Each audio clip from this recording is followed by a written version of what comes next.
Tomorrow, we are going to be submitting our starting lineups to open up the season. So let me make sure you know all the most recent news that we have regarding just training practices and who's actually going to be playing.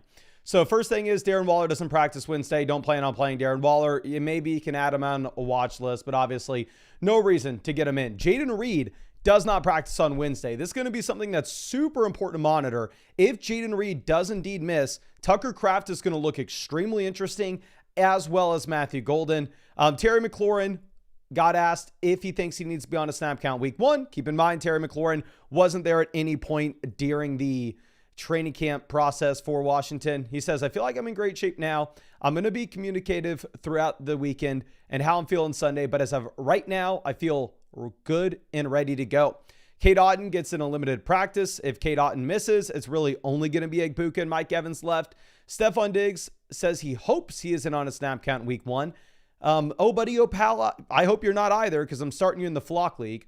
Mike Gesicki not listed on the injury report for week 1. I would not start Mike Gesicki. I would not roster Mike Gesicki, because ultimately at the end of the day, you do have to worry about Noah Fant now. Alan Lazard, don't care. I actually just uploaded my week 1 rankings on flockfantasy.com, and I did not include Alan Lazard in them.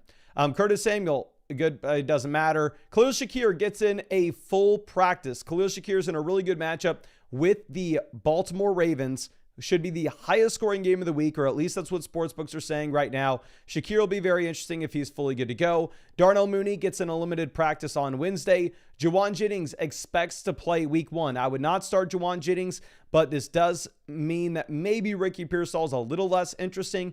Najee Harris is somehow going to be playing on Friday. For the love of God, don't start him. I would still start Amari and Hampton as well, but maybe you're a little less excited.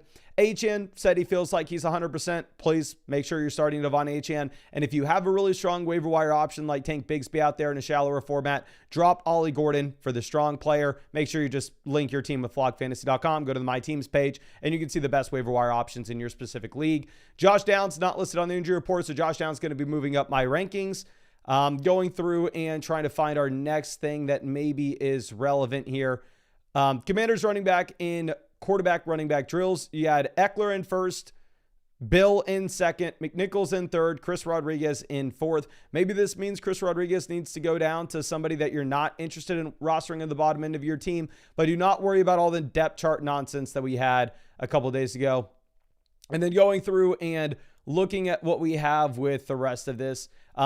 We had a quote with ETN here. He's lined up in multiple different spots.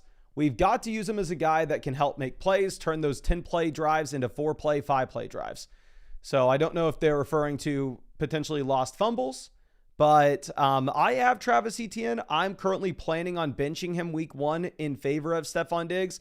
I'm viewing him as like a depth shot at running back that can't be 100% relied upon, but I really hope I'm wrong. I really hope I can start this dude going forward. We had a pretty significant injury with the Jets offensive line. The Jets already projected out to be in the lowest scoring game this week.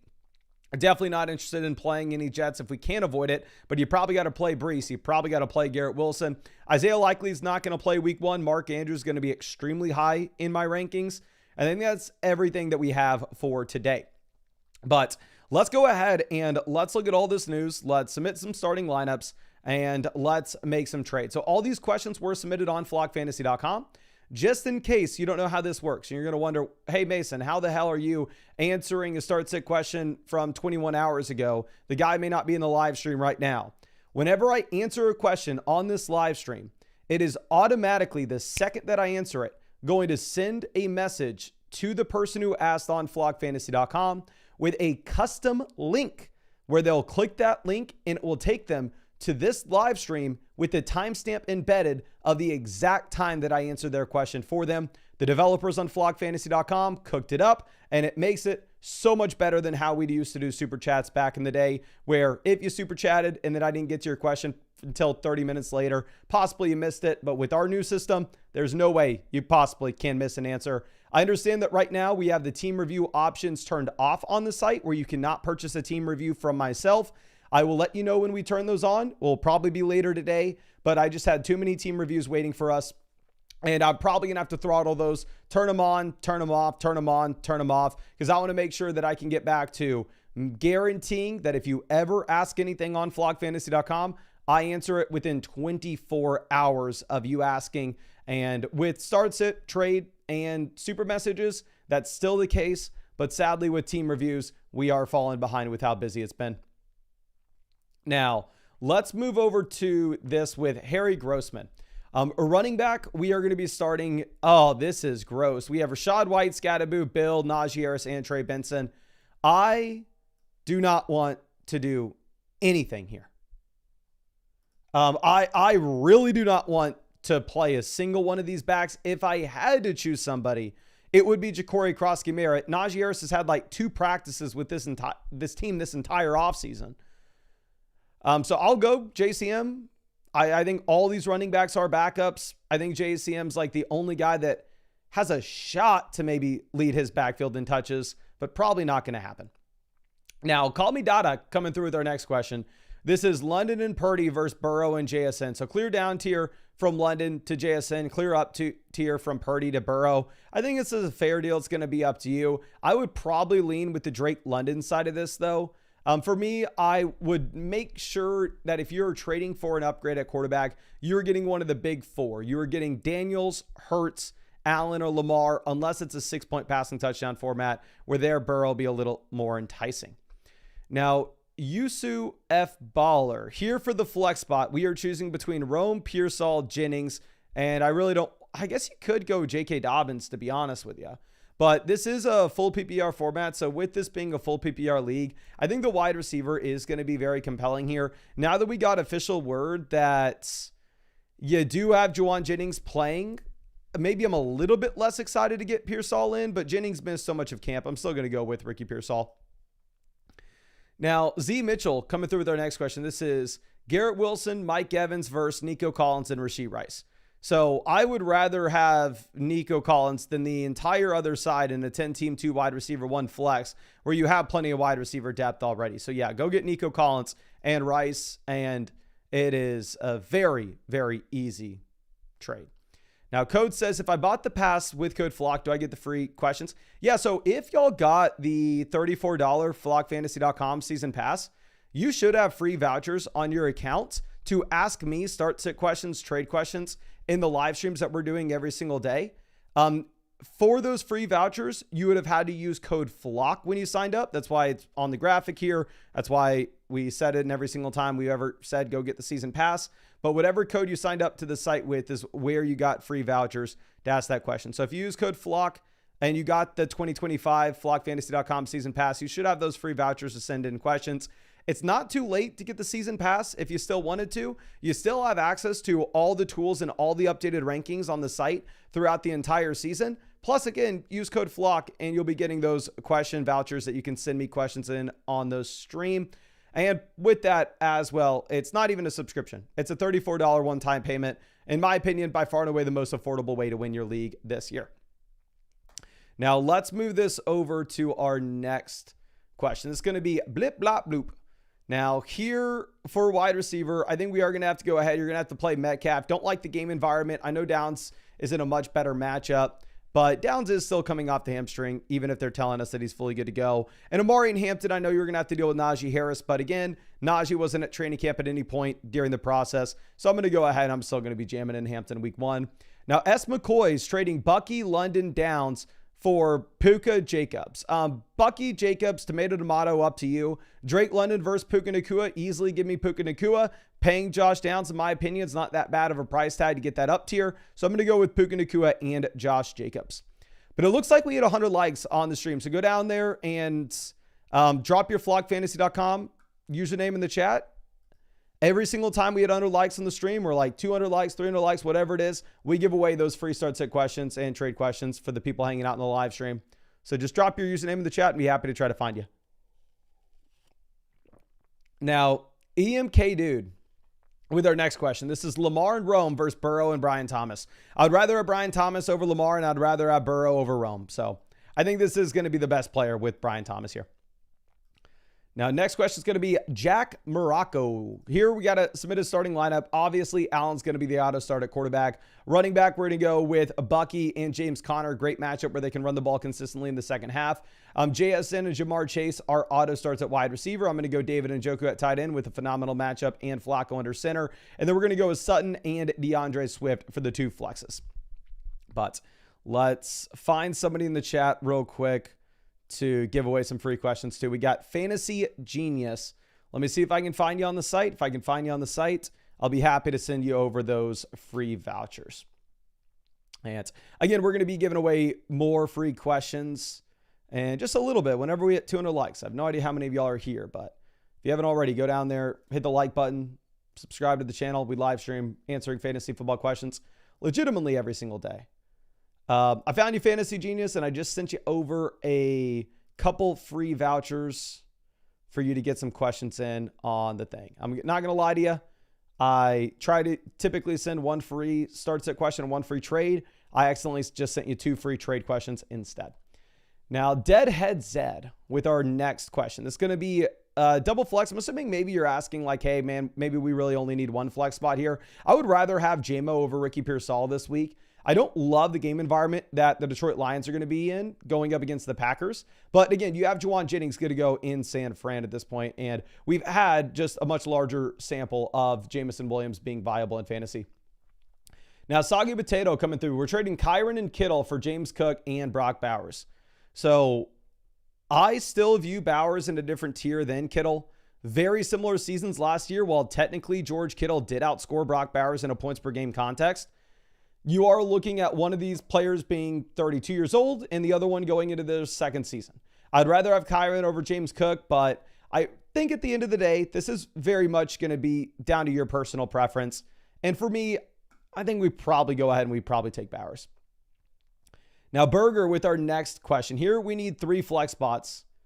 I'm going to take Tyreek as an auto here in a full PPR format. I'm going to go with Devonta Smith in the full PPR league as well. And I'm going to take Jalen Warren, and we're going to bench David Montgomery. New offensive coordinator. We don't know if they're going to decide to lean a little bit more on Jahmyr Gibbs. Okay. Now let's move over to our next question. This is Tinted Ruin. Here, running back, Josh Jacobs. You got Chase Brown. Chase Brown's in such a good environment. Hell, what are we doing? Let's sit Trevion Henderson here. You got to play Jacobs and Chase Brown. Wide receiver, sit Ricky Pearsall. You're playing Jamar Chase and Mike Evans. Tight end, I guess we have Pitts. And then down in the flex spots, Xavier Worthy will be an auto start for us. And I'm probably going to go J-Mo over Trevion week 1 until we see actually Trevion out there. Now, J-Flow with our next question. We're trading Bowers for McCaffrey. Here at running back, currently we have Walker and ETN. So yeah, this is a no-brainer trade. Trade Brock Bowers for McCaffrey. I already have McCaffrey ranked higher, but considering your running back room, it's a no-brainer. JB, always happy to see us, says, don't like Hampton or Sutton matchups, like the matchups for Henderson and Igbuka. Completely understand that. But if we are going to be looking at what we have with, and I don't even think you need to be that concerned about the Sutton matchup. I mean, right now, the Broncos project to be a top 5 offense in the league in points scored. I understand it's a large spread. I understand they should probably be able to run the ball in the second half, but still. I would probably take Amari and Hampton here, to be honest. If you look at the underdog projections, to be honest with you, they don't have Hampton that high. They have Hampton conservatively his first week in the NFL, which is typically what I want to be doing with these rookies as well. I understand that Najee is going to be playing, but Najee's had 2 practices with this team all year. And it's not like he's the incumbent vet. I mean, he is brand new to this offense too. So if you're looking at the projections this week, they have Amari and Hampton higher or lower 9.85 fantasy points. If we're looking at Sutton, they have Sutton higher or lower 11.25. And if we're going to go over and look at what they have with Ricky Pearsall, Igbuka, Ricky Pearsall, you get 8.35. Igbuka, higher or lower 11.15. But maybe I'm an idiot. Maybe this is me being too arrogant. Maybe this is me just wish casting Najee Harris to be legitimately nothing. I know it's a tough matchup going up against the Kansas City Chiefs, but I think you're going to have a little bit of randomness with this game being in Brazil. I want to jam in Amari and Hampton. If you were to pivot to somebody else, I think, again, you'll see here that the projections do favor Sutton. Can y'all please spam the chat? Who would you start this week? Would you start Amari and Hampton or Cortland Sutton? This is a full PPR format. Hampton plays the Chiefs on Friday. Sutton's going to be playing the Tennessee Titans. As we wait in the chat, we got Daniel says 9.35 points in what format? Smash the higher. The underdog pick'ems are half PPR. So I don't know if you still would like Hampton higher than 9.85 fantasy points in a half PPR format week 1. But we got Hampton, Sutton, Hampton. So maybe I am an idiot here, my guy. I think maybe you do go ahead and you pivot over to Cortland Sutton in that case.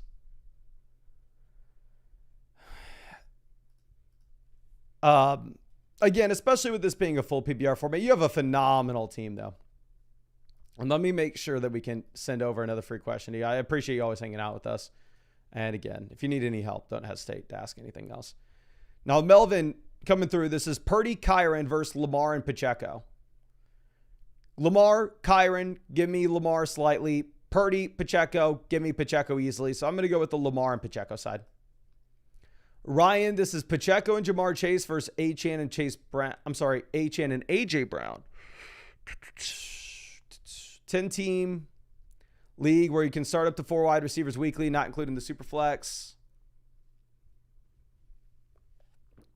So depth here is going to matter not that much. 10-team league. 10-team format, I'm just going to keep the best player. I'm just going to keep Jamar Chase. Not a horrible deal. Like, you're effectively trading like the number 1 overall player and a 6th-round pick for 2 second-round picks. Seems like a okay price. But in a 10-team league specifically, I think I'd rather just have Jamar Chase. Let me see actually who we have at running back. We have Josh Jacobs, James Conner, Isaiah Pacheco. I think you're kind of fine with Chase here, but I think a lot of people would disagree. Now, Mello BR with our next question. Here, Kenneth Walker, Tony Pollard, both are very intriguing starts. We're going to go Walker, though, because the Titans project to be the worst offense in the league this week. And then going over and looking at what we have for the flex, I probably will just take Tony Pollard here with a 3-down workload, no Spears. But again, I don't like the matchup against Denver. Jensen trading Barkley for Derrick Henry, Nico Collins. This will be easily Derrick Henry, Nico Collins. I have Barkley in the flock league, and hell, I would absolutely love to trade him at this price point. Now, Yunti. Running back, we're looking at Brees versus Henderson. I'm going to go Brees even with the Jets offensive line getting a bit worse. And after looking at exactly how well the Cleveland Browns passing offense projects against the Bengals, I think I have to take David Njoku while you still have Flacco under center. Now, Tommy T traded Malik Neighbors for McCaffrey. In this format specifically, I typically am going to give the edge to the wide receiver. However, if we look at your running back room currently, we have Quinshon Judkins, Austin Eckler, RJ Harvey, Amari and Hampton, Byshell Tootin. So you desperately need help at running back. So for you, I'm not going to fault you whatsoever if you wanted to make this trade, if you wanted to go out there and get CMC. Now, Rick No Morty trading Hampton and Mike Evans for Amon-Ra St. Brown. This is a 2 wide receiver, 1 flex league. Leftover running back, we'd have CMC, Josh Jacobs, and Ja'Cory Krosky-Merritt. Wide receiver, we'd have Amon-Ra, DJ Moore, Devonta Smith, Zay Flowers. Completely fair price point. You're trading like a second and a third to, or maybe like 2 third-round picks to get to a guy that would go at the 1-2 turn. It's a 2 wide receiver, 1 flex league where you have a really strong running back room. So I'm okay if you wanted to make this deal for St. Brown. Now, I will say Mike Evans is higher in my week 1 rankings than Amon-Ra St. Brown is, though, to be honest. But it looks like we're about to hit 200 likes on the stream. So hit the like button. And when we hit 200, we will pivot over and give away some free questions. Now, Joe Bryant with our next question here. if we were to get somebody in the starting lineup, I think it would actually be Josh Downs now that he's completely free from the hamstring, but no, we're not doing it. I would look to stream a different quarterback other than Dak, though. I mean, you do have the Cowboys with the largest spread in the league this week, and they project to be a bottom 5 offense. Charlie trading Tony Pollard and Pickens for Chase Brown. This is a no-brainer. Chase Brown. Pollard's going to be great for the first 4 weeks with no Spears, but once Spears comes back, I don't know how excited you'd be about Pollard in a 10-team league. Now, Gray Oakley trading Kyron and Jamison for Charbonnet and Malik Neighbors. I would just very easily take Malik Neighbors. Again, go get the best player. I know in your league settings, depth's going to matter a little bit more. Alex says, think I need to upgrade at running back 2, or should I hold? I think it's a fair price point to go get Jacobs. It's a 2 wide receiver, 1 flex. Afterwards at receiver, we'll have Brian Thomas, Ridley, Igbuka, Josh Downs. So, yeah, I think you can go get Josh Jacobs. I think you can afford it. But we just hit 200 likes, so drop your flockfantasy.com username in the chat. We'll pick somebody to give away some free vouchers to. iReview says, how come I can't buy a team review? There are too many people waiting for a team review on us right now. So I'm going to stream. I promise you this. I will stream for 5 hours today. I will try to answer as many of these questions as I can, get through as many team reviews as I possibly can. So I will stream long enough where we turn back on team reviews where you can buy them at some point today. I'm not going to tell you exactly when, but I'm going to power through and get to as many as I possibly can. Okay, so we just picked our winner in the chat. We got Grannon. See if I can find you on my users page, and if I can, my friend, we will send you over some free questions. Okay, I cannot find you. Don't know if you used code FLOCK when you signed up, but let's pick Mace Hemdod. Found you. All right. Did this account just get made today or something? No, this account got made last year. Can you change your username on flockfantasy.com? Can you let me know? Can you change your username on the site? I really don't even know. We just got to get set up with some free vouchers, though. So you should ask some questions if you can. Okay. Now, let's move. Okay, people are saying, yeah, you can change your username on the site. Okay, I honestly, that would have been something that the developers and I worked on years ago on the site where it's hard for me to remember. But Hydra, with our next question, we need a flex between Brees, JMO, and Kraft. Kraft is actually interesting with no Jaden Reed this week. I would probably just take Brees Hall.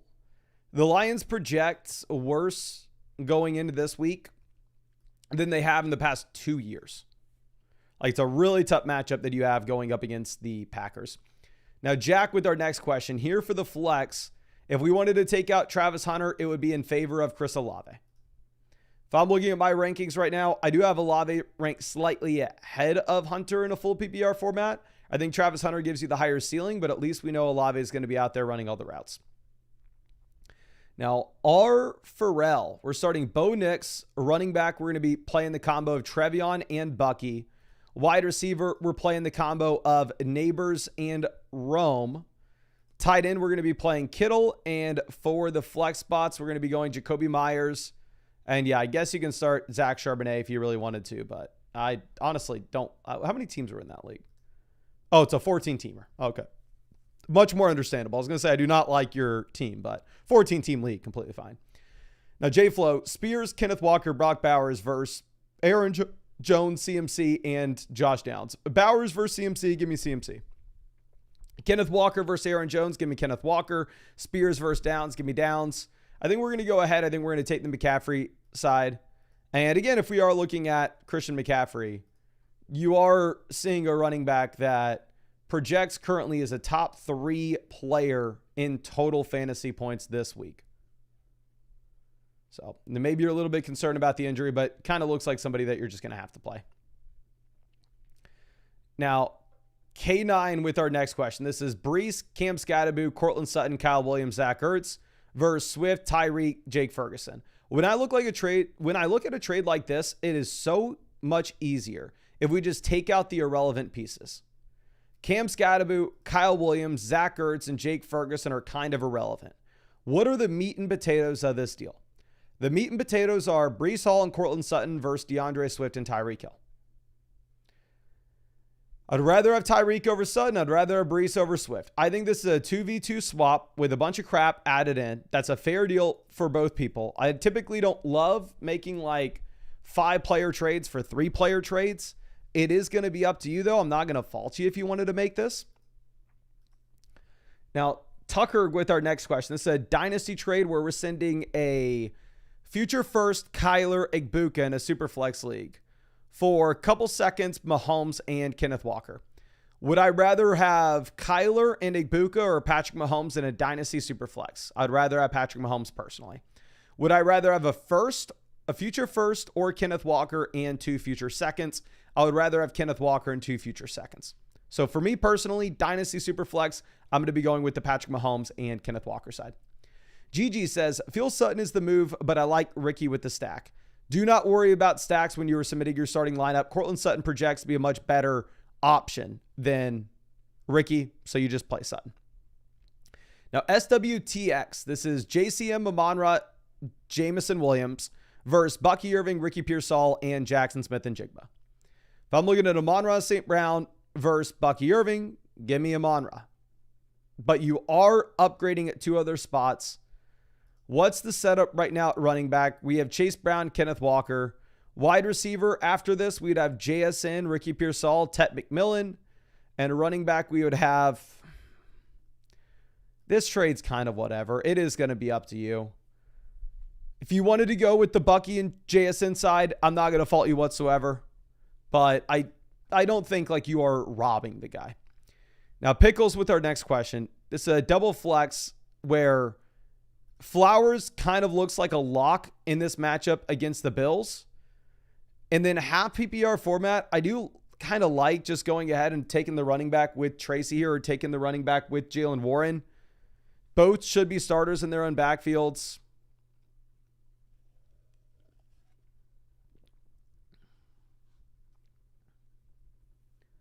Can y'all please spam the chat? Who would you start? 3 real options here. We're not playing digs. Would you want to start? Actually, 4 real options. Actually, I'd play Pickens over Ricky Pearsall. Jennings is good to go. So only 3. Would you rather play Tyrone Tracy, Jaylen Warren, or George Pickens?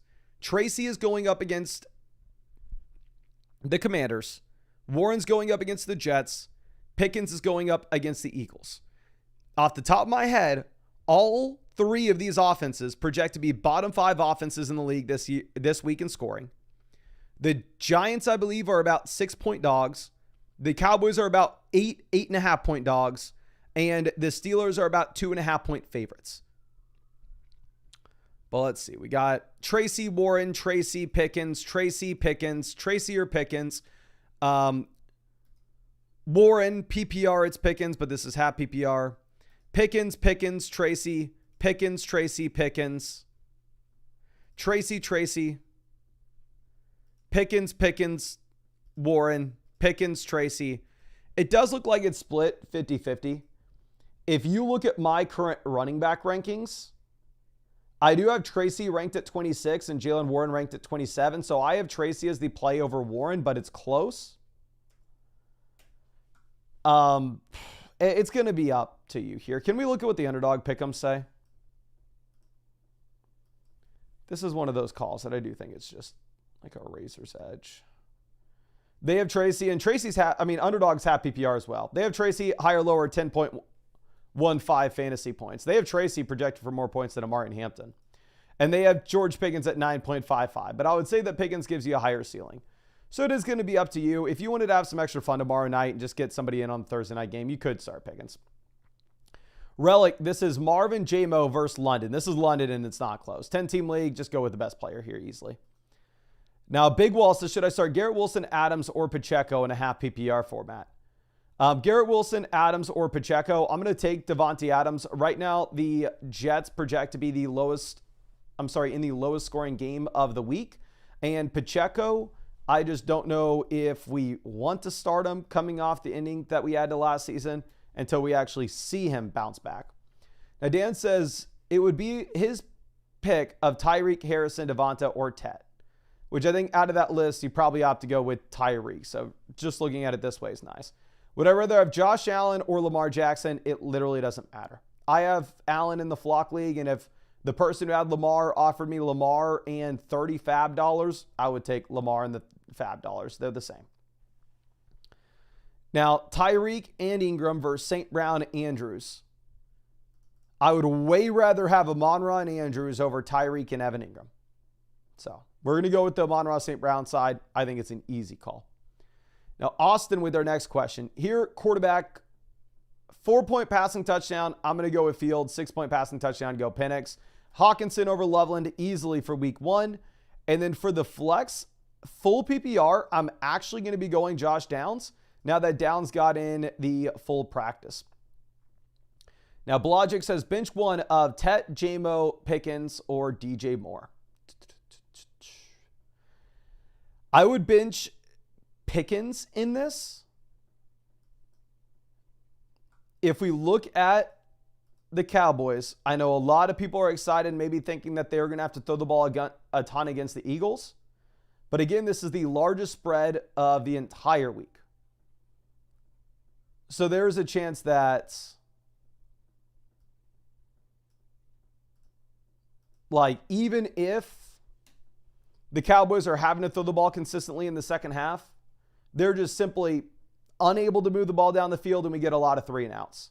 And especially with this being like an in-division game and it's an opener, if the Eagles are up significantly at the end of the game, I don't think they're going to let their foot off the gas. Daniel says, what happened to the Flock League vid? It's coming out soon. Don't worry. Stumbleberry says, should I trade Gibbs to rebuild my team? If you are a rebuilder, yes, you should trade Jahmyr Gibbs. It's a 1-quarterback league, though, so the rookie picks are going to be worth a little bit less.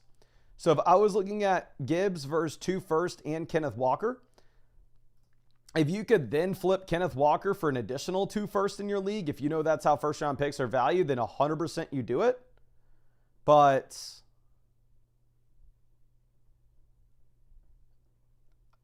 if instead, like, you're only going to be able to flip Kenneth Walker for a second in a 1-quarterback format, the picks probably aren't going to be worth enough. But regardless, if you make this trade, you do need to flip Kenneth Walker. On a rebuilding team, I think it's completely fine to do, though. But you need to flip Walker. Now, different seller. This is Dak versus Love. I'm going to go Jordan Love. Again, outside of CeeDee Lamb, there's not like a Dallas Cowboy that I think you have to start this week. There's not like a Dallas Cowboy that I think is going to be a jam. And looking at the flex, I think we leave this as is, even with Rice looking like he's good to go.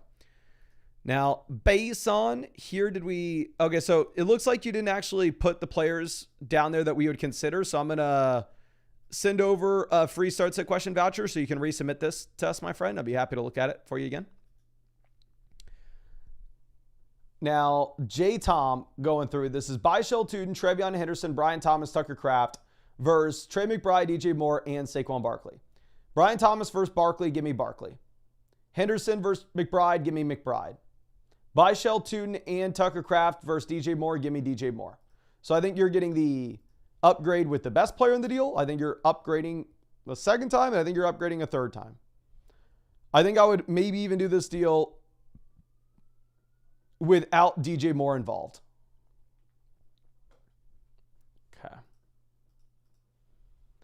Manny says, hey, Mason, took your advice and traded away Daniels to upgrade a running back and wide receiver. Appreciate the help. Appreciate you, my friend. So looking at the team with how it stands currently, we are in a spot that we have some more options we can get into the lineup. I think that Keenan Allen is probably going to have to be a play here. And we're going to assume that with Quentin Johnston coming off the concussion, he's really not involved. And with Trey Harris being a rookie, he's running significantly fewer routes than Keenan Allen. So we'll take Keenan here for the second flex, but it is a little shaky. But it looks like we're about to hit 300 likes on the stream. So if you haven't already, go down there, hit that like button. And in a second, we'll give away some free questions.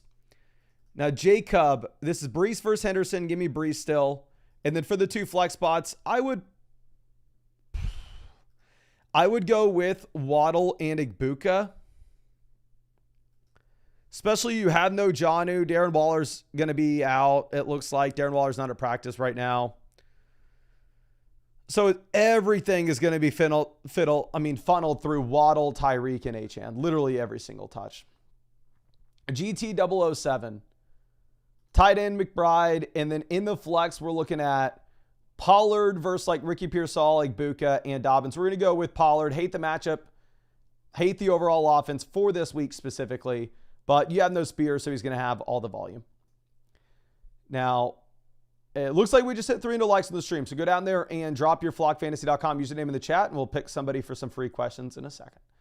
Now, warming 10. This is Aaron Jones, Brian Thomas, Michael Pittman Jr., DK Metcalf versus CMC, Brian Robinson, Chris Godwin, Calvin Ridley. Brian Thomas versus CMC, give me McCaffrey.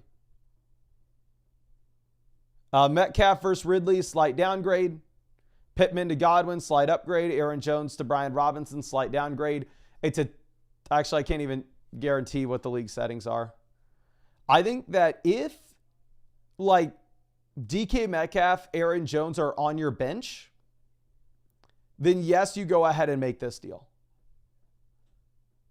If you are having to rely on them as depth starters, then it's probably a little bit too much because you're probably taking some zeros in early. But if they're on your bench, then sure, go make the play for CMC. Now, C Spaz with our next question.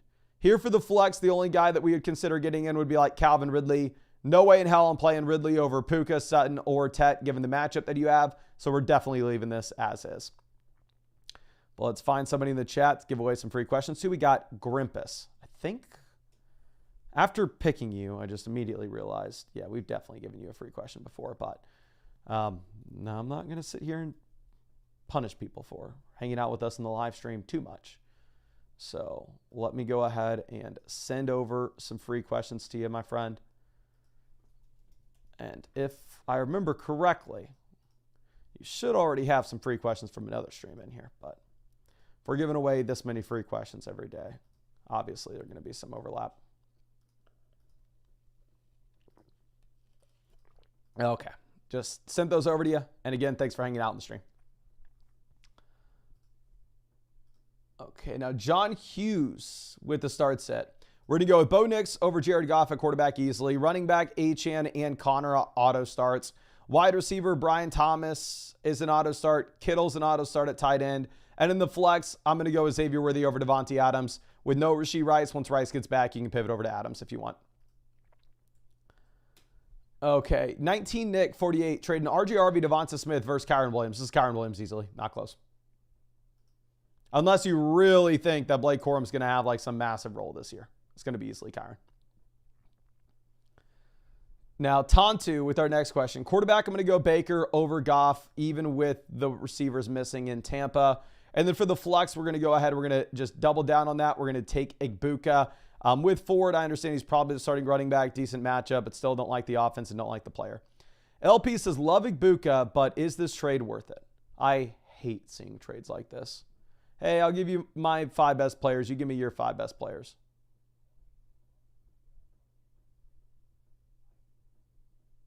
This is a tough sell. But we got here real quick. You know what I actually have to do? And I hate to do this because I know y'all are going to leave this stream, and I don't blame you. But I just got a text that the Flock League video is officially uploaded. So I need to title this, and I need to post it. So if you wanted to leave this stream and go watch the Flock League video, I'm not going to fault you. Now, I'll also say that the Flock League video is going to be there when this stream's over. So you can watch. Actually, no, never mind. It's not done. YouTube has to run its checks. But I'll let y'all know when that's done. We're not ready to post yet. Anyway, don't like these type of trades where they're just massive swaps. Kamara to Hubbard, slight downgrade. Would I rather have like let's go. The only spot you realistically are downgrading is like Kamara to Hubbard, and you upgrade at wide receiver dramatically, you upgrade at tight end, and you upgrade at quarterback. So with that in mind, you have to take the Lamar Jackson's side of this. And it says the Superflex League, which if that's the case, it's for sure a no-brainer. Now, Chase with our next question. This is JSN, Devonta Smith, or Jerry Jeudy. We're going to take JSN here at wide receiver easily. And then down there in the flex, I really like Jerry Jeudy this week specifically in the matchup that you have against Cincinnati. I still probably go Devonta Smith, but I only have them 2 spots apart in my rankings. But Jeudy, this is probably going to be the best week you get all year. Now, Z Millie with our next question. We have Tet currently on the bench. I would play Tet over Devonta Smith. I hope I'm wrong with this. Like, I drafted a ridiculous amount of Devonta Smith. I would love for him to just go nuclear tomorrow, but Tet, you have nobody left in Carolina. Wolverine, this is Harrison versus Xavier Worthy in a future first. Oh, give me Xavier Worthy in the future first easily in Dynasty. Now, Riley's trading future second Aaron Jones versus Montgomery and Jerry Jeudy. I'd rather have Montgomery over Aaron Jones. One drafted in 2017, the other drafted in 2019. Get the younger bag. Second round pick versus Jerry Jeudy's about fair. And I think Montgomery, Aaron Jones, comparable production this season. So I'm going to go to the Montgomery side if you're a contender. Now, Freeway, I'm assuming that you need 2 running backs, 2 wide receivers, and a flex out of this list. If that's the case, running back, you start Kenneth Walker and Achane. Wide receiver, Neighbors and Tet. And then for the flex spot, full PPR format, I think we're going to pivot over to Cortland Sutton over Hampton with Najee good to go. Okay.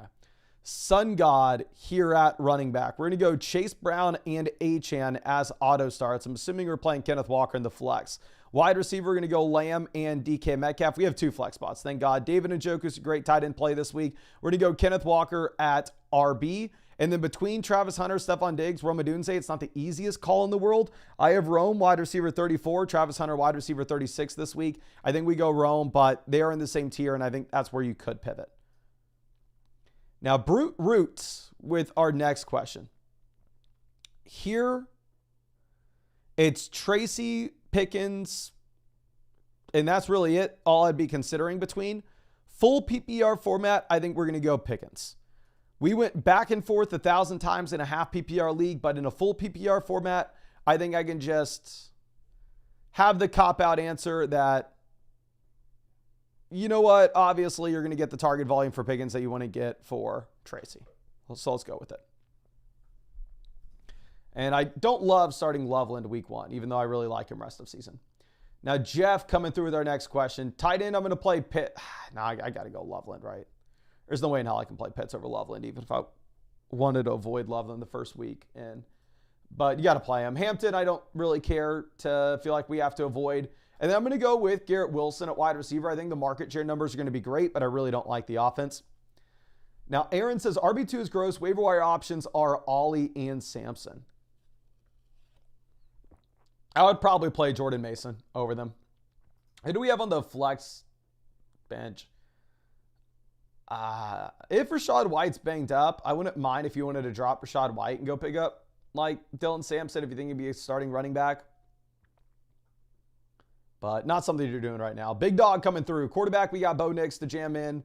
Over there in the flex, I'm going to go with Trevion over Ricky Pearsall, even if they claim that Antonio Gibson's ahead of him on the depth chart. I literally could not care less. Rev McSavage. Quarterback, we got Caleb and McCarthy. They are in a similar tier for me. You actually have the Minnesota Vikings favored in this game, but I've seen the track record from Caleb, and at the same time, I think Caleb gives us a little more rushing upside. But it looks like we're about to hit 400 likes on the stream, so go down there, hit that like button, and when we hit 400, we'll give away some free vouchers. And then here for the flex spot, it's going to be super easy. Play Tet McMillan. You got no Coker. You got no Thielen. It's Tet McMillan and Xavier Legette, and that's it. And a good matchup. Timmons says, should I pick up anyone for the waivers and drop who? I'm very sorry with the super message. I cannot see this. So I'm going to send you over a free start set. And yeah, super messages, your team's not linked whatsoever. I can't pull it up. Rich Pedro says, big question. Okay, well, I'm going to give you a big answer after this, but I got to do 2 things. One,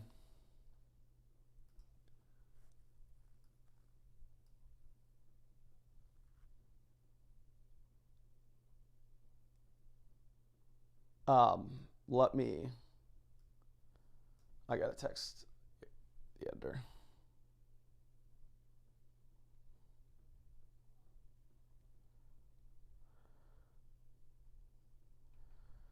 We got to change the thumbnail on that. But yeah, the Flock League video is ready. But let me first give away some free starts. Actually, drop your username in the chat right now for flockfantasy.com. We'll get you set up with some free vouchers. Let's answer Rich Pedro's question. Big question. At tight end, hoping my wide receiver makes up for my running back. Sent you a team review. Know you're busy. Congrats. Thanks. Really appreciate you, my friend. I know you've been with us forever. I'm hopefully going to be able to get to that team review right after this. Looking at what we have at wide receiver, we have Xavier Worthy as an auto start, and running back's not even that bad, to be honest. Tight end, I'm going to go Kincaid in a really good game environment. And then for the flex, I'm going to be playing Devonta Smith. But you have a lot of wide receiver depth. If Travis Hunter smashes, I wouldn't fault you for trading away a receiver for a tight end or a running back upgrade. Now let's pick somebody in the chat real quick to give away some free questions to. Let me pull up that page. We got Crease76. I got Crease87. I'm going to assume that you're actually Crease87. Because if there are two different Creases here, that's weird as hell. So I'm going to send Crease87 a free trade and start sit. And if that's not you, my friend, I'm sorry, but your cousin will get some free vouchers. Now, Rich Pedro, again, here we have Tet Jamo as the starts at wide receiver. Full PPR format, honestly, I think I'm going to take Igbuka over Pacheco at this point. You have such a strong setup here with the matchup for Igbuka. K. Dotton did practice today, but still, there is very little competition.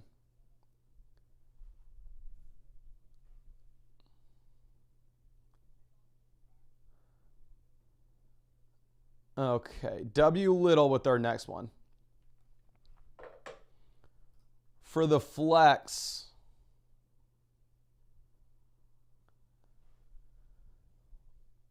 Mixon's not playing week one. You have to go Travis Hunter. No way in hell I can trust Dameon Pierce. Can't trust Miles Sanders. Can't trust Dylan Sampson. Can't trust Tajay Spears. Can't trust Ja'Cory Cross-Merritt. You're going to play Downs and Travis Hunter. Thank God for you that Downs was good to go at practice today. And it's a really good matchup for Downs as well going up against Miami. Now, Mavium says, feels like a struggle with my running back too. Worthwhile to drop Caleb Johnson and go to the waiver wire for Etienne or Eckler. So I would say 99% of the time, dropping Caleb Johnson just because he's not going to be the starter at the beginning of the season would not be strong. Would not be a good play. You don't want to do it. Now, with that being said, this is an 8-team league. If you can pick up Travis Etienne, obviously Etienne's a strong pickup. Looking at what we have for the running back slots, Barkley, Brees will be the auto picks here. Wide receiver, Neighbors, A.J. Brown. Tight end, we're going to go Njoku over Tyler Wharton. And then for the flex, I'm going to take Jackson Smith and Jigba. And if I was dropping somebody in an 8-team league, for me personally, I would opt to drop the player that I think has the lowest ceiling. And if I had to pick somebody that had the lowest ceiling here, I actually think that pick would be probably Jacoby Myers. The Flock League video is not live right now. I will let y'all know when it's live, even though I'm sure I'll lose half of y'all to go watch that video, which is fine. I would do the same thing. X12 Mills with our next question. This is Tyrone Tracy, Josh Downs versus Kenneth Walker. You give me Kenneth Walker. Actually, this is a 14-team start 8 league. You make this deal leftover at receiver. We have Worthy, Neighbors, Tat, Igbuka. Okay, you're lucky you're just so damn strong at wide receiver. I would make this trade given how good your team is. Your team's much better than the average 14-team league. Let's see where you're at in the league analyzer. Yeah, we're up here at the very top. So I think you can afford to go Kenneth Walker, but obviously your league depth's much harder to come by. Okay. Now our next question is X12 Mills. This is Tracy and Worthy versus Kyron Williams. 14-team league. Actually, this is the same league. What deal would we rather have here? Downs and Tracy for Kenneth Walker, or Worthy and Tracy for Kyron?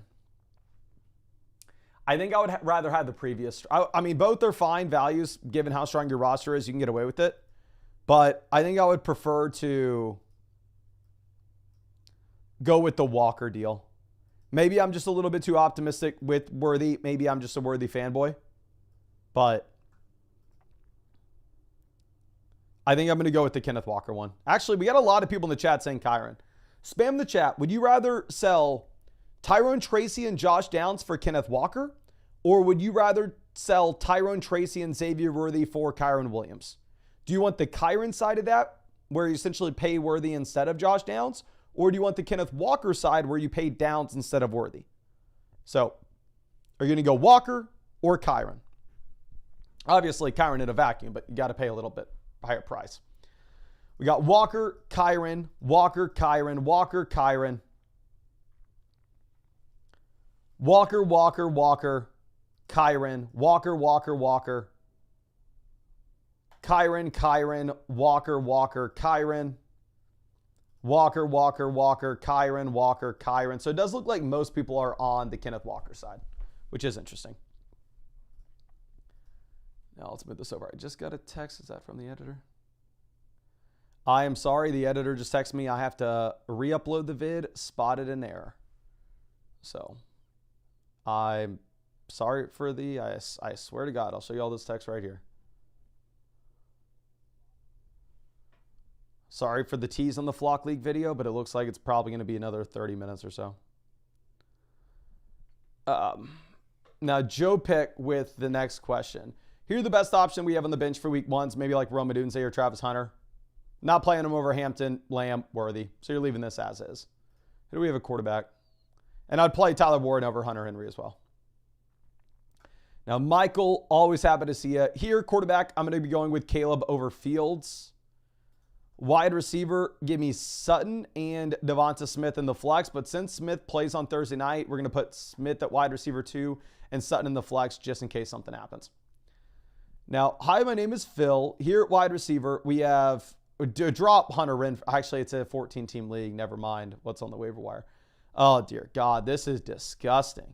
I almost just told you to drop Hunter Renfrow, and I may have to tell you to start him here. Because we don't know if Troy Franklin's going to have a role. We don't know if Luther Burden's going to have a role. We don't know if Trey Harris will. We don't know if Kyle Williams will. Hunter Renfrow is not good, but he's the starting slot receiver for the Carolina Panthers.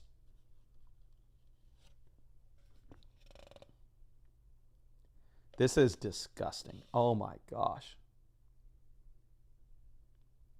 Oh, I'm going to be sick to my stomach. First, if y'all live in Austin, shout out El Pollo Rico. This place is phenomenal. Get it for lunch all the time.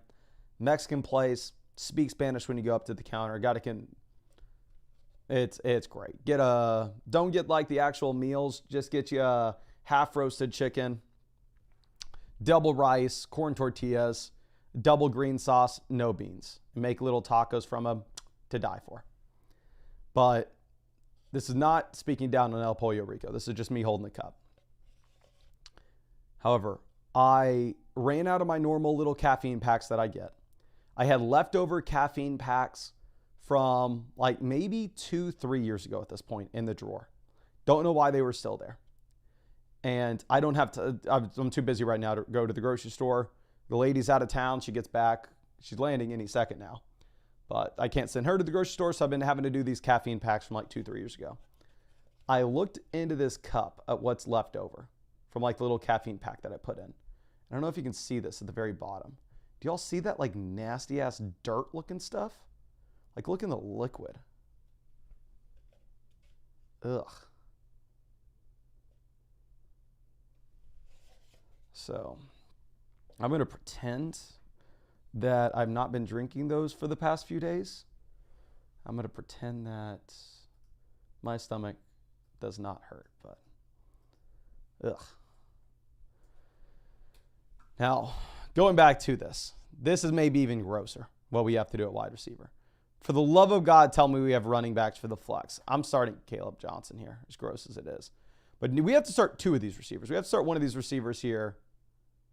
Wide receiver 2 and one of them in the flex.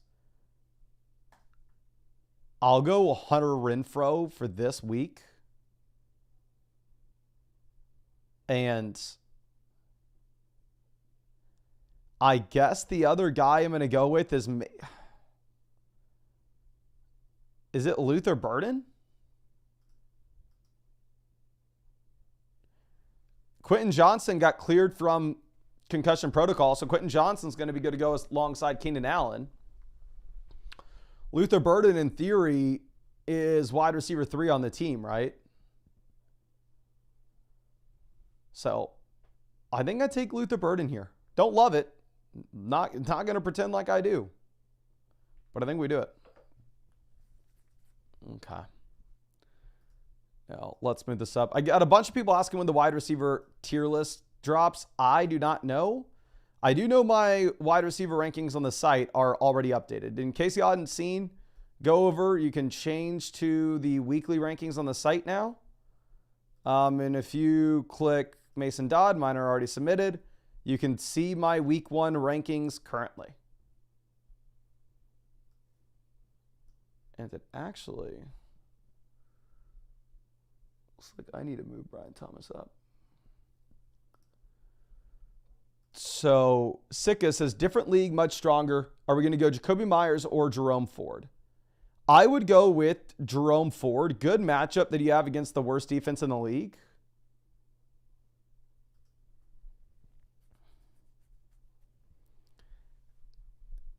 And yeah, have no Judkins for sure. And Dylan Sampson's a rookie running back that was drafted on day 3.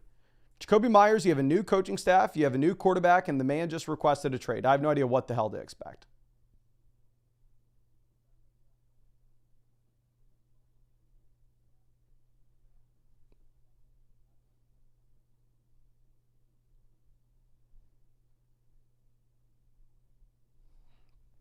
Now, let's move this over. G Stacks with our next question.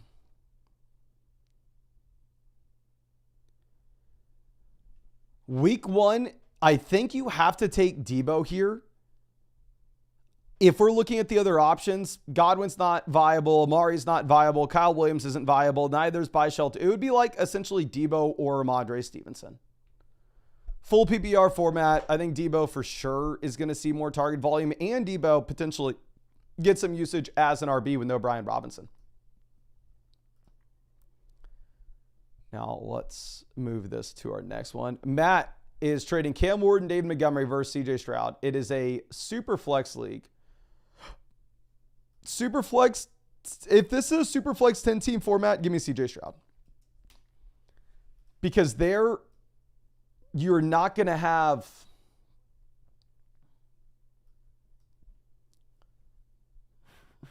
that much use for David Montgomery effectively.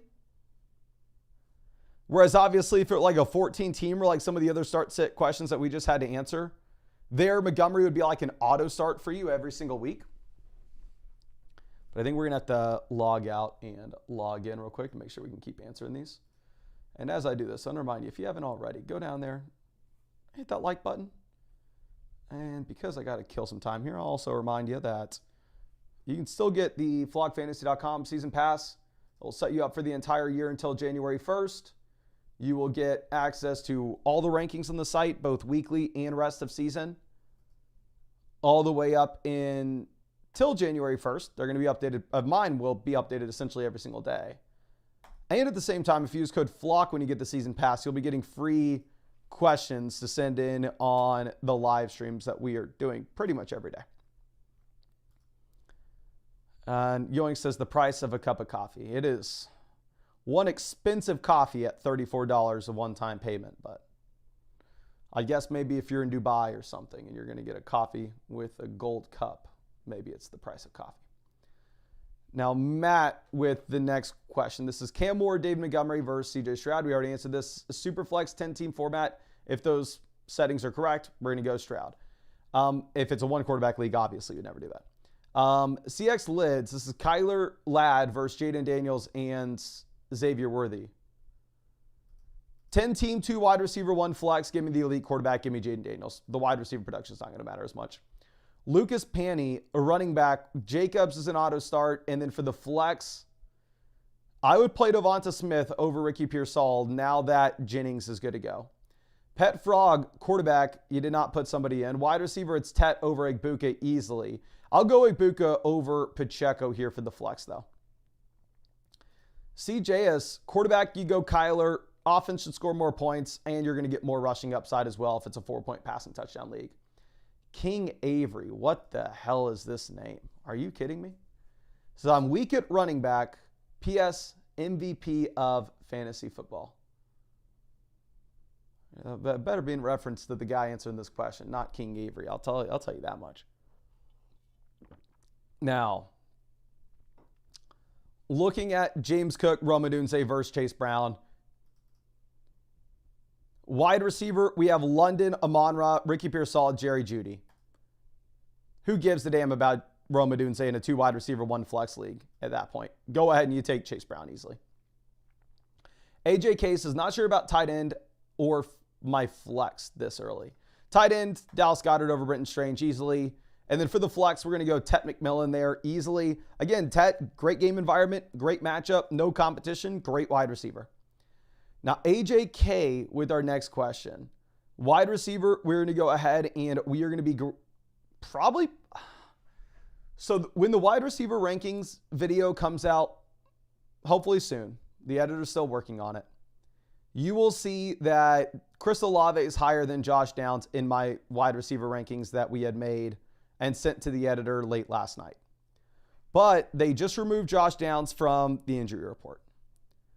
And this is the issue with making like the tier list on YouTube is I got to make them the day before with not as much information. I got to send them to the editor. He has to go through, he has to edit the video, then he has to post it. It's like a 24-hour turnaround time. Then if you watch it like 12 hours after it's posted, those were like my rankings from 36 hours before. So,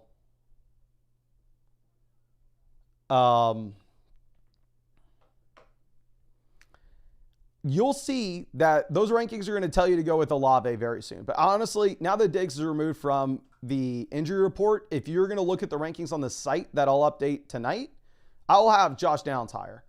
And those rankings on flockfantasy.com are always going to be more updated than whatever rankings you see on YouTube, just because the nature of having to get a YouTube video updated versus me just being able to go on the site and update them.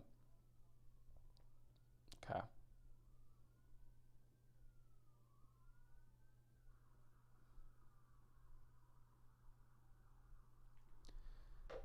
Now, for the flex, I think you still probably play Olave, but Matthew Golden's becoming very appealing with the context of Jaden Reed missing practice today.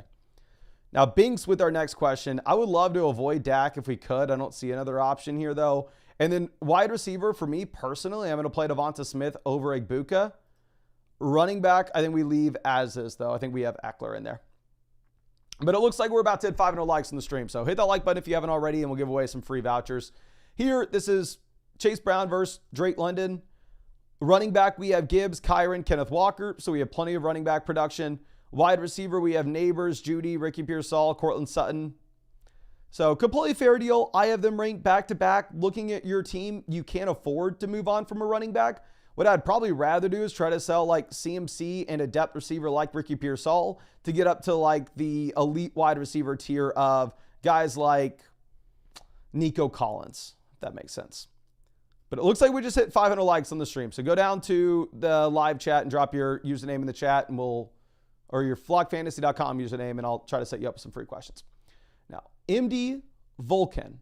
This is Burrow and Cam Scadaboo versus May Jacobs in a future first in a Dynasty Superflex League. Awkward spot because Jacobs like a contending asset. Burrow versus May in the first is definitely like a rebuilding type move. Like Jacobs, you could sell for a first-round pick this time of the year relatively easily. Would I rather have Burrow or May in 2 future firsts in a Dynasty Superflex League? Not the easiest call. I think we probably take May Jacobs in the first, but again, not easy. Keith says, I love Bucky, but will be a shallow RB2, get the number 1 guy. It's a 12-team league. Since it's a 12-team start 8 format, I think we're going to take Bucky and Ladd McConkey here. But in like a lot of other league formats, that'd be like a 10-team start 7. I'd definitely go Jamar Chase. But for your team specifically with your league settings, I don't know if we can afford to make that massive up tier to Chase. But let's check the chat, figure out who can get the free questions. Let's go Big BV23. Let me see if I can find you on the site real quick, my friend. Dashboard, flock users. Big BV23. All right, just found you and just sent you over some free questions. Thanks for hanging out in the live stream, my guy. Okay. And our next question that we're going to go to here will be Ala Freak. 12 team, multiple flex league. Right now on the bench, we have Garrett Wilson, Egbuka. Really, we're just having to determine who we're going to start there at wide receiver. I think we'd go Garrett Wilson over Egbuka. I'm not super confident in saying so, but that's what we're going to do. Now, MD Vulcan is trading Burrow, Rashad White for May, a future second, Giddens, and Josh Jacobs. Is this the same trade that we looked at earlier? Yeah, I definitely would rather do your other deal where you get the first round pick. Like here, I think it's going to be on the Burrow side. Do the other one where you get May in the first and Jacobs. Now, Synatomics, I feel like we've seen 1,000 questions from you already this year. Cortland Sutton's going to be the easy play, in my opinion, over Pickens and Egbuka. If you wanted to go with somebody else in the flex, you'd be going like Pickens or Egbuka there over Ricky Pearsall. Especially now that you have Jawan Jennings good to go. So if I was looking at this, I mean, we do have them ranked effectively back-to-back in our rankings, but I would go with Egbuka over, I would go Pickens over all of them. Literally, they are ranked wide receiver 30, 31, 32 for me this week. So I'm not going to fault you to do either of them. Pearsall would probably be my last play. And between Egbuka and Pickens, I think you flip a coin. Synamics, again, with the start set. We are going to take Egbuka here over Matthew Golden relatively easily, even if you have no Jaden Reed week 1. Synamics with another start set question. Dear God. I think we are going to be playing RJ Harvey. Obviously, no Judkins. What I like about the Harvey play is even if he's the backup to J.K. Dobbins at the beginning of the year, week 1 against the Tennessee Titans, frankly, we should just see this team be able to run the ball over and over and over again in the second half, as there's a massive spread on this game, and they should be up dramatically. Now, our Granos with our next question, and looks like you forgot to fill out our start set option, so I'm going to send you over a free start set, and please resubmit that. Be happy to look at it for you. H. Hurst, RJ Harvey, Malik Neighbors versus Gibbs and Travis Hunter. I'd rather have Gibbs than Travis Hunter. I think Gibbs, Neighbors, different tier for me. Hunter, RJ Harvey, similar tier, but I think you honestly kind of upgrade at 2 spots. Now, Cosby says, would you make this trade? Any trade bait suggestions? I would make this deal. Like, I have both these players on my team, but realistically, if we're going to be looking at Travis Etienne, he's listed out as co-starters with Tank Bigsby, and you have Byshell Tootin potentially taking work from both of them later in the year. So I'm hoping that Etienne does turn into a starting running back in fantasy for us, but by no means is it a guarantee.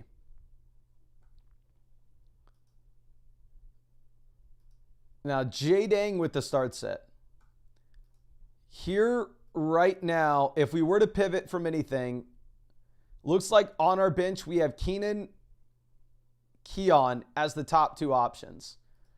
We want to play these 3 running backs, whether it's CMC and James Conner, then James Cook at the flex, doesn't really matter, but play a running back in the flex. And then at wide receiver, I would be playing Worthy and JSN. Now, Jay Pesh for the flex spot here. I'm going to take Pickens over Matthew Golden. Golden is trending in the right direction again, considering Jaden Reed was not at practice today. Now, Brennan with our next question. We're going to go Kyler over Goff in a 4-point passing touchdown league. We're going to go Jacobs, and I'll go Kenneth Walker over Hampton at this point. Wide receiver, Amon-Ra, Neighbors are auto starts. Tight end, Goddard over Loveland week 1. And then for the flex spots, I'm going to be going with Worthy and Sutton in a full PPR format now that Harris is going to go week 1. Now, Brickhausen. This is Dak Prescott, Jordan Love at quarterback. Give me Love over Dak. Cowboys project to be a bottom 5 offense in the league this week. Give me Marv over Devonta Smith and Wilson. And then in the flex spot, it's tough. I probably go Tony Pollard because I think you have a really good team, and I think you're going to just get the floor with the touches even in a bad offense. Now, Wheezy, this is Tony Pollard, Justin Jefferson versus Jonathan Taylor and Drake London. Effectively trading a first-round pick and a fifth-round pick for a couple seconds. It's a 10-team, 2 wide receiver, 1 flex. Running back right now, we have Kamara, Pacheco, Connor. Wide receiver right now, we have Jefferson, Evans, Nico. So I think that this is a very fair deal, and there's probably more value on the Jonathan Taylor and Drake London side of this. My hesitation for it is you're playing in a 10-team, 2 wide receiver, 1 flex, where in my opinion, the depth is not going to matter. And 9 times out of 10, you just want the best player in the deal. Which again, that is just my opinion. Now let's go ahead and refresh this.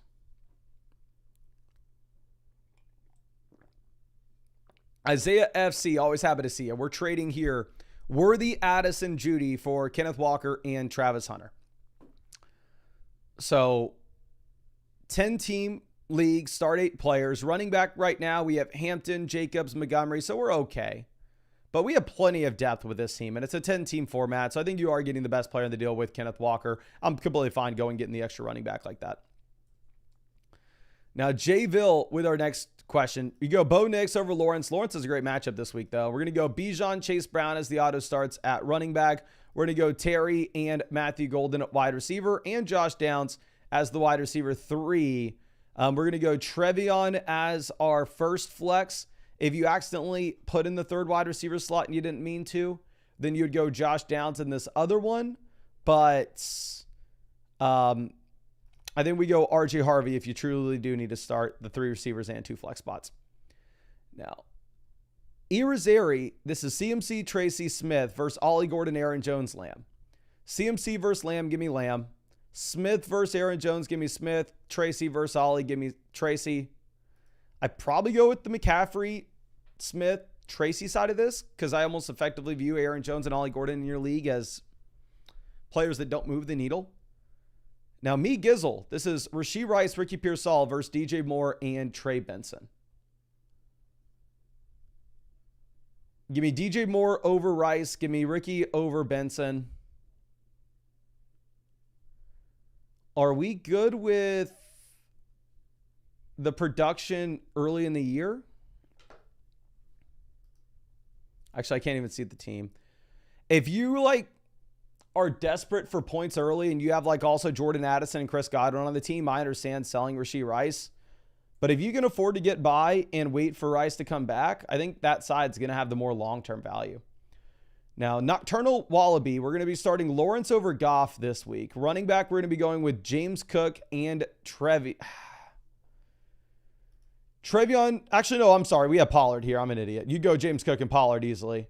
Wide receiver, Puka, A.J. Brown, our auto starts. Tight end, we're going to go with Tyler Warren over Loveland. And then for the flex, we're going to go with Devontae Adams, especially in a full PPR format. JP with the start set. Here, I think between Diggs, Jennings, Hunter, Rome, it's not a super easy call whatsoever. I'm definitely opting to go with the receivers over the running backs here in a full PPR. The question that you really need to figure out is what's going to be the role for Travis Hunter week 1. I just simply don't know the answer to it. So for now, I think to play it safe, I would take Rome Odunze. But Travis Hunter is definitely the ceiling play. He has a good game environment. Father Girth, we need a flex. I think you just go ahead and you jam in Sutton over DJ Moore, Garrett Wilson at this point. And then also over Hampton as well, considering Najee's good to go. Max here, running back. I can't trust any of these guys other than Jalen Warren for this week, but I don't even like Warren because, again, the Steelers-Jets supposed to be the lowest scoring game on the slate. Now, Bezio, here for the flex, we have Pickens, Olave, Rome to choose from. Here, I think you just have to go ahead and you have to play Pickens and hope that somehow the Cowboys can pick up first downs against the Eagles. Eulishin with a trade of Ladd McConkey, Brock Bowers versus Jefferson and Tucker Kraft. 12-team start 8 format. 12-team start 8 league. I'm actually going to be opting to go with the depth. I'm going to take the effectively 2 second-round picks over the 1st and 10th. So give me Ladd McConkey and Brock Bowers with that setup. Beto, always happy to see you. This is Jordan Mason, James Cook, Tyler Warren versus McBride and Isaiah Pacheco.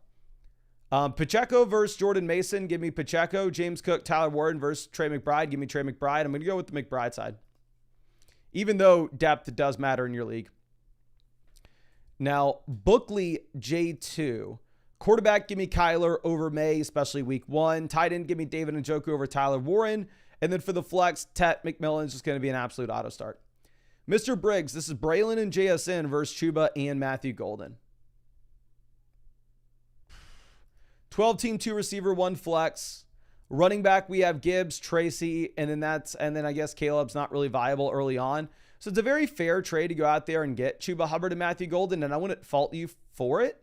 My only hesitation is, like, if it's a single flex format, do we really need the depth here? Because you are giving up the best player. But 12-team format where your running back room currently is not phenomenal, I understand you going and trading for the other option. Now, Parlay DGen, this is Evans, Kittle, Matthew Golden, Brock Bowers.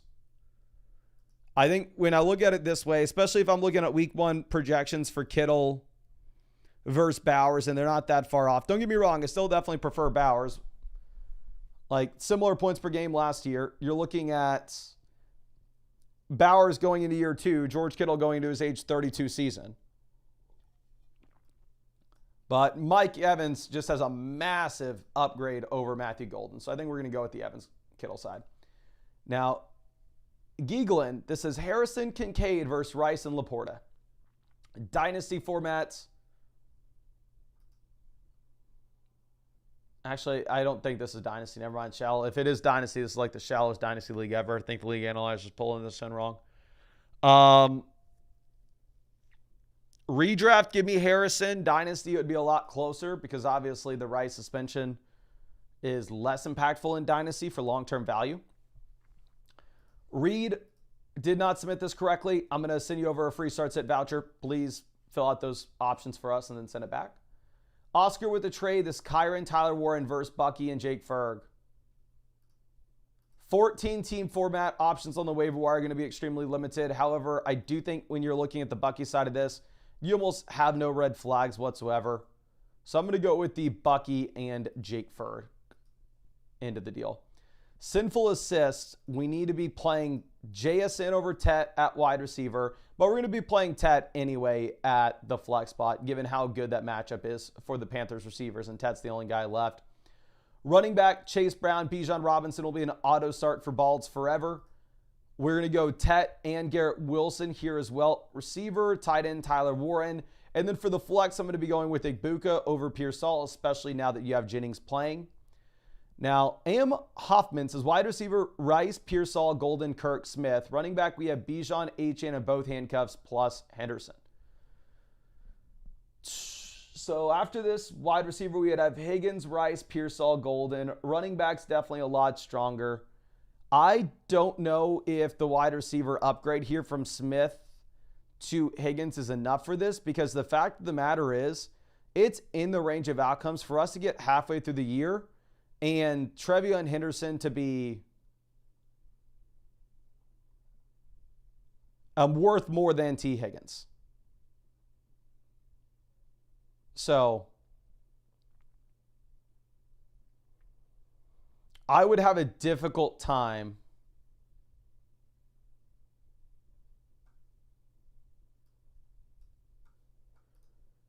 making that up tier move, to be honest. The more I think about it, the more I think you really have to stick with Henderson and Smith there. Law MVP Jackson. This is Brees, Pacheco, Sharp, Spears. You're definitely going to go Brees. Tight end between Loveland and Zach Ertz. I am not super excited to get Loveland in week 1, but I think if we're looking at big play upside, Ertz has none of it and Loveland does. Hogan, Kenneth Walker will be an auto start here at running back. We're going to go Tyler Warren easily over Hunter Henry. And then for the 3 flex spots, Puka, Terry, and Downs. Now that Downs is fully removed off the injury report, but incredible wide receiver room. Checks here for the flex. You play DeAndre Swift over George Pickens. Game should be close, like 1.5 spread. But you do have the Bears actually as dogs, but Swift should have almost everything in the backfield. Nick trading Etienne and JSN for Trey McBride. So running back left over, we'd have Bijan, Hampton, and some depth. Wide receiver, we'd have London, Tet, Hunter, and Devonta Smith. So you have plenty of depth here in a 10-team format to go out there and get the elite tight end to McBride. Now, DuPont with our next question.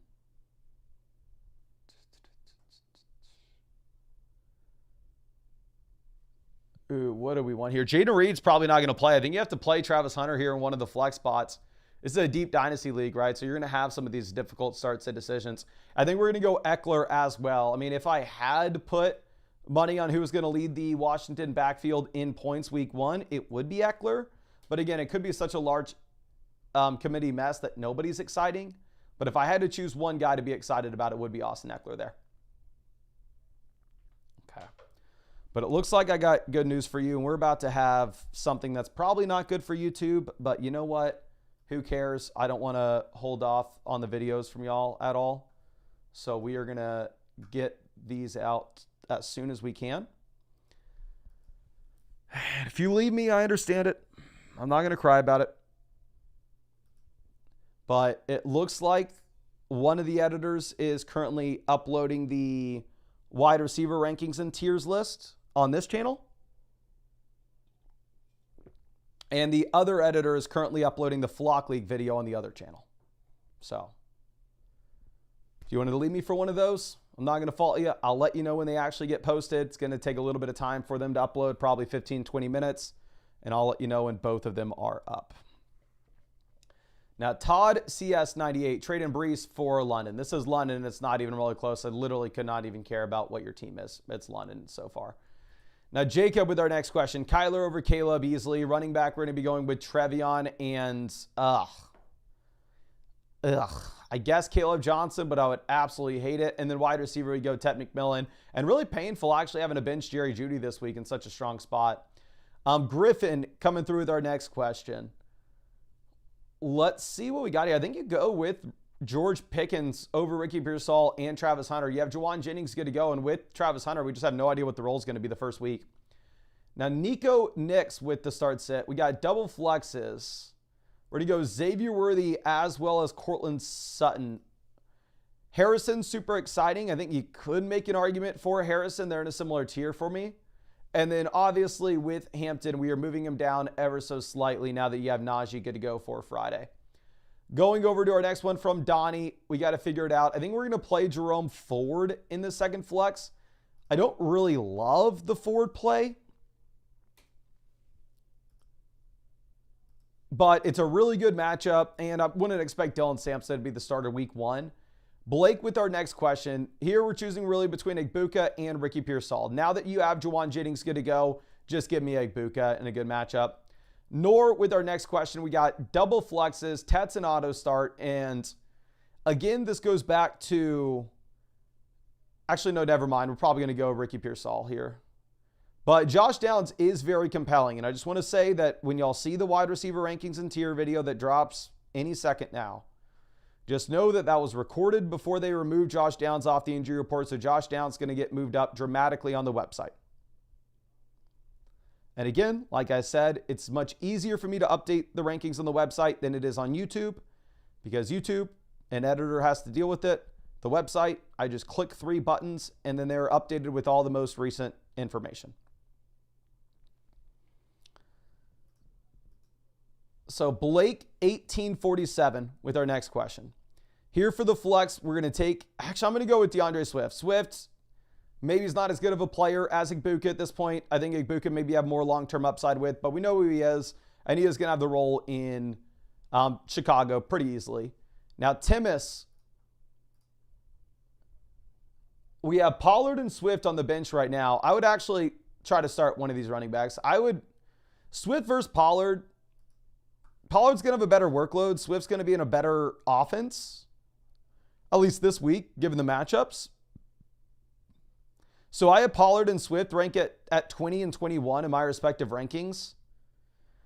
Can I see what the underdog picks are?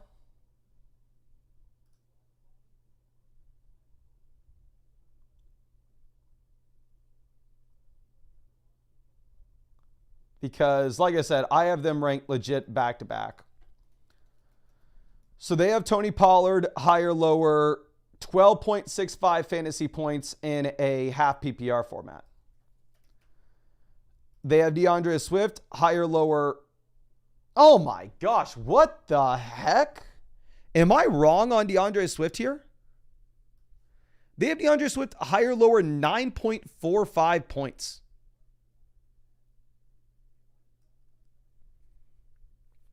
I guess the underdog pick'ems in that case agree. You go Tony Pollard. But what the... That is wild. Now, Keno, JSN versus Travis Etienne and Trevion. If you really need some running back help, which we have Genty, Jalen Warner. Yeah, you really need some running back help. So I'm fine with you doing this deal, but I think maybe you lose a little value. Sheltrin with our next question. Here on the bench, we currently have Leggett, Najee, Javonte. If I had to rank these guys in terms of players I'd be most likely to get into this starting lineup, if you had to start an additional player, it would be Javonte number 1, Leggett number 2, Najee number 3. But if you don't have to get any of those guys that are currently on the bench in your lineup, then you don't change anything here at all. Okay, now Omric Freaky with our next one. This is Diggs versus Matthew Golden. I'm going to go with Matthew Golden, honestly, now that we had no Jaden Reed at practice. Now, JW Green with our next question. This is Tracy Igbuka. And I guess that's really about it. We're not going to consider anybody else here. Full PPR format, I think we go with Igbuka. Half PPR league, I mean, I went back and forth on this 1,000 times, but full PPR league, I think you go Igbuka. D. Greaves with our next question. Why the hell do we have Tank Dell on this team? You're going to have to play Travis Hunter week 1. You're going to have to send up a prayer that Hunter has a role. I don't see another option for us, really. Unhappy Behest is trading Pacheco, Charbonnet, Mike Evans for Tyrone Tracy, James Cook, and Chris Godwin. Evans to Cook, lateral move. Sharp to Godwin, upgrade. Pacheco to Tracy, slight downgrade. Truly, this is a fair deal, and it's up to you. You're trading short-term wide receiver production for short-term running back production, effectively. And running back right now, we have James Conner, Tajee Spears, and Byshell Tootin. So you need running backs to put in your starting lineup. So this is like a classic fair deal. I'm not going to say like the James Cook sides Robin or anything, but it probably makes sense for us just considering the setup that we have with our specific team. Now, Doe with our next start sit question. We got Igbuka and Trevion as the easy starts. We're going to go ahead. We're going to roll out the rookies and hope that they don't start slow. Final Fantasy, we need a flex.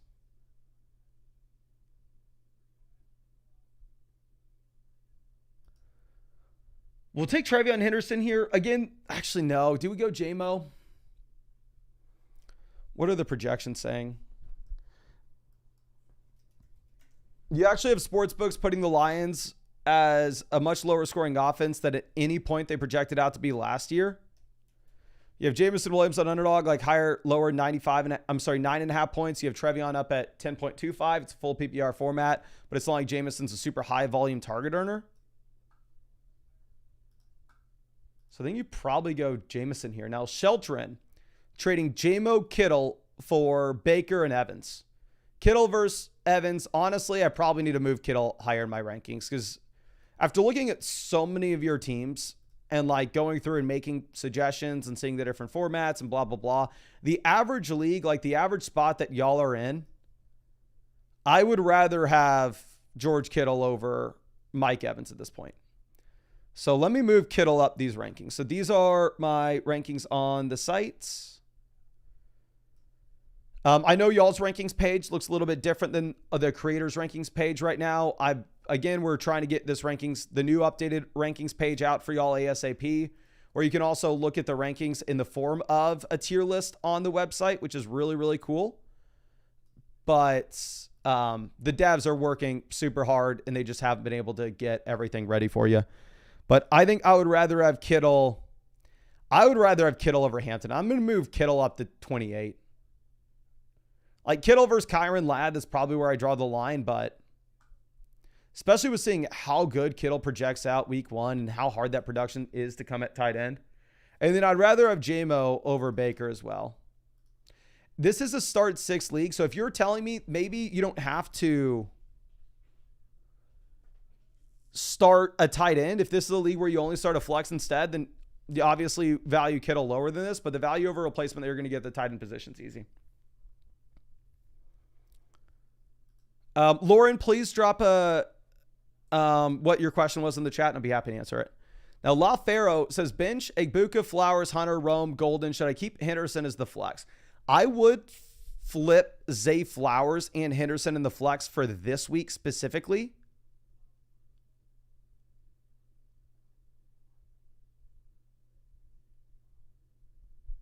Okay.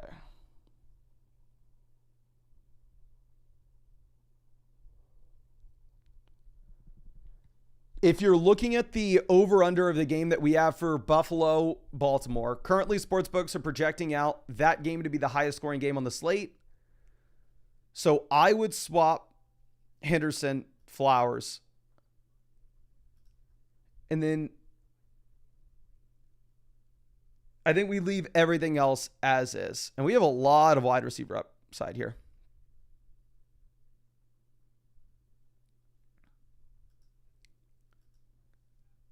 Michael says it was for Final Fantasy. Okay, let me go back to Final Fantasy. So Final Fantasy, we're going to start Trevion, and then for the flex, we go JMO. So I think that's about what we said. I could be wrong. But Chew Chips Ahoy. Again, you are not going to see this reflected in the rankings video that drops on the channel like right now. But you should see this reflected on the website tonight when I take a look and update our rankings.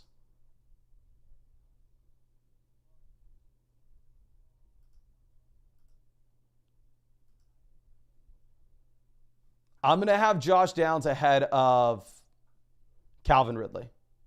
Downs fully removed off the injury report.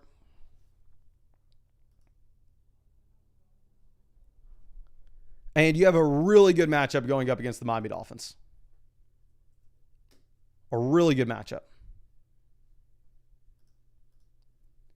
Now, Charlie with the trade. This is Chase Brown, Mike Evans versus Trevion and Nico. Chase to Nico, clear upgrade. Evans to Henderson, slight downgrade. But it's 10-team league. You're getting the clear best player in the deal. We're going to go Nico Collins. The Lance is going to trade Hall and Godwin for Chase Brown after. If that's lined up, that is an absolute no-brainer. And this trade here, Genty to Bowers, downgrade. Hurts to Josh Allen, slight upgrade. Cooper Kupp to Breece Hall, clear upgrade. So I don't like this trade as much as your second one that you're going to make. But I do think you can go ahead and make both, to be honest. Swamp Donkeys, here for the flex, I really just want to auto start Ted. I'm going to start him over Aaron Jones. I'm going to start him over Jalen Waddle. I'm going to start him over Josh Downs.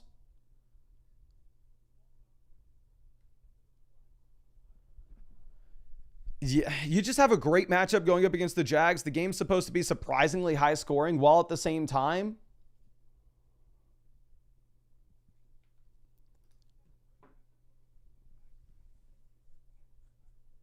Like, you have no Coker, you have no Thielen, you have like nobody left there.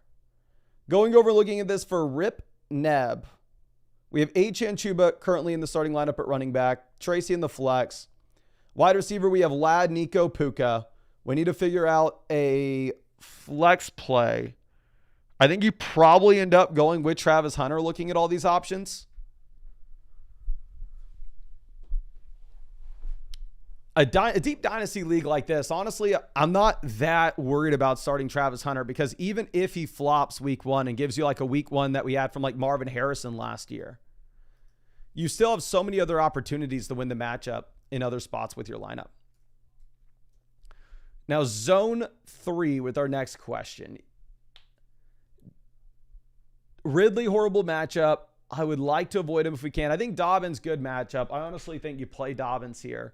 And between Calvin Ridley and Travis Hunter, I really like the game environment for Hunter, but you have the guaranteed target share and the guaranteed role for Ridley. So if you look at my rankings this week, I have Ridley 35, Hunter 36. I have them back to back, but I do opt to go with Calvin Ridley. Let me refresh this.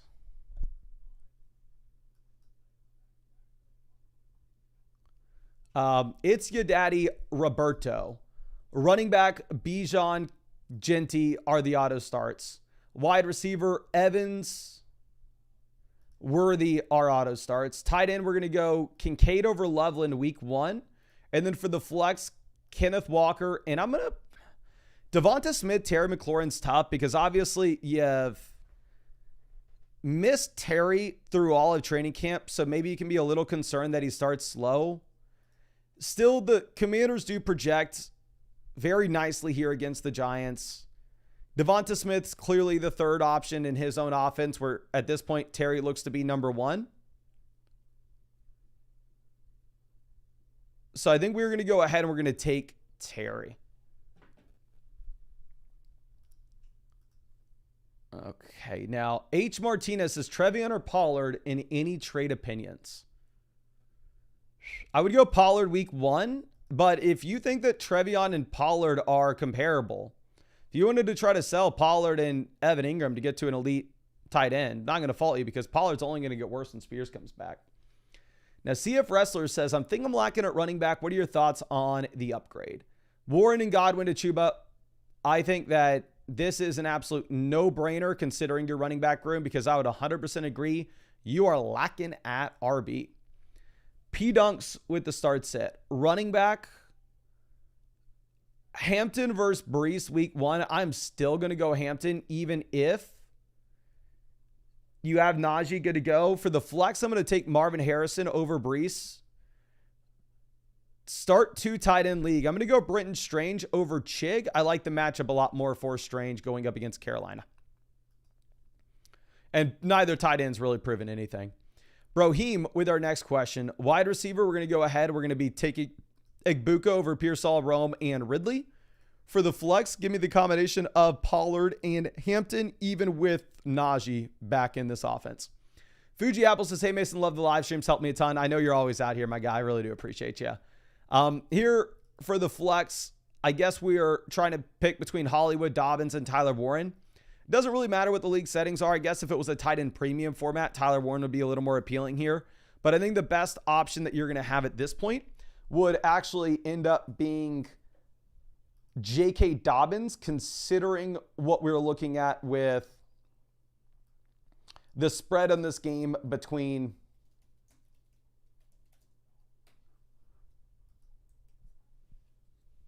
the Broncos and Titans, indicating that we should be able to have the Broncos run the ball over and over and over again.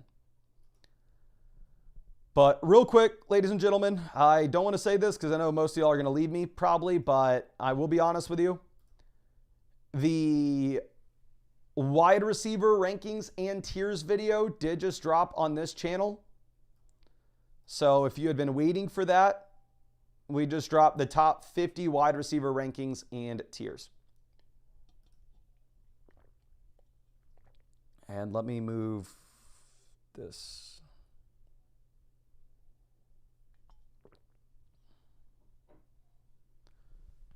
Because I need to comment on that. And for the people that stay with me, don't you worry. I'll get you set up with some free questions, hopefully. Okay.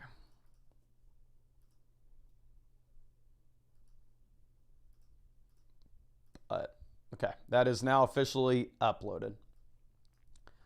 Now, and yeah, here, Fuji Apples, Dobbins the best play, Tyler Warren the second, and then Hollywood Brown the third. Now, Joey with our next start set. Quarterback, we are going to be taking Kyle. It's tough. The offenses project very similarly this week. We assume that there's more passing volume in Tampa, the Cardinals are going to run the ball more because the Saints aren't going to be able to keep up. But the thing is, Kyler Murray's going to run the ball more himself than Baker Mayfield. So quarterback's a little tough in this situation. Pulling up my quarterback rankings for the week. I do currently have Baker ahead of Kyler. If it's a 6-point passing touchdown format, it's very easily Baker Mayfield. 4-point passing touchdown league with the Tampa wide receiver injuries at the moment. And with the Kyler rushing upside, I think you could go Kyler. Running back, Achane, Gibbs will be your auto starts. Wide receiver, London and JSN are your auto starts. And then for the flex, we're going to be going back-to-back receivers with Tet and Devonta Smith. But Jerry Jeudy and Devonta Smith are very close in my rankings this week. I actually think you could consider Jerry Jeudy over Smith, given the fact that you have a great matchup going up against the Cincinnati Bengals. And this will be the best that you actually see the Browns offense project pretty much at any point this year. Okay. But let's move this over. I see some people saying that we're close to hitting 600 likes on the stream. So once we hit 600 likes, we will fire up some free questions. Let me see, are we actually at 600 or are y'all trolling? Because y'all may or may not have lied to me in the past about this. Okay, we actually had 600 likes. So let's give away some free questions here. Drop your flockfantasy.com username in the chat and we'll pick somebody randomly to give a free question to.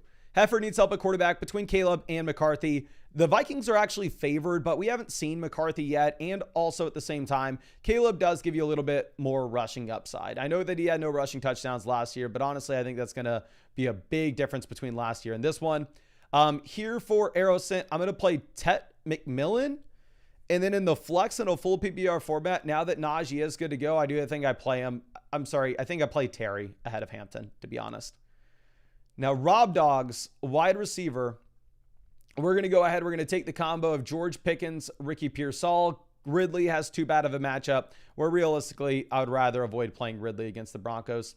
Steve Splash says Goddard or Ferg, and then RJ Harvey or ETN. I would be going with Harvey over ETN, given how actually... Obviously, I'd rather have RJ Harvey over ETN rest of season. The issue is this one specific week, we're going to assume that J.K. Dobbins is the starter. We haven't seen Harvey at any point. I have them ranked back-to-back at RB 30 and 31. I still have RJ Harvey one spot ahead of ETN, though. We're going to stand by our rankings. Then we'll go Dallas Goedert at tight end. Well, let's pick somebody random in the chat real quick. We got a back mask with the creepiest looking profile picture I may have ever seen. But let me hook you up with some free questions here, my friends. Thank you for hanging out with us in this stream. Let me see if I can find your username on the site. Back mask. Found you and just sent some free vouchers over your way.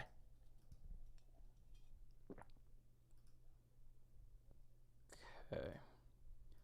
And let's move this over to our next question. It's going to be, yo, mixing me crazy. 6-point passing touchdown format, Dak, Jefferson, or Lawrence off the waiver wire. I would go Lawrence off waivers, to be honest. This is Dak, JJ McCarthy. If you're looking at Lawrence, best matchup you could possibly ask for going up against Carolina Panthers. The Jags project score a ton of points this week. Obviously, get Travis Hunter in here, so we're hoping that the overall passing offense is going to improve regardless. And then looking at the potential flex plays, you don't swap anything there. So pick up Lawrence off the waiver wire to stream. I would for sure play Lawrence over Dak this week, given the matchups. And let's move this over to our next one. Phil, always happy to see you, my guy. Wide receiver, Amon-Ra St. Brown is going to be an auto start alongside Nico Collins. For the flex, it's going to be a little bit tougher. I do think that I'm going to go with J-Mo, though, where at least with J-Mo, we've seen him with Goff, and the offensive coordinator has been hyping him up a bunch. I don't like the matchup for J-Mo or George Pickens, though. Okay, now, Pexty with our next question. Here for the flex, we're looking at Montgomery, Dobbins, or Igbuka. Full PPR format, I'm going to be going with Igbuka. Half PPR league, non-PPR league, I think you could talk me into Dobbins. Now, Arizari, this is CMC, Chris Godwin versus Aaron Jones, Ollie Gordon, and CeeDee Lamb. I'm going to go with Lamb. I would rather have Lamb over McCaffrey, especially considering the fact that Pexty says it's a half PPR format. So the other guy you could consider in that context was you could consider pivoting over to J.K. Dobbins, but ultimately it is going to be up to you there. Okay. Now, I would rather have Lamb over McCaffrey, especially after the Micah Parsons trade, just because this team should look to throw the ball over and over and over again with a worse defense.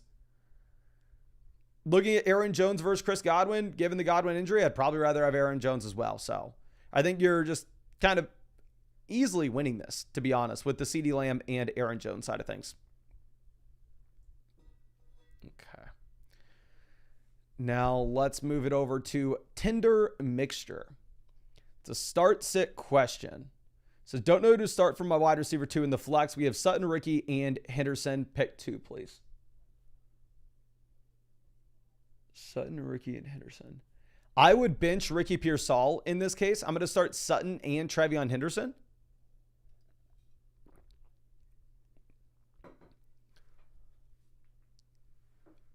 With Ricky, it's a tough matchup going up against Seattle. Now you have Jawan Jennings. We've only seen him be good for 2 games in his NFL career. So I don't think he's an auto lock. I think he's definitely a potential breakout wide receiver that I'd be excited for. But I don't think you need to play him week 1. Now, Zach Spot says, need an RB play. Looking for an upgrade of Caleb Johnson.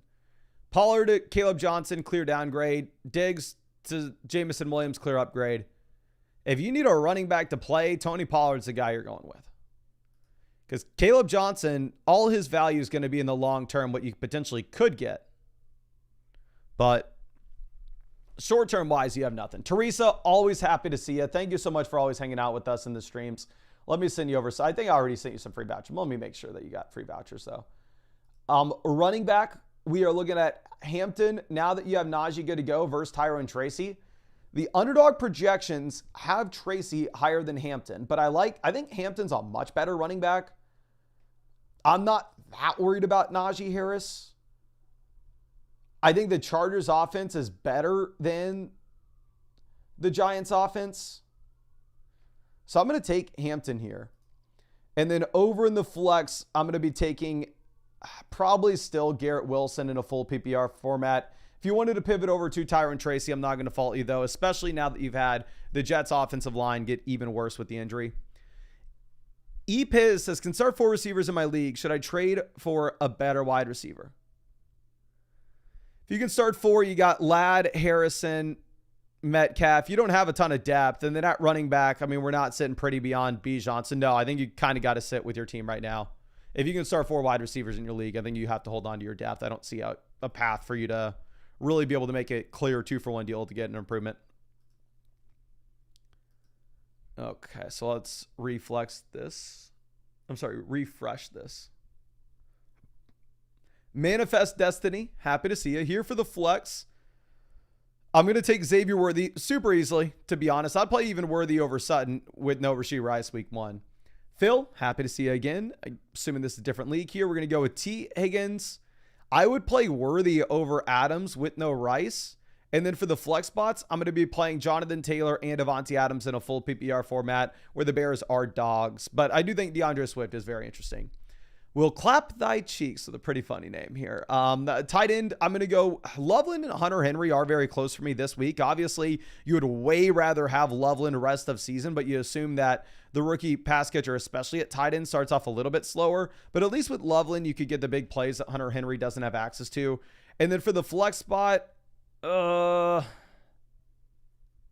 it's going to be down between JMO and Tyrone Tracy. I think Tracy gives you the higher floor. JMO gives you the higher ceiling. Based off of how strong your roster is, though, I think you can afford to just go Tracy. Edwin says, when is the Flock League video?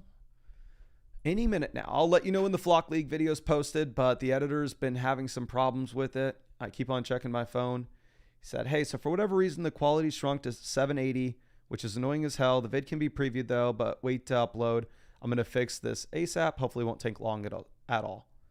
And I said, just keep me posted. And that was about exactly 20 minutes ago. So that's all the information I have, my friend. You got it now as well. Now, Torben, this is Hampton, Marv, Worthy versus Chase Brown, Olave, and Evans. Hampton to Chase Brown upgrade. Harrison to Evans upgrade. Worthy to Olave downgrade. I'm fine downgrading from Worthy to Olave in a 10-team league to upgrade the 2 other spots. So we're going to go Chase Brown, Mike Evans here. Now, Epis says, appreciate the advice. Appreciate you, my friend. Here, I do like the Chuba matchup a ton, honestly. Like, I think a lot of weeks I'm going to rank Kenneth Walker over Chuba Hubbard with confidence. But for this week, going up against the Jags, I think I get Chuba in. You're, in reality, going to play both running backs, though, because I think I would definitely play them over, like, Devonta Smith on the flex.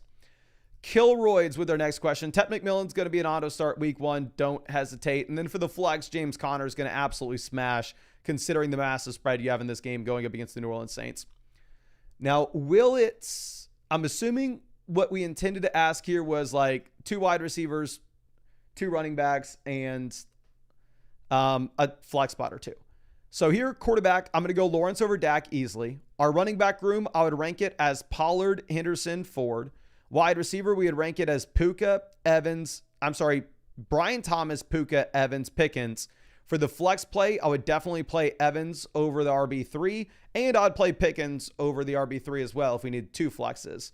And then here at tight end, I'm going to go Tucker Kraft over Tyler Warren week 1, considering that Jaden Reed is banged up and Tyler Warren is a rookie.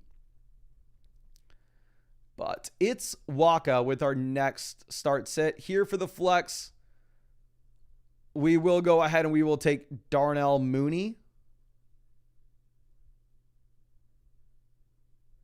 You have no Addison, you have no Godwin. If Mooney misses, you probably pivot over to Zach Charbonnet.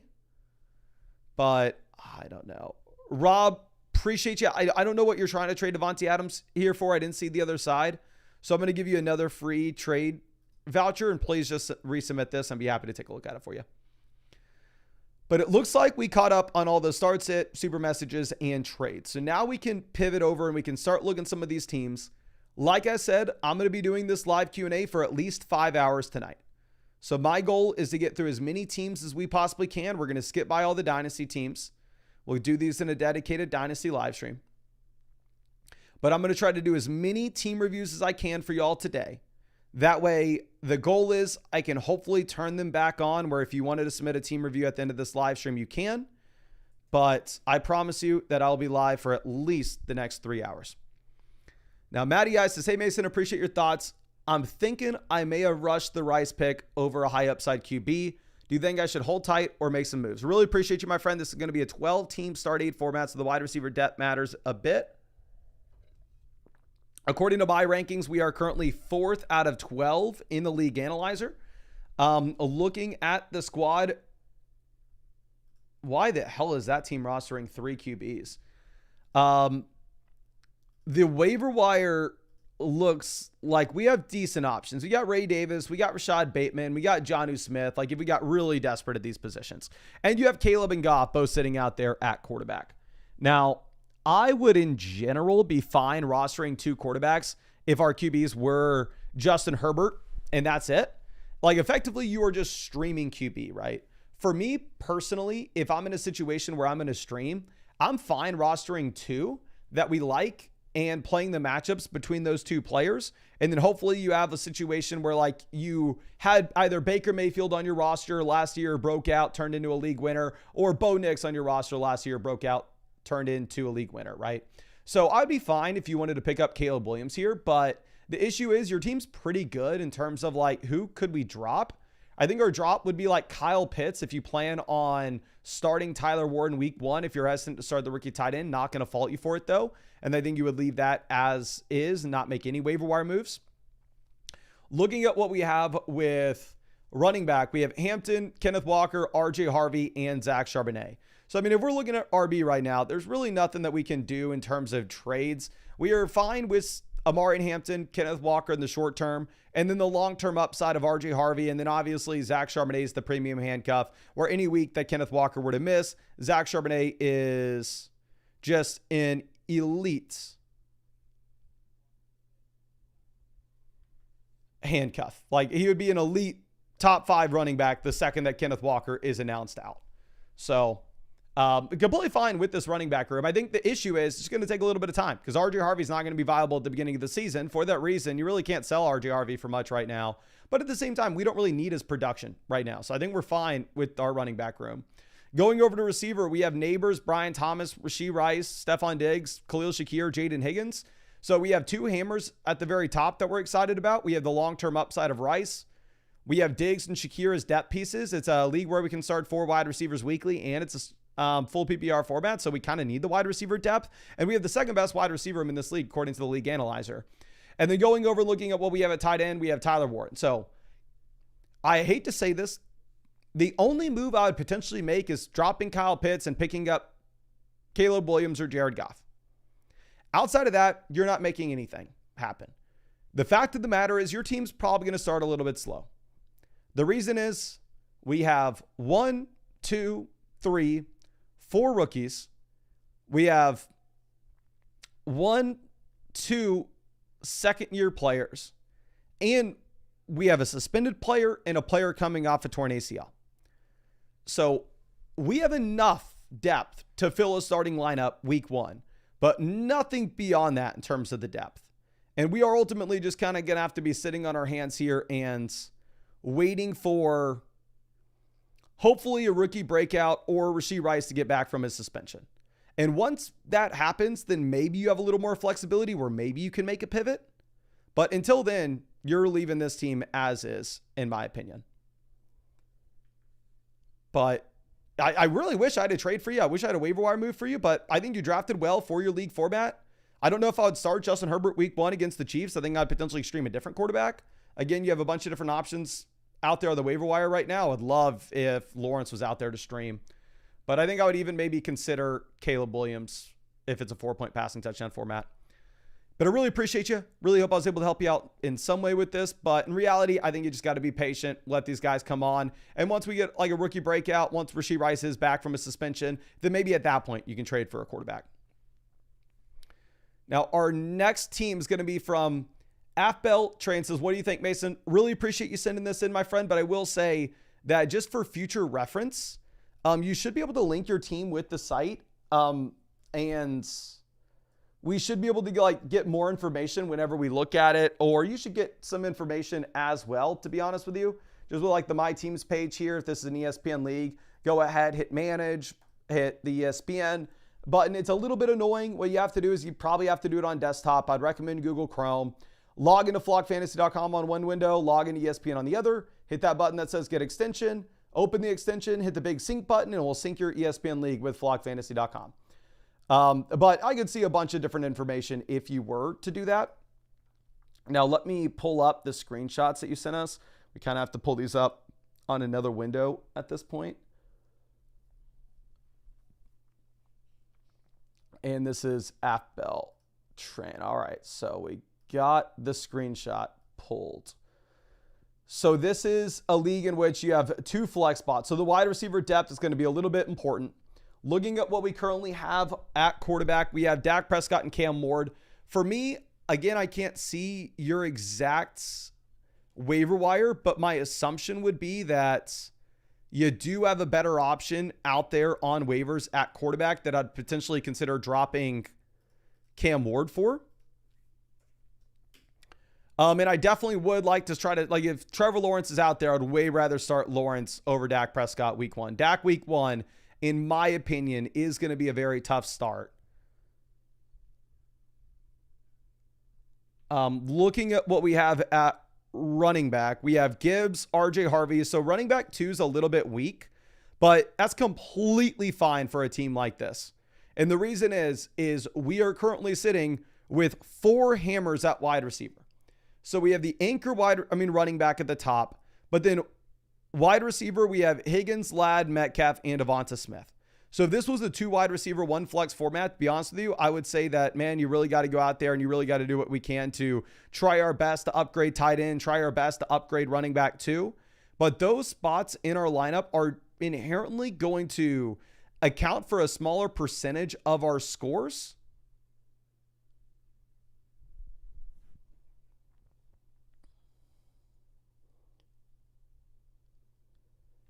Than if it was a 2 wide receiver, 1 flex.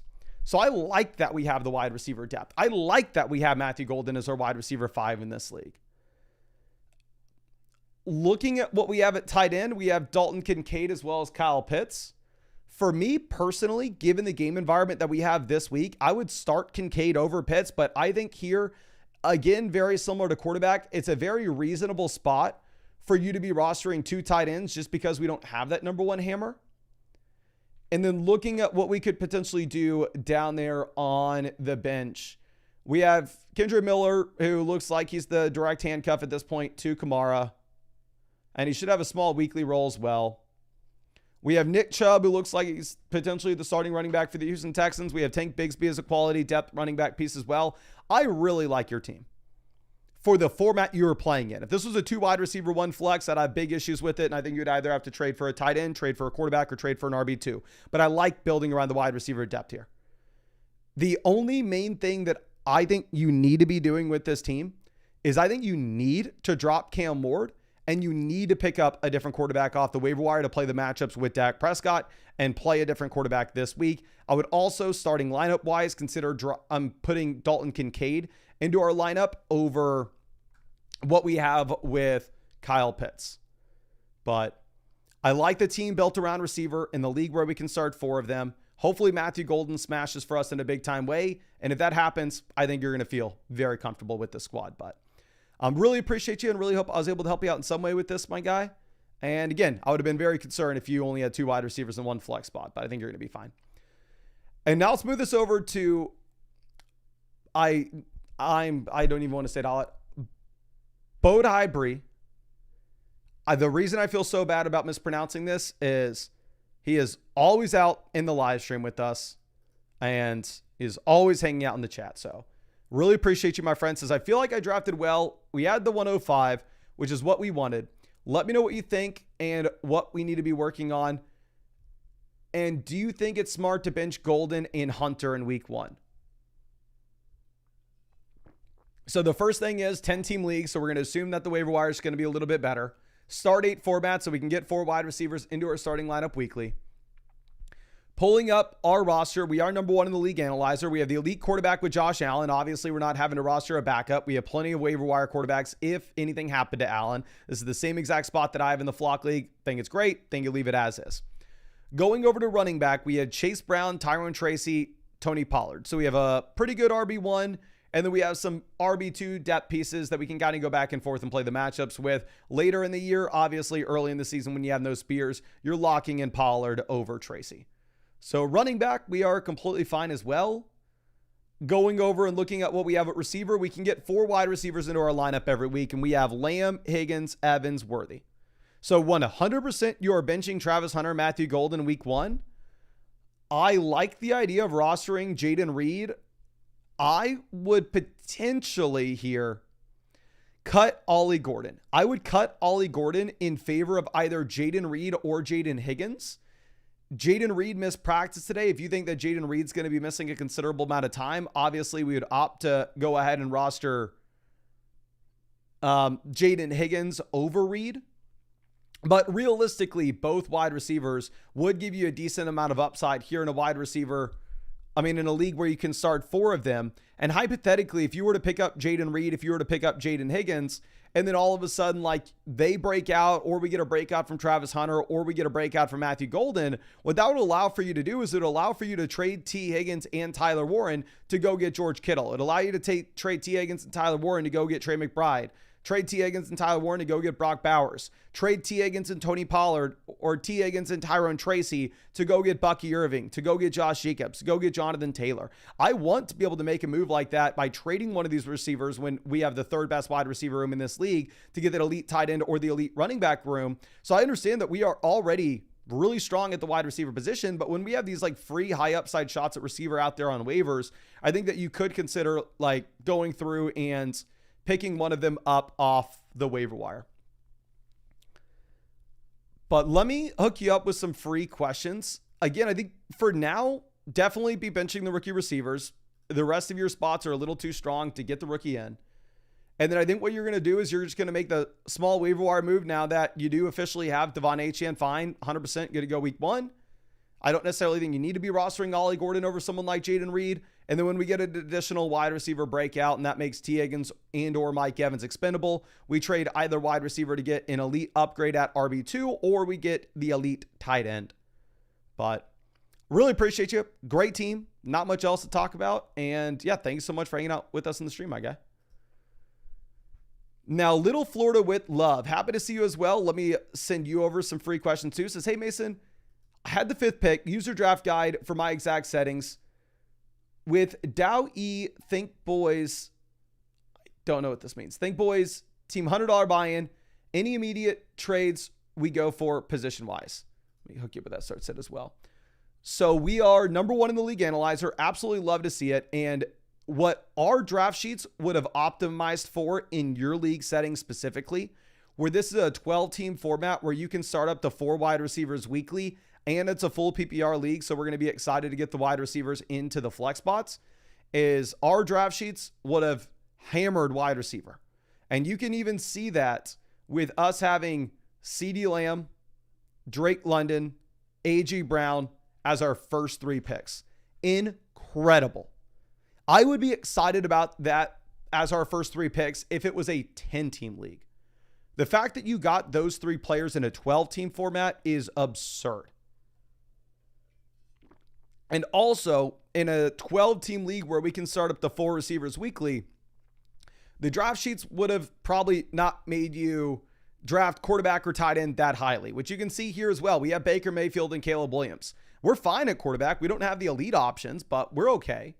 Tight end, we have Tucker Kraft, Brenton Strange. Let's see if there are any waiver wire tight ends that we would like over Strange. I would prefer Jake Ferguson myself, but week 1, I completely understand wanting to go with Strange. Strange is a much better matchup than Ferg, but obviously we're not. I'm sorry, I got to send the lady something.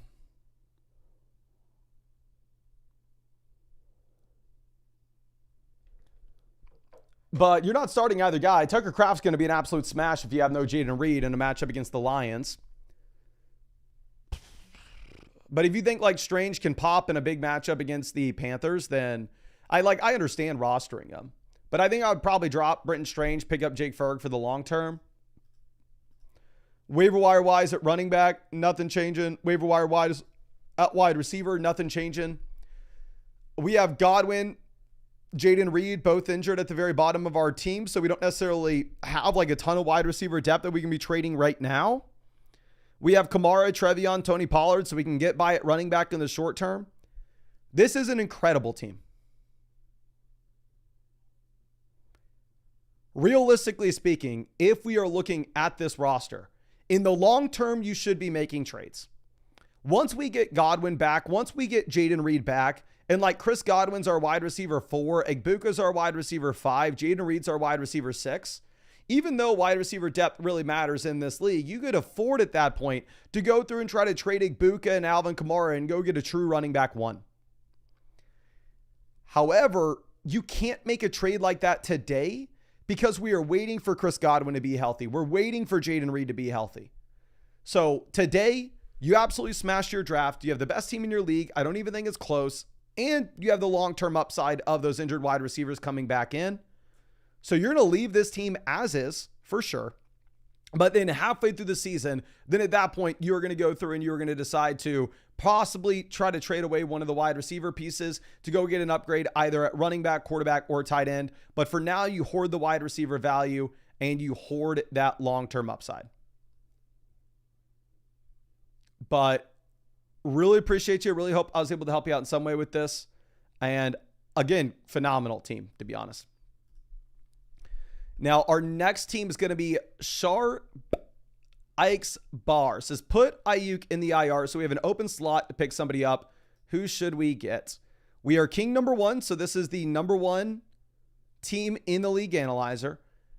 This is from 3 days ago. Again, I'm very sorry it's taken us this long to get to this team. What I actually had to do now is I had to turn off team reviews where nobody else can get them for the time being until we catch up, because in the future, I want to make sure that anybody who sends in a team review, they get it within 24 hours, which that's just simply not the case right now because we had too many people send them in initially. So I'm sorry that you had to wait so long, my guy. I don't know if you already made a pickup. Looking at the best options on your waiver wire, obviously it kind of sucks if you're going to pick them up and you're not going to be able to put them into the actual IR slot. Like Brandon Ayuk is an IR. But I do think if the only cost of this player is worth the roster spot, it's probably worth it. Like if the cost of Joe Mixon is you just hold on to him at the very bottom end and see if he actually does come back in week 5, which at this point it looks unlikely, but maybe. Because if Mixon does come back in week 5, he is going to have a much higher ceiling than anybody else we can see off the waiver wire. Like he'll have a much higher ceiling than Rico Dowdle. He'll have a much higher ceiling than Ray Davis, than Chris Rodriguez. So if you still have an open roster spot, I would consider picking up Joe Mixon. If you no longer have an open roster spot, maybe you already went out there and picked up Tyler Algier after you asked this. Because again, the lineups automatically update for me. So I know you submitted this 3 days ago, but we're looking at your most up-to-date lineup here. But I would probably in that case drop Tyler Algier and pick up Joe Mixon. Now, this is a league where the depth matters more at wide receiver and running back. We have Josh Allen, we have Brock Bowers, so we have the QB1 and the tight end 1 in fantasy. Obviously, we need to be rostering backup running backs and backup wide receivers, considering the fact that this league, you do have to optimize for the depth of those positions. We have Bijan Hubbard in our lineup at running back week 1. Wide receiver, we have DK Metcalf, Calvin Ridley, and then in the flex spots, we have Isaiah Pacheco and like Khalil Shakir. And then we have the high upside pieces on the bench of Trey Benson, Brian Robinson, and Tyler Algier. So you're going to be below average at the flexes. And the hope is that the elite quarterback, the elite tight end, is able to make up for it.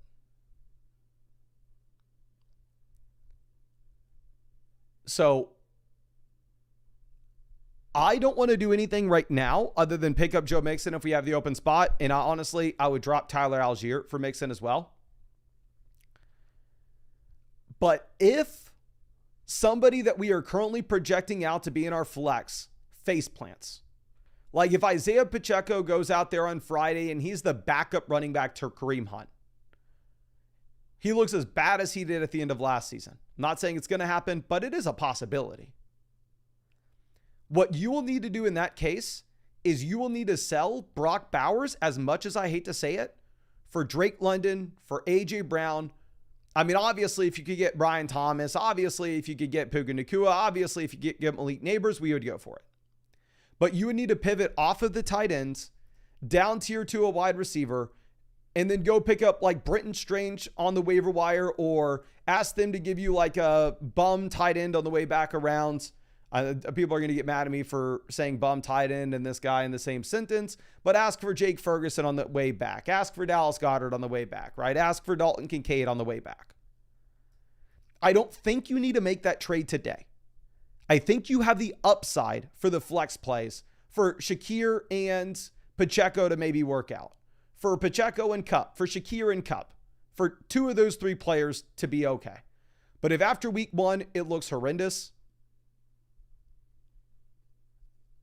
I think that you are ultimately going to need to sell Bowers, but for now, you leave it as is and just pick up Mixon. But overall, you have the most value on your team than any team in the league, and only one team is close to you currently. So I do think that you're in a completely fine spot, though.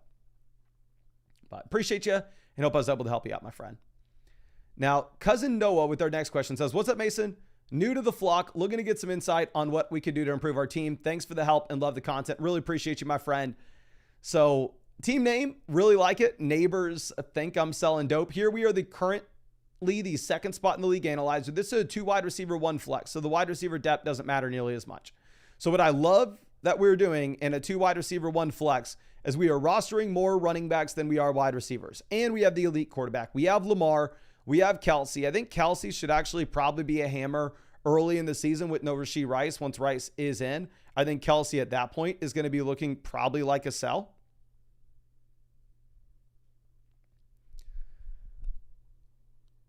Gosh, real quick.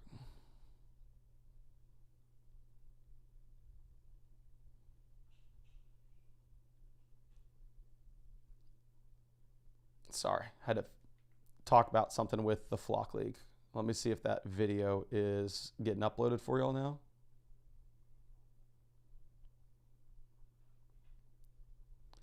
Okay, it is not. but I'll keep you posted. But I think Kelce starts off strong. Like, I just did my tight end rankings, and Kelce is a borderline top 5 tight end for week 1. Like, I think as the season goes on, I mean, he's probably going to tire out. Older option. Rice comes back in. Target share should go down, especially Rice and Kelce kind of operate in a similar area of the football field. Wide receiver, we have Neighbors and Pickens as auto starts in our lineup every single week at the very top. We have Pickens as a high upside flex. We have Rashee Rice for later in the year. And then going over to running back, we have Walker, Brees as running backs that we can start early. And then we have the depth pieces with upside of Ja'Cory Krosky-Merritt, Quinshon Judkins, Braylon Allen, Nick Chubb, Woody Marks. This team looks eerily similar to mine, with the bench being filled out with these running backs like JCM, Braylon, and Chubb. I think that you absolutely smashed it. I think you have the perfect roster construction for what we would want to see today for your league settings. If we were looking at making any waiver wire pivots, I think we probably add Brandon Ayuk to our watch list. And as we get closer to Brandon Ayuk returning, we're probably going to look at picking him up at some point. But for now, we're sitting on our hands. We're waiting for Rashee Rice to come back. Once Rice does come back, then at that point, you should have the expendable value to sell George Pickens and Travis Kelce to go get an improvement at tight end, or sell George Pickens and Breece Hall to go get an improvement at running back. But also there's an outside chance that maybe Ja'Cory Krosky-Merritt, that maybe a Quinshon Judkins turns into a viable option for you. So for now, you're doing nothing. Long term, we're going to sell a wide receiver piece to upgrade at tight end or running back, but we got to wait for Rashee Rice to come back before we do so. But overall, love the team, my friend, and hope I was able to help out in any way. Now, let's move this over to our next question. This one's coming out from Ghost. Happy to see you. Let me go ahead and set you up with some free vouchers here. This is my guy. Another year, another dollar. Had an okay draft, but definitely looking for some advice. We have Mixon on the IR, drafted Tesla because I'm a Lions fan and he could be a sleeper, but I'm willing to part ways, of course. Thanks again, brother. Really appreciate you. I will say that Isaac Tesla is a very exciting player in terms of like best ball drafts, where I think I agree he's a sleeper currently, like being drafted as a wide receiver 6, wide receiver 7. That has the upside to turn into like a top 36 wide receiver in fantasy. And like in an underdog best ball draft, that probably helps you out. But if we are looking at what we have when it comes to an 8-team redraft league where you have to actually submit your starting lineup with these players, Isaac Tesla does not have the upside to really move the needle for you. He does not have the upside to make a difference. So I like that we're no longer rostering him. Looking at quarterback, I like that we have we got Ghost in the chat. Says drop Tesla and picked up Addison. 100%, I would have told you to do the same exact thing looking at this league. And please also, if you're in the chat, let me know if you have any additional questions with your team. I'd be super happy to answer anything that you want as I go through this. But 8-team format, the main thing that we need to talk about is if a player does not have top 10 upside at their position at running back or wide receiver, they're almost useless to us. If a player does not have top 5 upside at their position at quarterback or tight end, they're almost useless to us. We could always go and pick up a top 24 wide receiver for that week. We have Josh Downs, Juwan Jennings, Jaden Reed all out there on the waiver wire. Okay. We could always go and pick up a running back off waivers with Travis Etienne, Javonte Williams sitting out there. So the floor of a player is not going to matter in the slightest. And when we roster these guys, we only need to think about the ceiling. The other thing with that is because you have such a high floor with the waiver wire options every single week, it's just called the replacement level player. So everything we always look at is value over replacement in fantasy football. 14-team league, the replacement level player, not that valuable. 8-team league, it's super valuable. So you are highly incentivized to go out there and make 2-for-1 deals where we get improvements inside the starting lineup. Like, let me go ahead and let me just use an example here with the trade calculator for you. Like, let's go ahead and let's put in a trade that I know you would lose with the calculator. And you know I love me some Xavier Worthy, so I'm not picking on Xavier Worthy here whatsoever. But let's look at like Xavier Worthy and Matthew Golden versus potentially upgrading to who's a wide receiver that went in round 3 of drafts. This isn't going to be a good enough example. That was a fair deal. Let's go Xavier Worthy and Terry McLaurin to get to Ladd McConkey. If we look at this in a regular fantasy football league, trading Terry McLaurin and Xavier Worthy for Ladd McConkey, you're going to lose the deal. Like, you should not make this trade, or at least according to our trade calculator, which the amount of work that we put into this trade calculator, I would say that is by far and away the best trade calculator you can find. And I think it's going to be a really, really useful tool for you as the season goes on.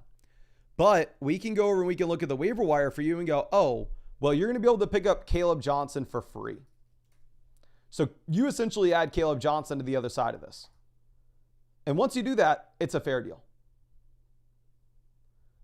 So what I want to be doing with this league is I want to be making those 2-for-1 trades.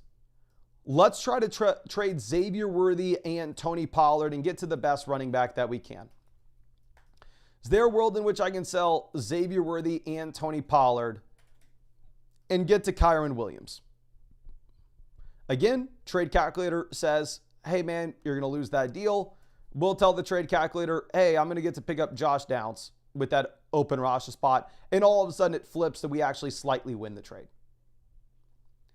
So we're going to try to sell Xavier Worthy, Tony Pollard for Kyron Williams. We're going to try to sell Terry McLaurin, Tony Pollard for Amari and Hampton. I'm going to try to sell Xavier Worthy and Sam Laporta for George Kittle. Xavier Worthy and Sam Laporta for Trey McBride. Xavier Worthy and Sam Laporta for Brock Bowers. We're going to do the same thing with Tony Pollard. We're just going to try to sell these wide receiver 2s, running back 2s in 2-for-1 deals, spam them, and do anything that we can to upgrade anywhere across the lineup.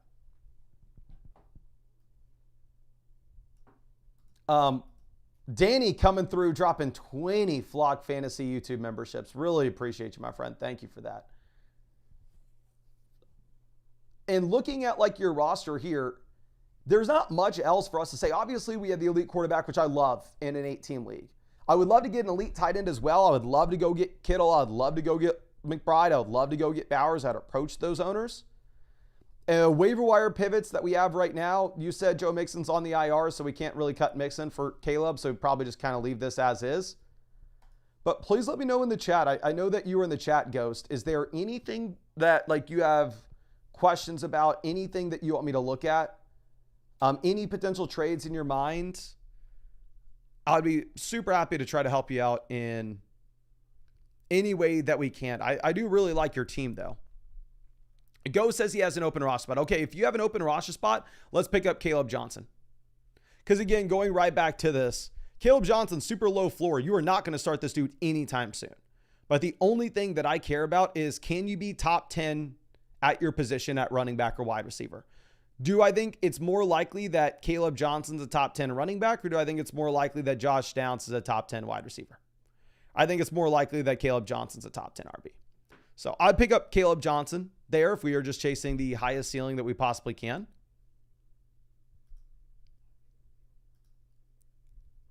And let me know if there are any other questions. Tyrone says, is there a reason I can't submit a team review on flockfantasy.com? I have too many team reviews waiting for me right now, so I turned them off a couple days ago.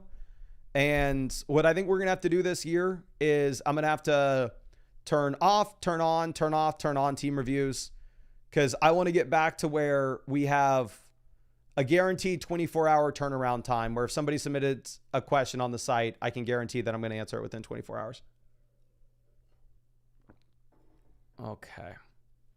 And I'm going to get you all set up with some free questions, but I really want to make sure that Ghost gets everything clarified with this team. So I'm going to give him time to type something in the chat, and I'm going to run and go fill up my water as he does it. And when I get back, we'll give away some free questions, and we'll keep ripping.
Okay, so let's check this out. I know we were waiting for Ghost to have some questions.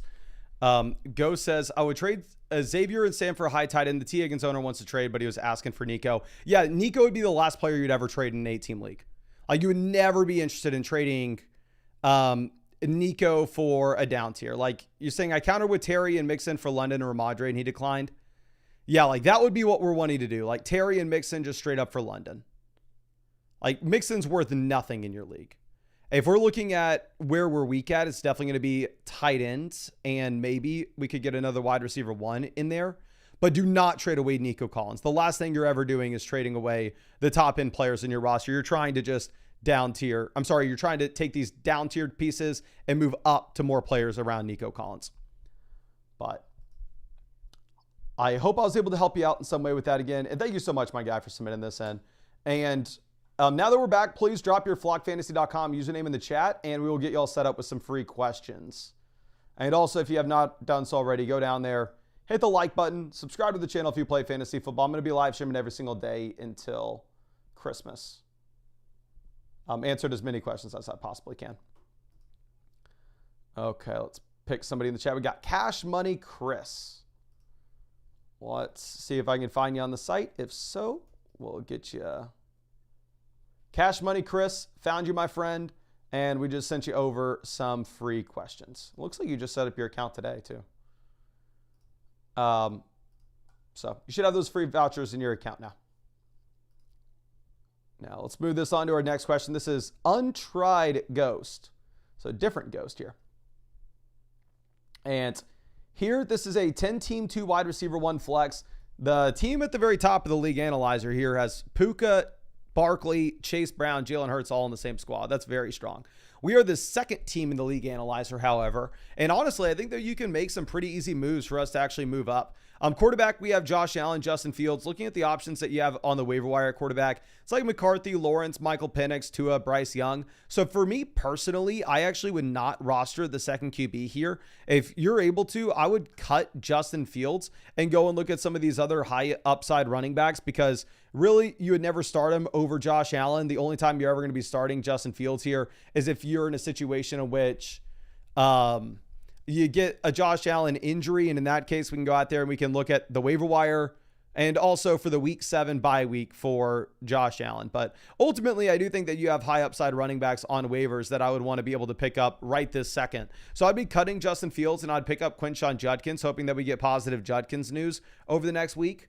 Going over and looking at what we have with the running back room currently, we have Jaden Blue down there as well. For me, I think if we're going to be looking at the potential pivot that we can make from Jaden Blue to like Joe Mixon, you're just going to get a much higher ceiling with Mixon as well off waivers. So I would cut Jaden Blue. I'd pick up Joe Mixon.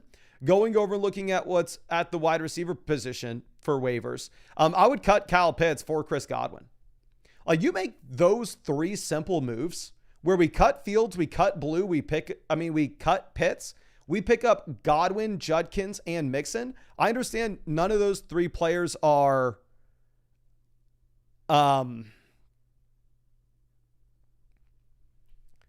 playing week 1, but realistically, it's the bottom end of your roster anyway. So the only thing that you are looking at is just going to be the high upside play that you can have for later in the year during the bye weeks. So again, cut Fields, Blue, and Kyle Pitts. Pick up Chris Godwin, Joe Mixon, Quinshon Judkins. I think that could actually potentially move you to the number 1 spot in the league analyzer. And honestly, your team's good enough elsewhere. You have Josh Allen, Trey McBride. I love the elite quarterback and the elite tight end with these league settings. We have Amon-Ra, Terry, DJ Moore. We have Derrick Henry, Brees, Aaron Jones. I love what you did with this team. The only thing that's going to be of relevance for us is the waiver wire swaps. But I really appreciate you and really hope I was able to help you out in some way with this. And again, congrats on having a monster squad. Now let's move this over to our next team. This is going to be Who's Ryan? Happy to see you, my friend. Says, when I drafted, ESPN has this team projected 10th, which in my opinion, I know I said in the live stream yesterday that if you play in an IDP league, honestly, the ESPN projections may be better than ours because we don't have like individual defensive players loaded into our values. But if you play in just a regular fantasy football league where the only things that you start are quarterback, running back, wide receiver, tight end, kicker, defense, the values that we have are going to be so much more accurate than what you have with like the ESPN draft grades or whatever. But it says, when I drafted ESPN, had this team projected last. Any advice on upgrades to seek? I know quarterback, however, also any start sit suggestions for week 1. First thing is, let me hook you up with some free questions. So that way, like if you have a week 2 start sit, you can send that into me as well. For what we're doing with this team week 1, start Chase Brown, Alvin Kamara at running back, CeeDee Lamb, JSN at wide receiver, Kelsey at tight ends. We're going to go Caleb at quarterback. And then for the flex, we're going to play Chuba Hubbard. So the issue that you have with this team is it's going to be a 10 team, 2 wide receiver, 1 flex. If Who's Ryan is in this chat right now, I would absolutely love to bounce some questions off you if you're here. But what the league analyzer is pulling in is it's pulling in that this is a non-PPR format. So with this being a non-PPR league, what is going to be extremely relevant is going and getting an elite quarterback. And Ryan says he's here. Perfect. Can you let me know, is this a non-PPR league? If this is a non-PPR format, quarterback's going to make up such a high percentage of your starting lineup output, especially because you only start 2 wide receivers and 1 flex. So yeah, that's great to know. So in my opinion, we need to be projecting almost every single week for a running back to be in our flex spot. So if that's going to be the case, as we go through and as we look at what we should be doing with waiver wire pickups, I want to be rostering more running backs down here at the bottom end. You can see in my generic rankings on the site that I actually have Javonte Williams ranked behind Keon Coleman. However, if it's a non-PPR format, I think you should be dropping Keon Coleman and picking up Javonte Williams. I think that's a very, very easy swap. In a non-PPR format as well, I think that once we make that swap, we are still able to potentially go through and make a trade for an elite level QB. Let's go and look at the teams that have the majority of the quarterback value. Like this team's currently rostering both Josh Allen and Dak Prescott. And running back, they're absolutely screwed. It's a non-PPR format, so running back's going to be the most important position in this league. And they have Caleb Johnson as their RB2. So if there's a world in which you could potentially sell a running back and Caleb Williams to go get Josh Allen, I would absolutely love to do it. Now, obviously, I don't want to be selling Chase Brown. The difficulty with this is Kamara's not getting us Allen. Hubbard's not getting us Allen. Pollard's not getting us Allen. Now, don't get me wrong. My initial offer to this guy is I'm going to try to send him Alvin Kamara and Caleb Williams and see if we can get to Josh Allen. And if so, I mean, we're making out like a bandit, and our team all of a sudden is probably the best team in the league. I would imagine that gets rejected, and what I would try to do at that point is I would try to throw one of these meaningless wide receivers in. DJ Moore, Jerry Jeudy in a lot of fantasy football leagues will matter a ton. Like Jerry Jeudy in the Flock League, which is a 12-team league where I start 2 flexes and it's full PPR, I'm starting Jerry Jeudy week 1, and he's actually going to be crucial to my team. Here in a 10-team, 2 wide receiver, 1 flex non-PPR format where you never want to be flexing the wide receiver, Jerry Jeudy is almost meaningless. So if we can go like, or even say DJ Moore, if you're going to get more value from DJ Moore is almost meaningless. Let's try to sell DJ Moore, Alvin Kamara, and Caleb Williams, and let's go see if we can get Josh Allen, see if we can get Lamar Jackson, see if we can get Jalen Hurts, see if we can get Jaden Daniels, see if you can get one of the big 4 quarterbacks. That would be an absolute no-brainer for me. The other thing that we want to be doing as well, like I said, is we want to be cutting Keon Coleman in favor of Javonte Williams, just optimizing for as many running backs on this team as possible because running backs are going to be our plays in the flex. Lastly, if you're not able to get the upgrade to the elite level quarterback, our plan B, if those 4 owners reject that deal, is we are still going to be shopping the combination of DJ Moore and Alvin Kamara to try to get up to James Cook. And I know that sounds weird because you may see Alvin Kamara ranked right alongside James Cook in my rankings, but my rankings are for a full PPR league, unless you're obviously using the draft sheets that were posted on the site for non-PPR. Kamara is just naturally going to be less valuable in a non-PPR format, knowing the Saints project to be the worst offense in the league at this point. So if we could go like DJ Moore, Alvin Kamara to try to get to Kyron Williams, to try to get to James Cook, I think that would be also another interesting pivot. So plan A is you're going to trade Kamara, DJ Moore, and Caleb to get to a top 4 quarterback.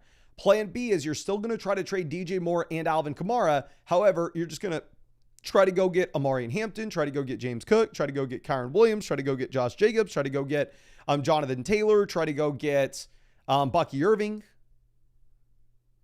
So really appreciate you, but in a non-PPR format, you need to be completely changing how you view these players. Running back will be king, quarterback will be king, and selling those receivers for, obviously we don't need to sell Lamb, we don't need to sell JSN. Those are going to be two guys that we have to start every week, but anybody beyond that are going to be guys that we're trying to get rid of. But please let me know in the chat if you have any questions. Ryan, I'd be happy to follow up with anything on this. Anthony says, where can I send my team? Every time we look at a team or answer these questions, it's all through flockfantasy.com. But the team reviews right now, we are backed up too much on. So we have the team reviews off where you can't buy them. But hopefully we're going to live stream for at least 5 hours answering questions here and reviewing teams. So hopefully I can eventually turn those back on for you.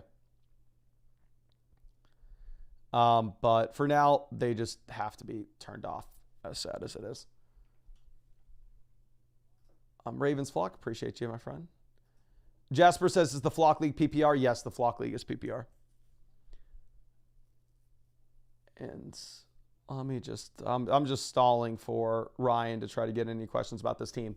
So as I stall, I'll remind you, every 100 likes we hit, we are giving out free start set questions and trade questions. So hit the like button. And also, just to stall as well, we are streaming every single day until Christmas.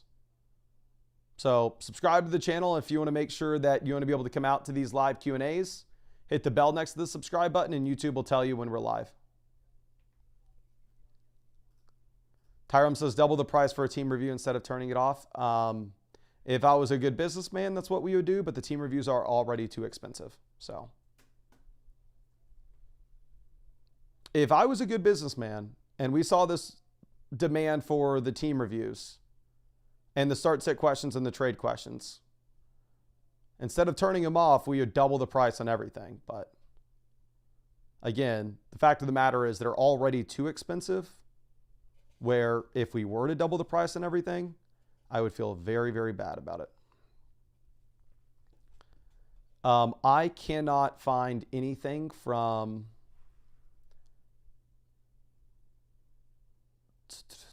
Ryan here.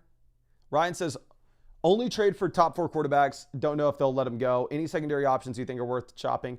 Like I said, the secondary move, if you can't get the top 4 quarterbacks, would be DJ Moore and Alvin Kamara for one of those like 7 running backs that we discussed.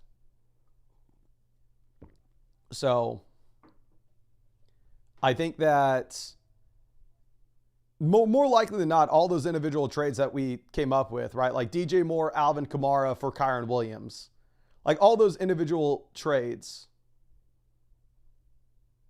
will more likely than not be rejected. But if we're sending 11 or 12 out to all those different owners, you're in a spot where one could realistically get accepted. I think it would make your team dramatically better. But really appreciate you. Like I said, I hooked you up with those free questions as well. So if you have anything else that you want me to take a look at, I'd be super happy to look at it for you, my friend. But let's move this on. I know everybody's asking when the next Flock video is. I would assume in the next 15 minutes, we'll have a Flock video out. But let me get to the quick questions real quick. These are the start sit, the trade, and the super messages. And then we'll go back to team reviews. So Ram Fantasy here at the flex. You're going to be starting Jalen Waddle over Warren, Travis Hunter, and Tank Bigsby pretty easily. Faded Nas with the start sit. Wide receiver, I'm going to go Matthew Golden over Mooney. We're going to go Darnell Mooney over Tank. Actually, if this is really a non-PPR format, I'd play Tank Bigsby over Darnell Mooney. But if it was a full PPR league, we'd go Mooney. Non-PPR, go Bigsby, though. Now, Lucas Town. Here for the flex, I would go with Tracy over Ricky Pearsall now that Jennings is good to go.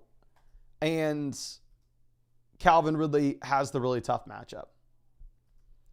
Now, Carriot, quarterback, we have May and Fields to look at. 23-point implied team total for the Pats, but they can probably run the ball, and Drake May's not going to have as much rushing upside as Justin Fields. You have Fields, though, projected to be in the lowest scoring game of the week. And at the same time, you're looking at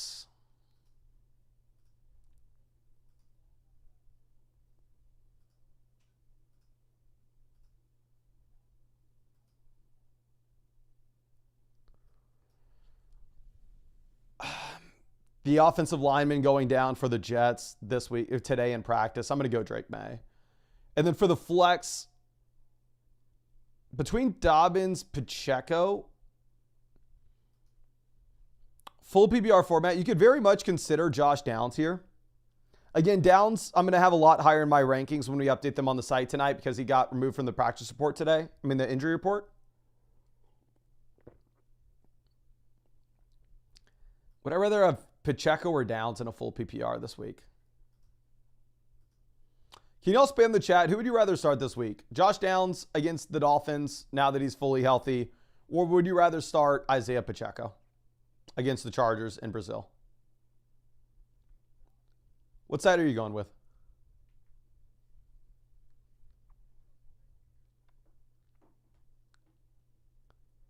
We got Dobbins. I'm not playing Ridley against Denver.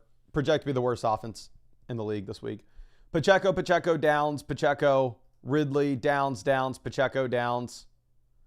Pacheco, Downs, Pacheco. I don't think Pacheco has guaranteed volume, to be honest. I think he has likely volume. I don't know if it's guaranteed.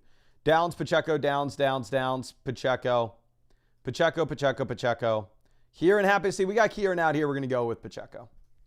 Again, I do want to get excited about Downs, though, in this matchup now that he is healthy. Now, ran the plug here on the bench. We currently have like Matthew Golden that we would look to get in. I'm not going to play Golden over any of those receivers in wide receiver of the flex, though. But Golden looks exciting with no read. Hook 'em horns. Hook 'em, my friend. This is super easily Brian Thomas. It's not even remotely close. Jerry Jeudy should smash this week, though, in the matchup. Nero with our next question. Running back between Montgomery and Bigsby. Give me Montgomery. For the flex, full PPR. Actually, this is a half PPR. Waddle versus Jeudy is going to be a little bit tougher. With Jeudy, again, you have such a good matchup going up against Cincy. 21-point implied team total, and you have Flacco under center, so we're going to go with Jeudy. Drew, Chase Brown versus Kenneth Walker and Drake London. Drake London and Chase Brown are about the same for me, so if you get Kenneth Walker for free, give me Kenneth Walker. Now, Zocent says, just very hard to consider. Love your rankings. Really appreciate you, my friend. Tracy versus Jalen Warren. For me, I do think that Jalen Warren's going to be the starting running back this week. Both these offenses should be some of the lowest scoring offenses in the league. Right now, I have Tracy and Jalen Warren ranked back-to-back at RB26 and RB27 in my ranks. I do have Tracy one spot ahead of him. Going over to tight end between Hawkinson and Andrews. I have Hawkinson in the Flock League, so I really hope Hawkinson crushes. But now that you have no Isaiah Likely in a great matchup against the Bills, I think you have to play Andrews. Now, 12-12 Andrew, here at tight ends, between Loveland, Hunter Henry, and Jake Ferg.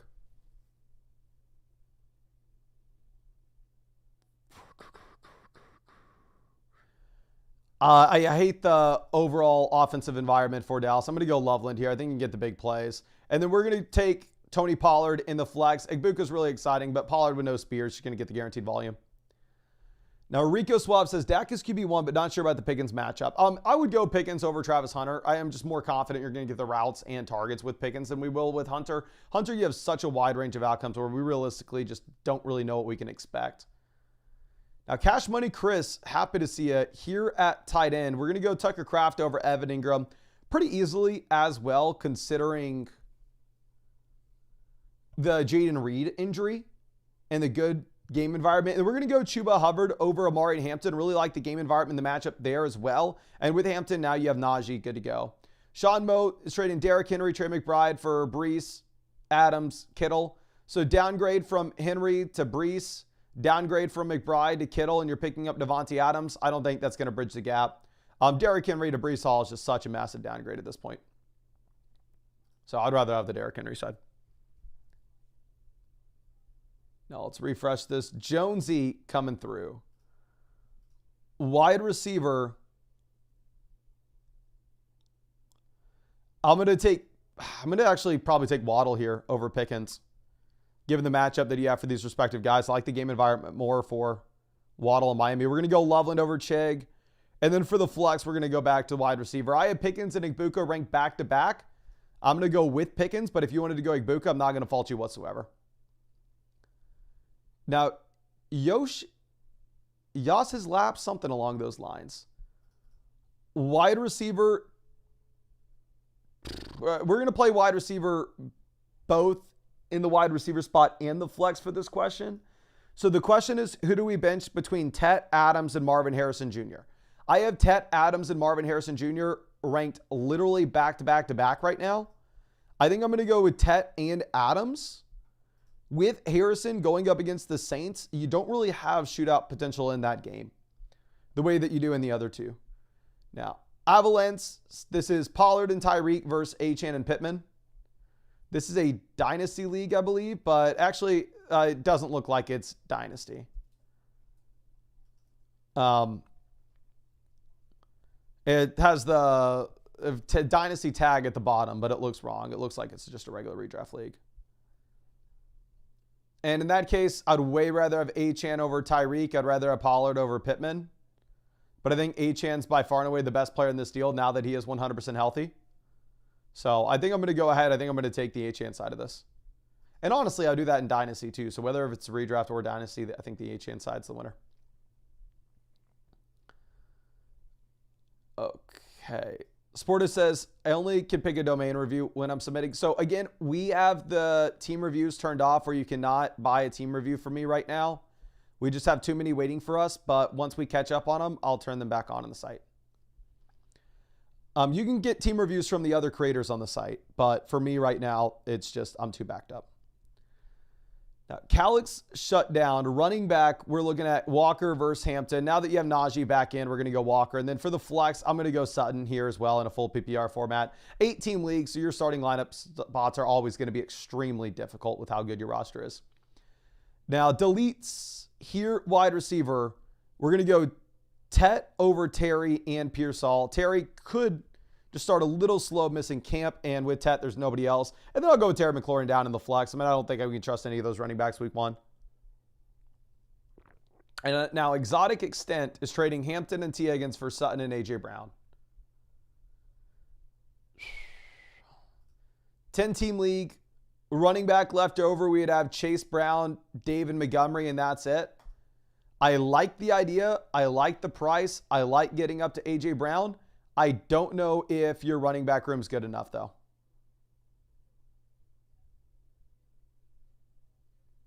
So we're going to go with Hampton and Higgins. Ravens, Flock says, hate to tell you this, but when I get the Flock League noti, I'm gone. I'm not going to. I don't fault you. I mean, it hurts, but I don't fault you. And I'll show you this real quick. It's uploading. 93% uploaded for the Flock League. Y'all can help me maybe come up with the title for it.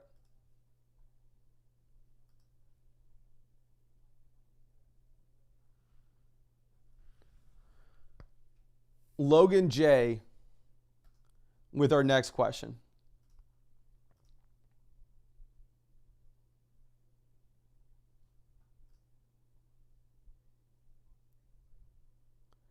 Right now, the editor titled the Flock League, "The season has officially started, ... I haven't seen the video, so I don't really know what to title it. Let me know if y'all like that title. Let me know if you think we should... So the Flock League week 1, all the channel mates have to play each other. So Corey and Danny have to play each other. Nathan and Avery have to play each other. Zach and Badaki have to play each other. And I play Sal. So we could do something like friends turn to enemies. I think we did something like that last year.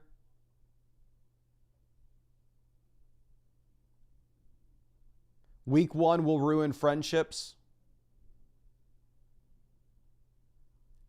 We can maybe do something like that for the second title when we recap the week. Or should we just go with the season has officially started, ...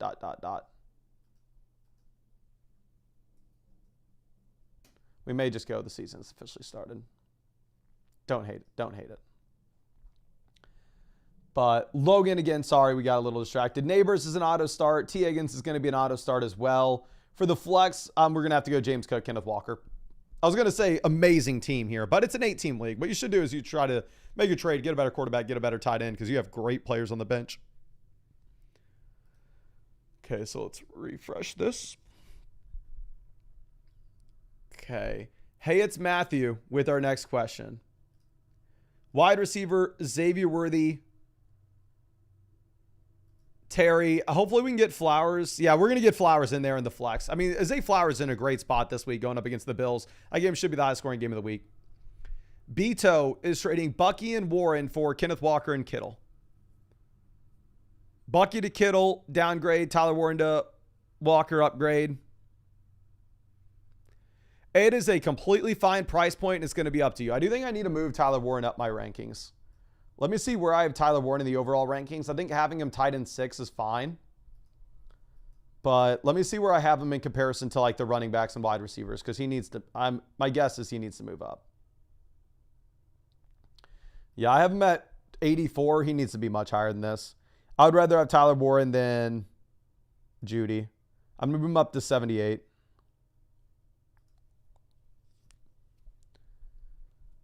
But even with that, can y'all spam the chat? What side would you rather have? Bucky Irving, Tyler Warren, or Kenneth Walker, George Kittle? Because for me, honestly, I just think that this is a personal preference thing. I think it's a fair trade. I don't have a massive preference between the two here. But I could be wrong.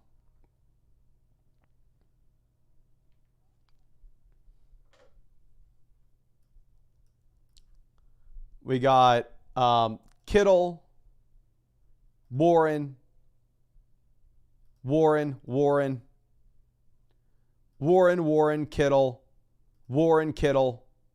Kittle, Warren. So it looks like the majority of the people are on the Bucky Irving, Tyler Warren side. But again, in my opinion, it's going to be a personal preference. It's going to be up to you.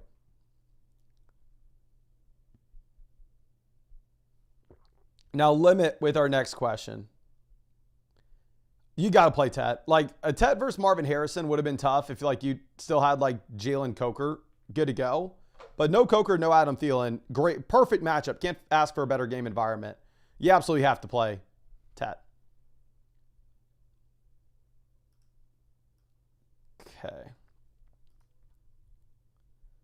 Now let's go back over and actually let me refresh this to make sure we don't have any more. And we'll go back over to the team reviews. We got Chris with Montgomery, Devonta Smith, George Pickens versus Eckler, Jennings, and A.J. Brown. It is a 12-team league where we can start up to 4 receivers weekly, not including the Superflex. So the depth matters. Afterwards, for this, wide receiver would be A.J. Brown, Malik Neighbors. Then our wide receiver 3 would be Leggett. Running back, we'd have Trevion and Tracy. I like the value, but your league depth is too much of a requirement, and you don't have enough of it right now. So I think you're going to have to stick with the Pickens, Devonta Smith, and David Montgomery side for now. Once you get Rashee Rice in, then I think 100% we want to make a deal like that. Now let me pull back up the team reviews. I know we're going to skip by a bunch of the team reviews at the very top. Those are going to be dynasty teams that I'm saving for a dynasty live stream. So our next team review that we have is for VPN_3. Says, this is my main league that I play in, and I see my roster is ranked 6th according to your rankings. Any recommendations to improve? Obviously, quarterback is a need, but I like the Niners' strength of schedule. So this is a 10-team, 2 wide receiver, 1 flex format. So in general, quarterback is going to make up a very high percentage of our starting lineup output weekly. So I would love to upgrade at quarterback. We currently have the 8th most quarterback value in this league with Caleb and Brock Purdy effectively playing the matchups between these two guys.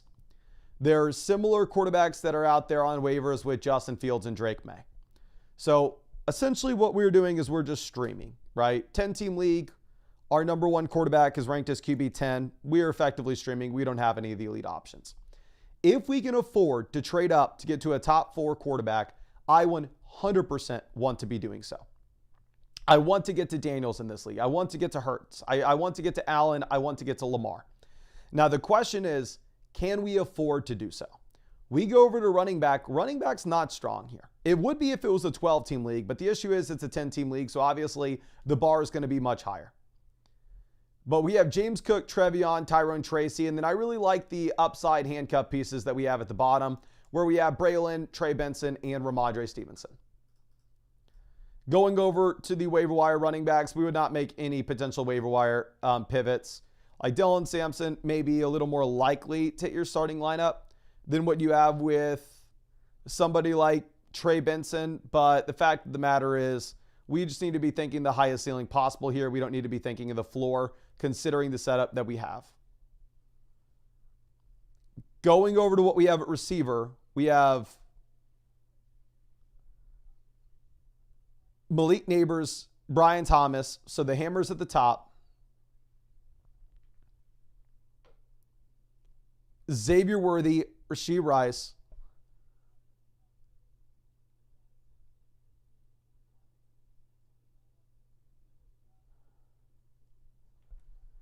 In a 2 wide receiver, 1 flex league, once Rashee Rice is back, Matthew Golden's never hitting our starting lineup. Xavier Worthy may never be hitting our lineup.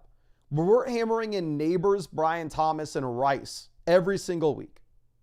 And then we have the elite tight end with Trey McBride, and I really do like having the elite tight end with McBride. So here in the long term, 100%, you are not going to be able to get around trading for an upgrade at the quarterback position. Here in the long term, the very easy thing to say is you're going to need to go through, upgrade your quarterback and or running back position by selling somebody like Xavier Worthy, by selling somebody like Matthew Golden, by selling somebody like Rashee Rice. The issue with doing so right now is we don't know if Matthew Golden is viable at the beginning of the year. We don't know if Jaden Reed's viable with the injury, and we're not going to have Rashee Rice through the first 6 weeks. So you don't have the luxury to be able to sell a receiver today, but you should have that luxury 6 weeks from now, where hopefully we have the rookie breakout and or Rashee Rice coming back from his suspension. And once Rice is back from his suspension, like if Rice is immediately valued as a wide receiver 1, I'm going to try to sell Rashee Rice and Caleb Williams, and I'm going to try to go out there and get a top 4 quarterback. Try to sell Rice and Brock Purdy to go and get a top 4 quarterback. If one of our quarterbacks hits in a big time way, where Caleb is this year's Bo Nix, he's this year's Baker Mayfield, where he was like a super late round pick that people weren't projecting out as an elite option, but turns into an every week starter, then honestly, in that instance, you don't need to make a trade for the quarterback. And then at that point, you'd be trying to sell Xavier Worthy and Tyrone Tracy for the best running back that you can get. But for now, this team is great. It just has to have some of that value expand from the bench with Rashee Rice coming back, and you can go ahead and you can make the trade for the elite quarterback then. I'm going to hook you up with some of these free questions. That way, once that does happen, we can talk about like what those trades potentially look like. But for now, I think you have a great team, and I think you just roll into the season as is. Like having Neighbors, Brian Thomas, Trey McBride, James Cook, Trevion as your top 5 players is really strong. But I really appreciate you and really hope I was able to help you out. Okay. And I'm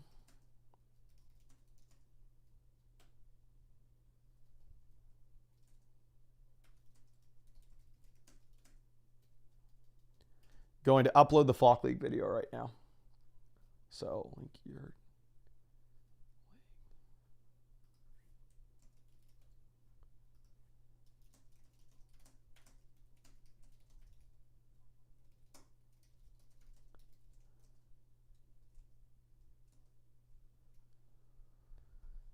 Give me 1 second, ladies and gentlemen. And after I do this, I'll make sure we set y'all up with some more free questions. Sorry for the wait.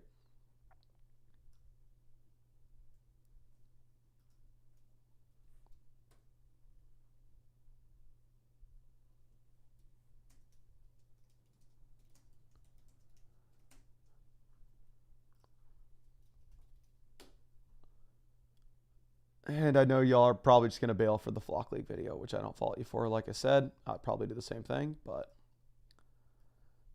the people who do stay, just know you're more likely to win the free questions.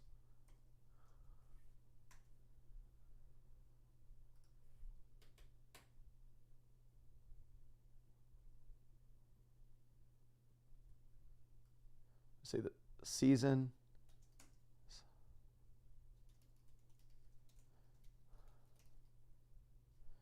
Say the season is officially starting.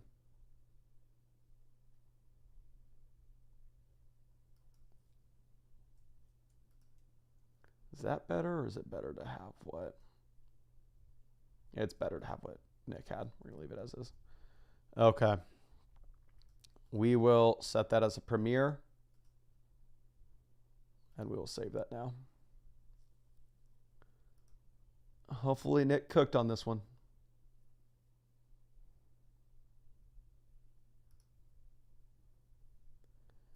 And yeah, the Flock League video is up now. If y'all wanted to check that out.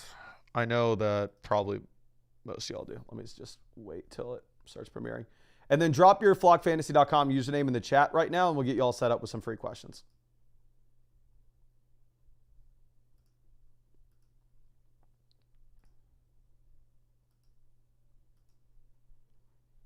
The last time we dropped a video was 8 days ago.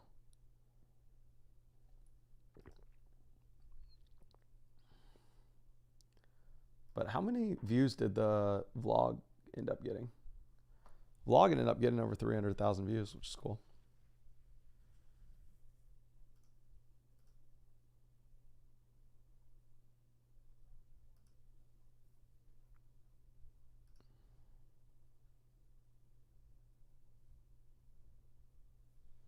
So, why won't this show on the videos page? Here we go.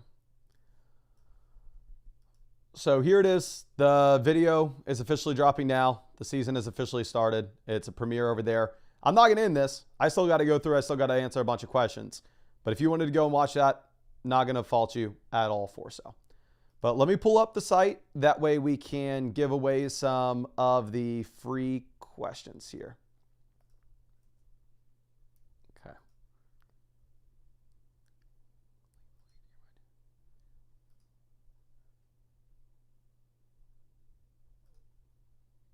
Okay, just did that.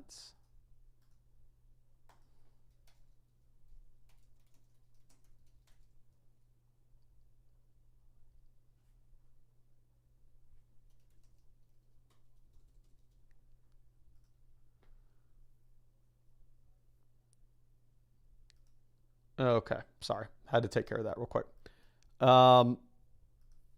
And let's pull up the My Teams page. We got Boston Cream Donut that we found. Hopefully we can find you on the site and we'll get you those free questions. Cream Donut, gotcha.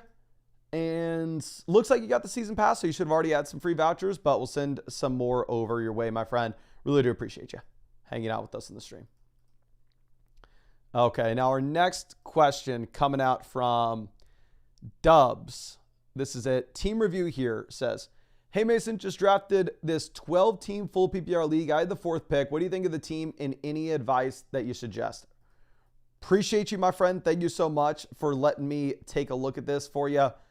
Looking at what we have with this team in the league analyzer, we are currently the 3rd best squad. The league settings are one in which, in my opinion, we need to be hammering in wide receivers. It is a 12-team start 8 format. So with this being a 12-team start 8 league, we can start 4 receivers weekly, and it's a full PPR league as well. So as we go through and look at this, quarterback's going to be a little bit less important in this league. We have Burrow and Caleb both in right now. Am I super excited about having Burrow as my QB1? Probably not, but it's going to be okay. Not the end of the world. I don't necessarily think you need to roster another quarterback. If we were looking at options on the waiver wire, though, in terms of like if anything were to occur to Joe Burrow, like it's very much slim pickings out there. You got Michael Penix, you got Tua, so it does look like everybody in your league is rostering 2 quarterbacks pretty much. So in that case, completely fine rostering Caleb alongside Joe Burrow. Now going over and looking at what we have at running back, we are currently sitting with Chuba Hubbard, DeAndre Swift, and J.K. Dobbins. So we have the worst running back room in this league, according to the league analyzer at least.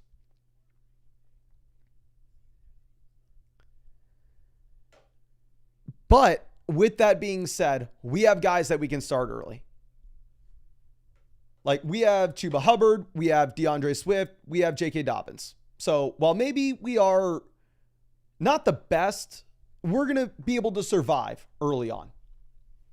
Wide receiver, we have Jefferson, Drake London, Rashee Rice, Rome Odunze, Michael Pittman Jr. So week 1 starting lineup, we have Jefferson, London out there at receiver. We have Hubbard, Swift at running back. We have Rome in one flex spot. We have Dobbins in the other flex. And then we potentially have Pittman on the bench. So we have plenty of depth, and we have the high-end upside with Ramadre. Going over and looking at what we could potentially do with the waiver wire receiver, I have Keenan Allen and Luther Burden ranked back-to-back. I think Keenan Allen would be the first player that we would cut on our team if we do not like the role on Friday. If Keenan Allen looks like he's completely lost it on Friday and you really wanted to go through and you really wanted to pivot over to somebody that probably has a higher ceiling, I think Luther Burden does have a higher ceiling, to be fair. Now, going over looking at what we have at tight end, we have Trey McBride. So overall, this is a very strong team.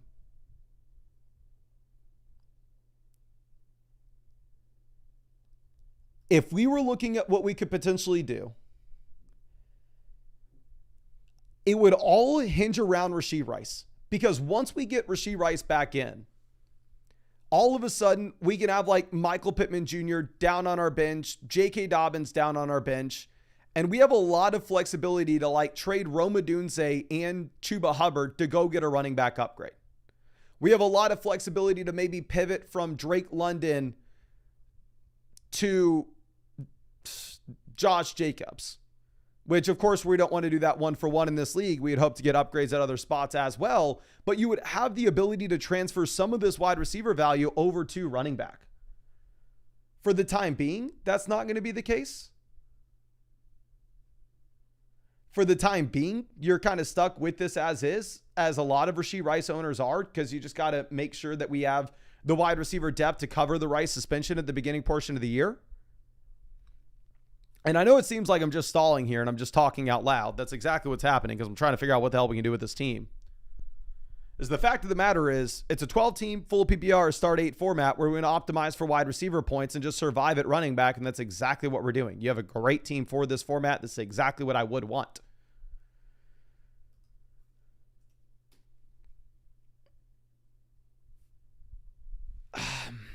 I don't even think you need to like potentially consider a 2-for-1 tear down. I mean, maybe if like Swift and J.K. Dobbins both faceplant, then at that point you could consider a 2-for-1 tear down where we try to like trade Drake London for, let's say like Josh Jacobs or Jonathan Taylor and another receiver. But you have the viable options at the beginning of the season with Hubbard, Swift, and Dobbins, so we don't need to do that early. You have a phenomenal team. It's the perfect team for your format. I feel like crap that I'm not able to tell you to make any trades. And I feel like crap that I'm not able to tell you to make any waiver wire moves. Let me send you over some free questions. Dub says that's his team. My guy, please, do you have any specific questions with this? Because your team's great. For your format in particular, I think you wait until Rashee Rice comes back. Once Rice is back, then at that point, you try to transition some of this wide receiver value over to running back. But for the time being, you're leaving this as is, and there's nothing really to discuss. Other than potentially, like I said, if Keenan Allen face plants on Friday night, then looking to go through and drop potentially Keenan Allen for Luther Burden. But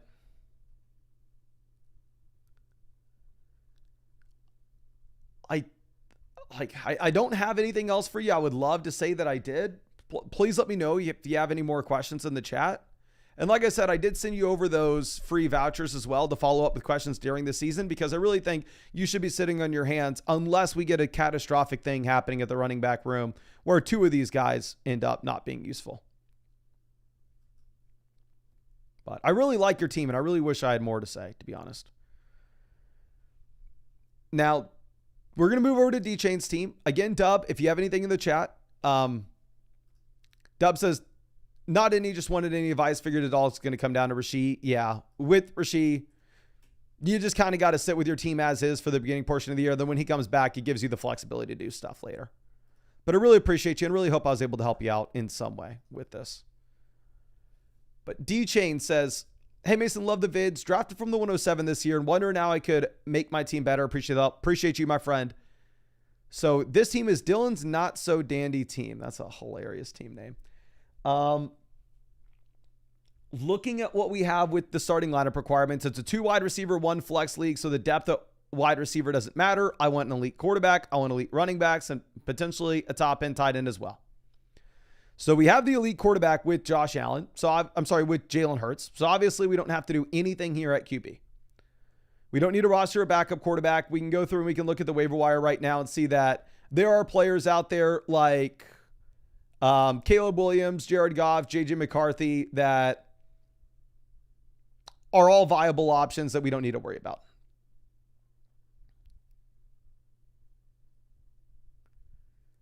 Like if something were to occur to Jalen Hurts, you can just pick up a quarterback off waivers. Running back, we have Jonathan Taylor, Kyron Williams. So we have 2 locked and loaded auto starts every single week early. We have Trevion Henderson for the upside as well.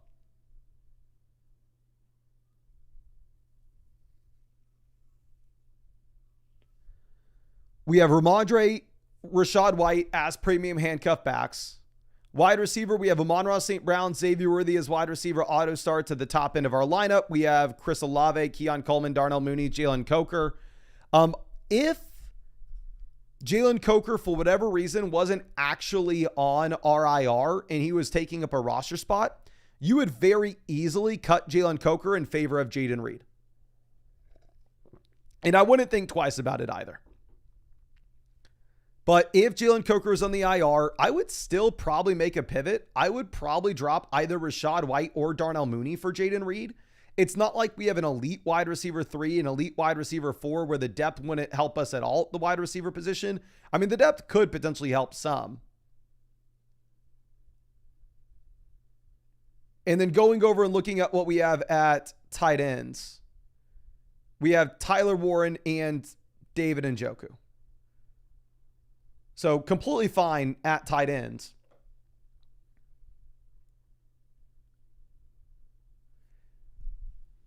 Oh, dear God. This is just a freaking another good team. What the hell can I say? Cut Darnell Mooney at the minimum for Jaden Reed. Hopefully we don't need to cut Mooney. Hopefully instead we can cut Jalen Coker to open up the roster spot. If like Keon Coleman breaks out or Jaden Reed breaks out and we have an additional wide receiver starter that we can leverage as a potential flex play, then at that point we would like to sell Xavier Worthy and Tyler Warren for a tight end upgrade in a league where you only start 2 wide receivers and 1 flex. Also, here's another thing that we could actually possibly consider with this team. David Njoku is going to smash week 1. Like David Njoku, start him over Tyler Warren for sure. You have the beautiful matchup against the Bengals. You have Flacco under center, but Flacco's not going to start all year. And also, you're not going to have as good of matchups going up against the Bengals all season, right? So with that context, I would go ahead and I would try to, after week 1, if Njoku does smash, try to trade him and Chris Olave and get the best wide receiver you can in return.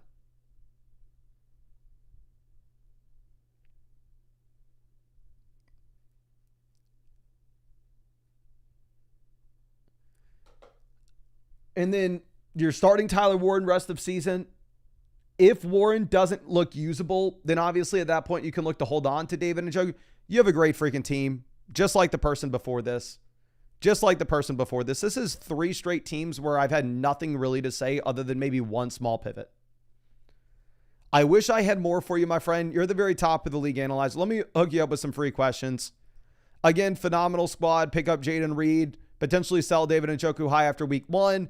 If you have a wide receiver breakout, come from the bottom end of the roster, potentially package out with Tyler Warren to get a tight end upgrade, but you're in a really good spot. I wish it almost like I would rather see a bad team show up here so I had something to say. Or even a team with a lot of value, but didn't optimize for the right format. There it would be easy for me to say. Now, Mello says, Mason, you are goated, no glaze. ESPN has my team rated 5th, but on Flock Fantasy, I'm rated a lot higher. What do you think are the moves I can make to make the team better? I definitely would say ignore the ESPN ranking for sure. I mean, here we are the 2nd spot in the league analyzer. This is a 10-team, 2 wide receiver, 1 flex format. And hell, there may be something for us to say here because we have a lot of wide receivers and wide receiver depth does not matter in this league. I would love to get an elite quarterback if we can in this format. Quarterback's going to make a very high percentage of our starting lineup output weekly. Looking at Kyler Murray, he's completely fine. He's been a top 12 quarterback every year of his NFL career if you're looking at points per game. But with that being said, I don't know if we need him. Like, I feel like we can upgrade here in a 10-team format to somebody that has a higher ceiling. The thing is, we're just going to have to pay a pretty penny to do so. We're going to have to trade Jackson Smith and Jigba and Kyler Murray to get to Lamar Jackson, to get to Josh Allen, to get to Jaden Daniels, to get to Jalen Hurts, right? So that's going to be plan A. Is we're just going to take that wide receiver like JSN and Kyler, go get the elite quarterback. It's a 10-team, 2 wide receiver, 1 flex. So I think we can't abuse the league settings that way. If we're able to make that 2-for-1 deal, going over to the waiver wire, Javonte Williams is going to be your pickup unless we have Quinshon Judkins back and signed with the Browns. Going over to running back, we have Kyron, Brees, DeAndre Swift, Caleb Johnson, Braylon Allen. So running back's not great here, right? But we have starters early on, and we have Amon-Ra St. Brown, Nico Collins at wide receiver, JSN in the flex. You know what I hate to say? While long-term, I want to be doing this JSN, Kyler Murray deal for an elite quarterback, I would also, as a side note, love to trade Chris Olave and like Brees for a better running back, Chris Olave and Swift for a better RB. The fact of the matter, though, is just knowing that in a 10-team, 2 wide receiver, 1 flex format, nobody in their right mind is going to be excited about trading for Chris Olave. You're just simply not going to be able to get a deal done there. I think really the only piece that you could trade for excitement is going to be JSN with Kyler to get the top end quarterback. But similar to what we've said with some of these other teams, you can't do it today. The reason is while we have a ton of wide receivers and we're 2nd in the league analyzer with wide receiver production, you have no Rice early and no Godwin early. So if we have no Rice and no Godwin, I don't want to start Olave in a 10-team, 2 wide receiver, 1 flex. I would wait until we get one of these wide receivers back. But the second that we do, again, don't just try to sell like the bum Olave or Josh Downs that nobody's going to trade for. You're actually going to try to sell that top end flex play with JSN, with Kyler to get the best quarterback you can. Or if Brees and or Kyron Williams end up face planning, you could also at that point in week 4 try to sell JSN and Kyron to get a better running back. But again, similar to some of these other teams, looks like a lot of y'all have Rashee Rice. You're going to have to wait until we get one of Rice or Godwin back. But once that happens, you'll have all the flexibility in the world to make that deal. But I really appreciate you. Really hope I was able to help you out in some way with this. And again, thank you so much, my friend, for being a member of the flock. I would love to pick up Javonte off the waiver wire if we can, but I guess you could drop Braylon Allen for him. Honestly, let's do it. Drop Braylon Allen, pick up Javonte Williams, and see what happens week 1. And maybe we pick up Javonte after the Eagles game if it is like a 3-man committee with Sanders and Blue. But there's a chance he's just the full-blown starting running back. Now let's move this over to our next team. It's going to be Ryan87 Mets. Says, Mason, love the channel, always putting out good advice. I'm trying to get the big dub this year after falling short the last 3 seasons. Had pick 8 this year. Any advice on any trades or how we should go about the year? Really appreciate you, my friend. Looking at the team in the league analyzer, what's actually nice to see is it looks like your league mates know what they're doing. Like looking at the league analyzer, there's one team that was really strong. They were able to get Allen, Gibbs, Bucky, Adams, Worthy, Tyler Warren, Hunter, all in the same roster. But outside of that, the league's all very much competitive. It's a 12-team, 2 wide receiver, 1 flex. So here the wide receiver depth isn't going to matter much, but also since it's a 12-team format, the waiver wire options are maybe going to be a little bit worse.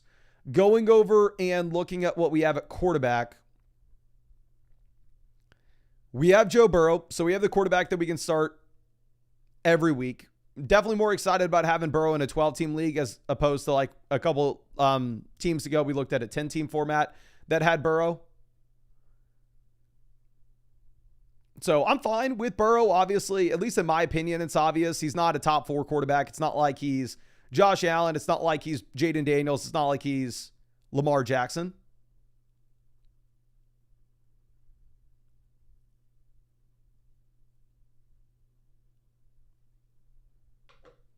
Going over and looking at running back, we have Josh Jacobs, Amari Hampton, JCM, Quinshon Judkins, Braylon Allen, Nick Chubb. So we have the third best running back room in this league. We have the 2 running backs that we can start out the very gate at the top end. And then we have a lot of these depth plays that are very similar to like my bench in the Flock League. I have JCM, I have Braylon Allen, I have Nick Chubb. I think these are RBs that have it in the range of outcomes to turn into every week starters, depending on how their situations play out. So I think those are the perfect guys to roster at the very bottom end of our teams.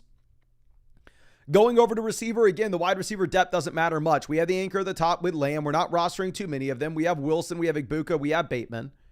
Love this in a 12-team, 2 wide receiver, 1 flex. Tight end, we have Hawkinson and Kincaid. Here's my question to you. Is there a world in which you ever play Dalton Kincaid over TJ Hawkinson? If so, which it's a question for you to answer yourself, you're okay in rostering Kincaid here. I'm not going to tell you need to drop Dalton Kincaid and you need to pick up Jaden Higgins off waivers. But if there's no world in which you would ever do so, what I would probably do in that case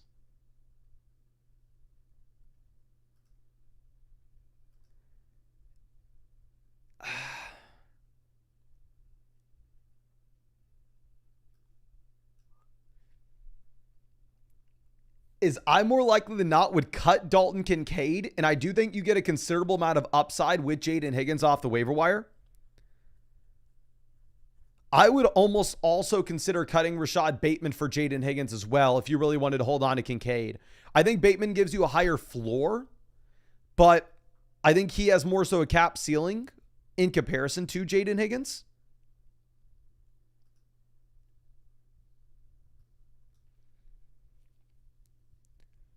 I just want to find a way to get Jaden Higgins on our team. Whether it's cutting Kincaid, whether it's cutting Bateman, you figure it out. And it's going to come down to how you view the gap between Hawkinson and Kincaid. Because I'll say if you cut Kincaid, somebody's probably going to pick him up in your league. You'd by far be the best player on the waiver wire. I'd love to try to tell you to like, hey, let's sell Dalton Kincaid and a 2-for-1 deal with whatever bum a wide receiver we have at the bottom end. Let's sell Kincaid and Rashad Bateman and go get a slight upgrade at wide receiver. I'd love to tell you to do so. But the reality of the situation is you're not going to be able to.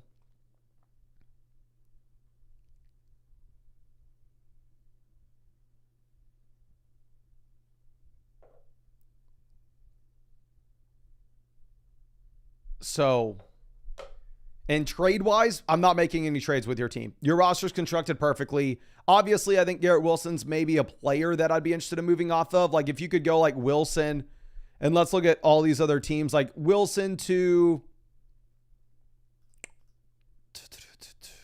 You know what you could do is you could play Wilson at the beginning of the season, wait 2 to 3 weeks, and if Igbuka looks like he's an every week starter for us, you could pivot like week 3, Garrett Wilson and Rashee Rice, and bank on the long-term upside in a 2 wide receiver, 1 flex where the wide receiver depth is going to be a little bit easier to come by.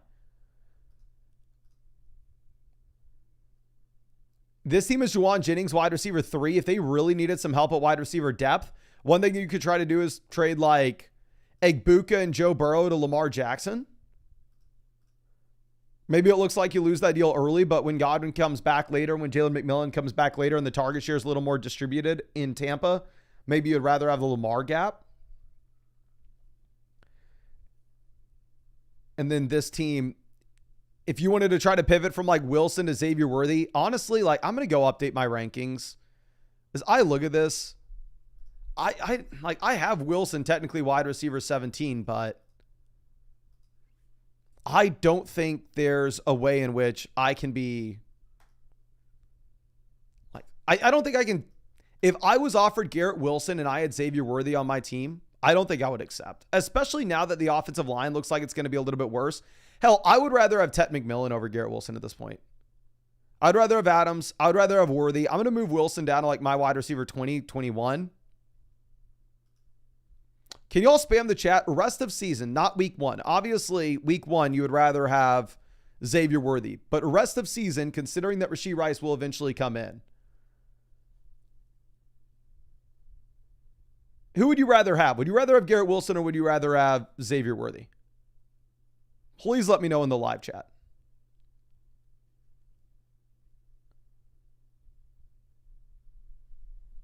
And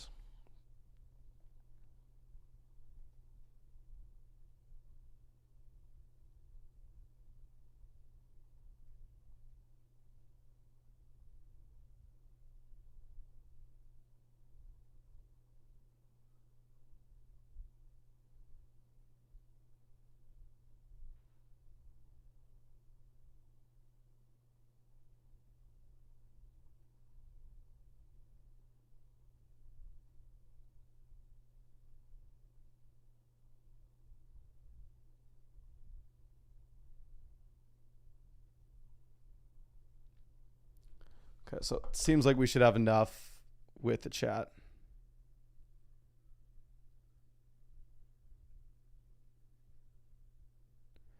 We got Wilson, Worthy, Wilson, Worthy, Worthy, Worthy, Wilson, Wilson, Worthy, Worthy, Wilson, Worthy, Worthy. So it does look like it's split 50-50. So at the very minimum, they should be in the same tier and they should be kind of ranked back to back. But again, I think that the projections get a little bit worse with the Jets offense. Again, you lose a top guard. So I wish I had more for you, my guy, but I think you actually drafted a great team here for your league settings. I like that we're not rostering that many receivers. But let me hook you up with some free vouchers as well, just in case you have anything else that you're going to follow up with this team for us. And let's move over to our next question. And I'm going to actually pull up the quick questions like the start sits, the trades, the super messages. And then we'll get back to the team reviews. And I hope we don't have that many team reviews left. Colin says W Flock League video. I have not been able to watch it. I really want to watch it, but we got to get through. We got to get through these questions.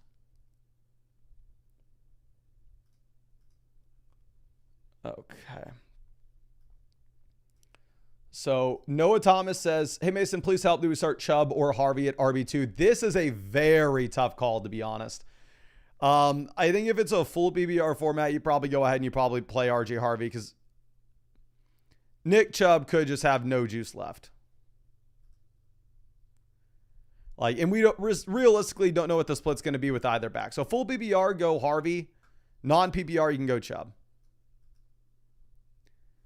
Now, Aaron coming through with our next question. Here for the flex between Harvey, I don't want to play Harvey. I would actually go Josh Downs. I know Downs was behind Rome Odunze in the wide receiver rankings video that just came out, but we recorded that video late last night before we had Josh Downs removed from the injury report. So reality of the situation is I think that I would rather have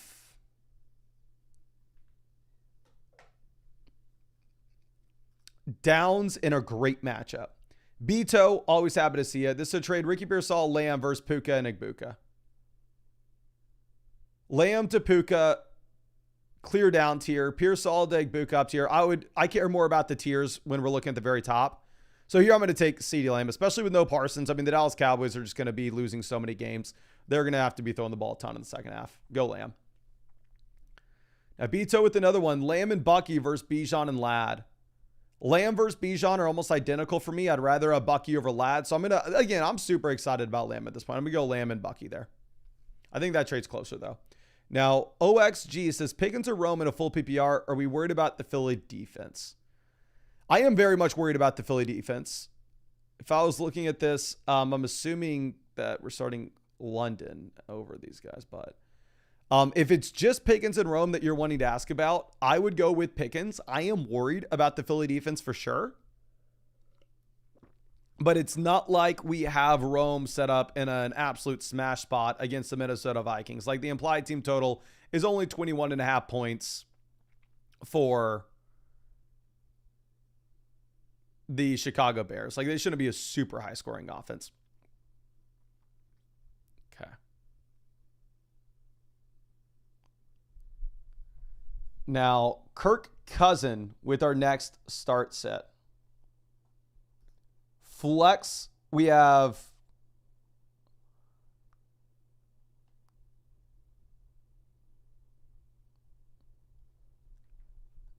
Jalen Warren, Devonta Smith. You have to play Smith here. Like, Matthew Golden's exciting, especially if Jaden Reed misses.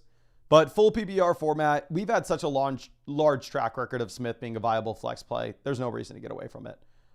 Here, this is a trade from Boston Cream Donut. Happy to see you again. This is a very easy move, in my opinion. Like, Brian Thomas to Barkley, massive upgrade.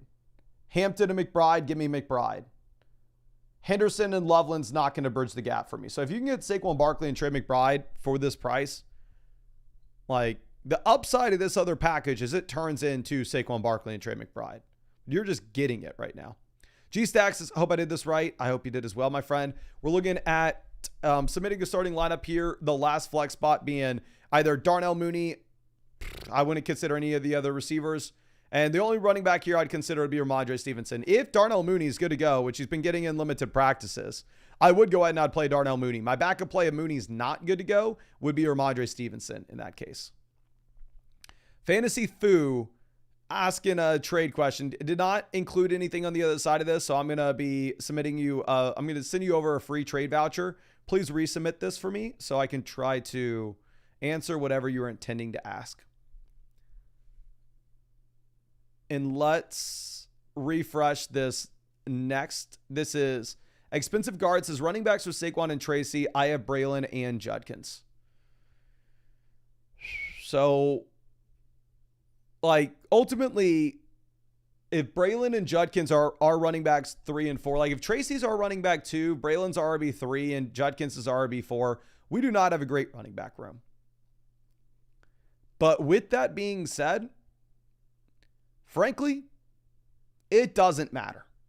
This is too good of a price. If this is a redraft format, being able to sell Caleb Johnson and Travis Hunter for Drake London is an absolute no-brainer. You go out there, you get Drake London.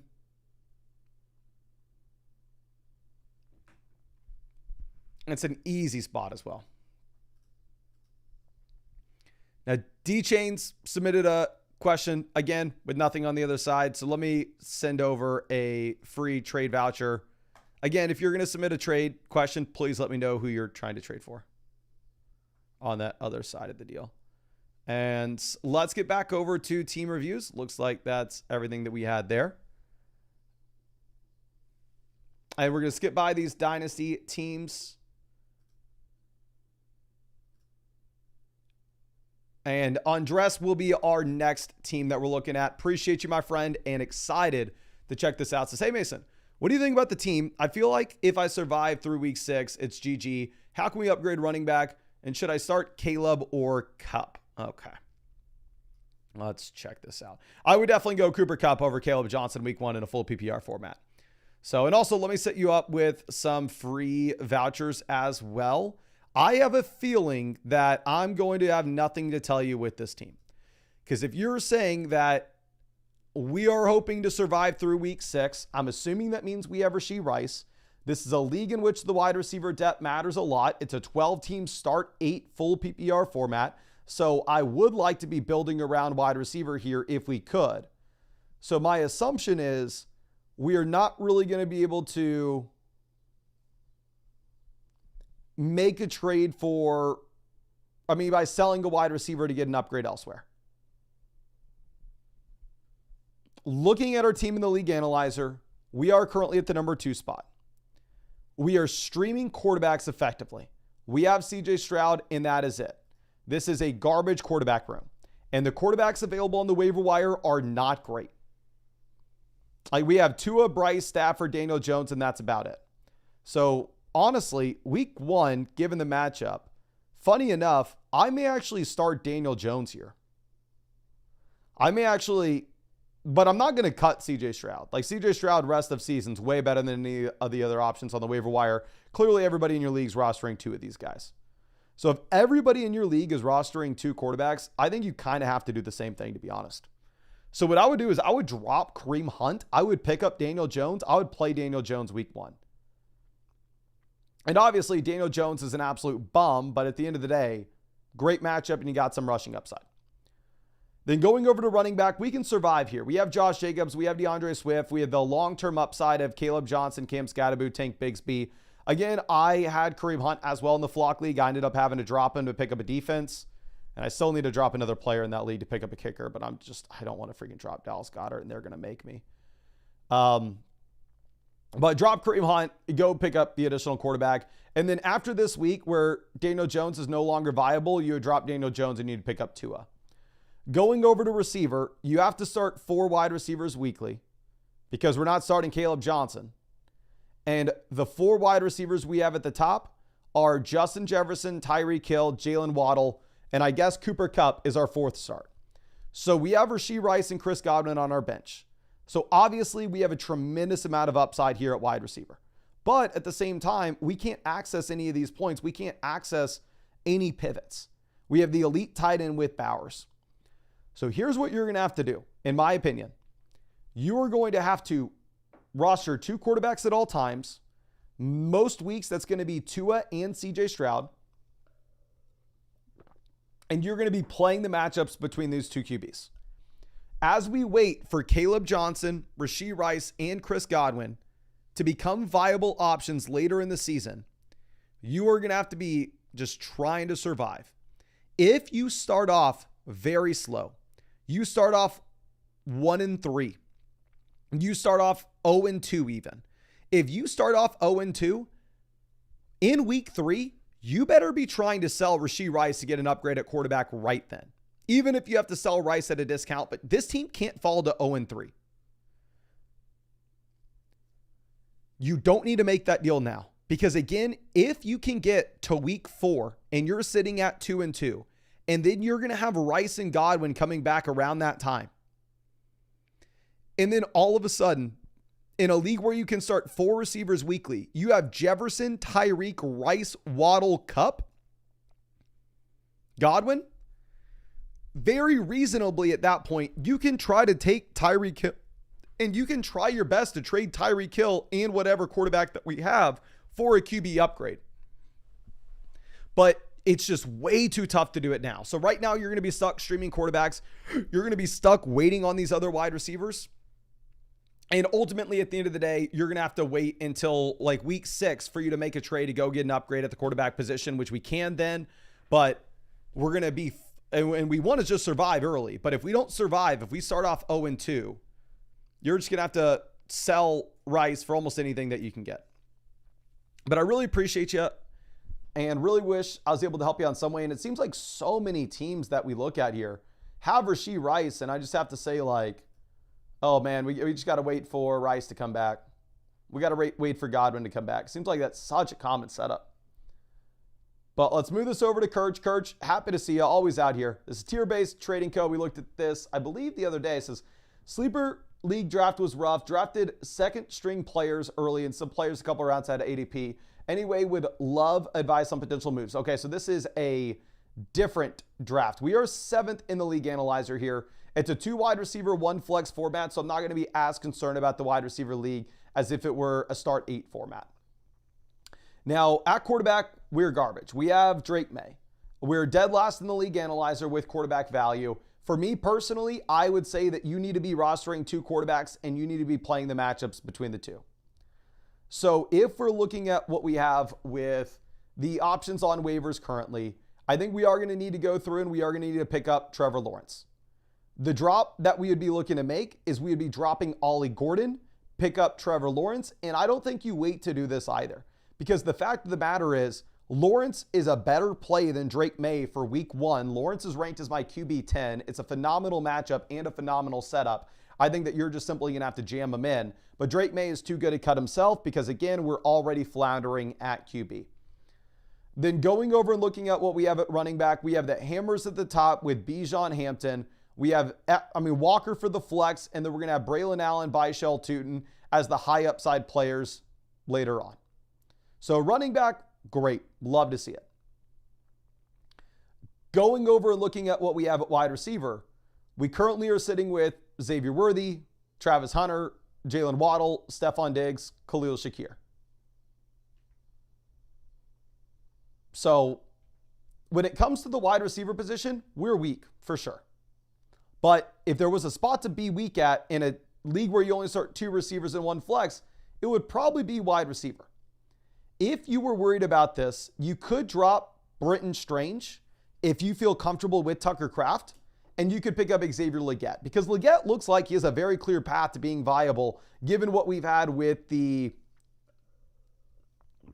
Adam Thielen trade and the, I was going to say Hunter Renfrow, but Jalen Coker injury. So I would consider dropping Britton Strange, picking up Xavier Legette. I would drop Ollie Gordon. I would pick up Trevor Lawrence. I'd play the matchups at quarterback. If we manage to hit on one of these bench running backs, whether that's Braylon or Byshell Tootin, then at that point, I actually think that you should be looking to make a trade to upgrade wide receiver by trading away Kenneth Walker and Xavier Worthy, Kenneth Walker and Hunter, Kenneth Walker and Jalen Waddle, Kenneth Walker and Stephon Diggs, whoever it is, for the best wide receiver we possibly could get.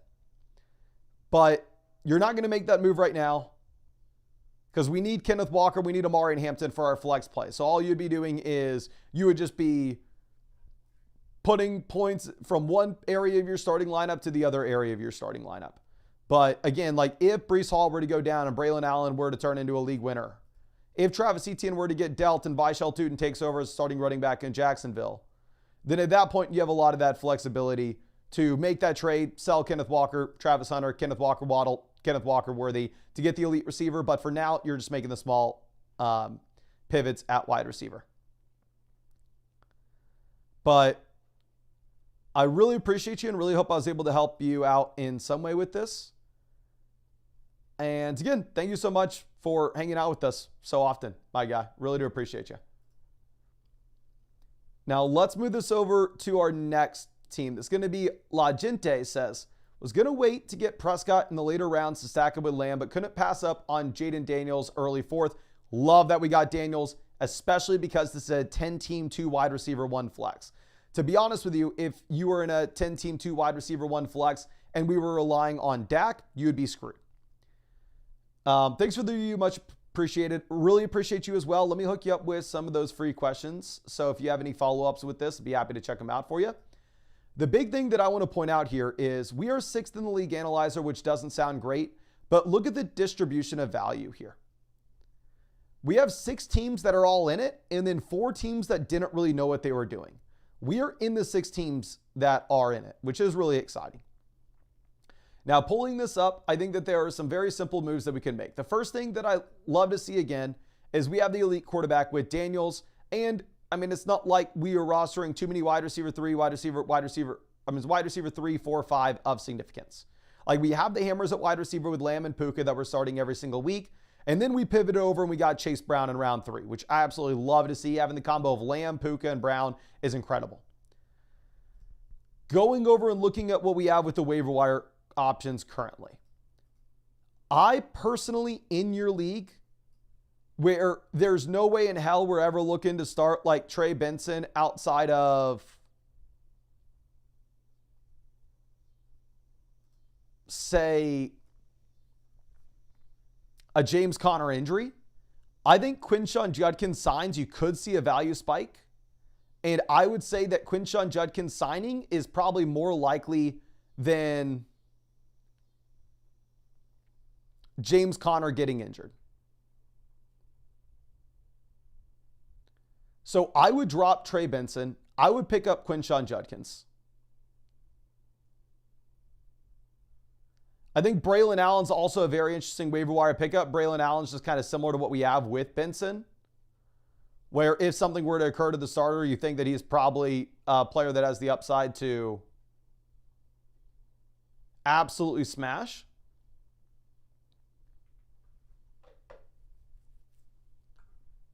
Going over and looking at wide receiver, we have Jaden Reed.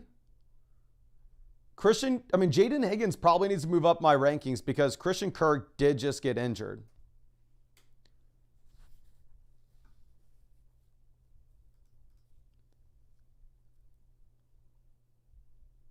Is there any trades to make with this team? Tight end. I think the only move to make with this team that is like right now is you drop Trey Benson, you pick up Quinshon Judkins. If Jalen Coker is actually on your roster, you're going to go ahead and you're going to be dropping Jalen Coker and you're going to be picking up Jaden Reed. Actually, you know what I'm going to do regardless? I'm assuming that Jalen Coker is on our IR, right? If he's on your actual roster, you drop him, you pick up Jaden Reed. But if he's on your IR, drop Trey Benson.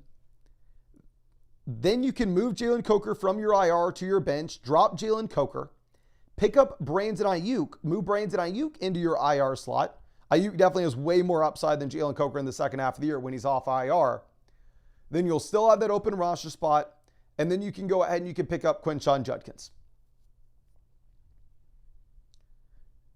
If you get like, the thing is, like, I don't know if we can say this right now because, like, we actually kind of need these depth pieces. We don't necessarily know who's going to be startable in the flex early on.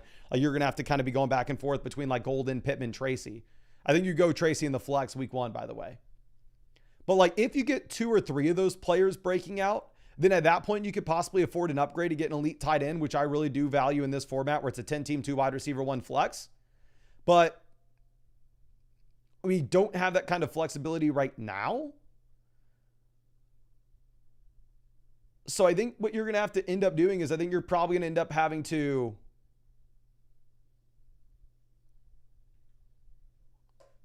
just make the waiver wire pivots, wait until we get a rookie breakout, and then you can afford the upgrade at the elite tight end. But I actually really like your team overall. And again, I know we're down here at 6th in the league analyzer, but the main thing that I want to point out is just the value from like team 1 to team 6 is closer than the value from team 6 to team 7. So as long as you're not one of these bottom teams, like look at this team here at the bottom. They're starting Jared Goff. They're starting DK Metcalf, wide receiver 2. Like your team's significantly better than that squad. But I really appreciate you. I was able to help you on some way. And let me send you over. Yeah, you got some of those free questions. So if you wanted to follow up with anything here. But let's move over to our next question. This is Rico Island Life. Ooh, we get to see the draft board here. Hell yes. Let me pull this up on the other screen. It's going to take me just a little bit of time to do this. And it says 6-point passing touchdown and long TD bonuses. We get 3 points for 40 plus yards, 2 points for 50 plus, and 2 points for 50 plus. So effectively you go 50 plus, you get 5 points, right? Possible trade giving Ollie and to be determined player for Dak and Evan Ingram. I mean, if you could trade Ollie Gordon for anything right now with HN being good to go for week 1, we do it. Doc should have to sling it with the poor defense.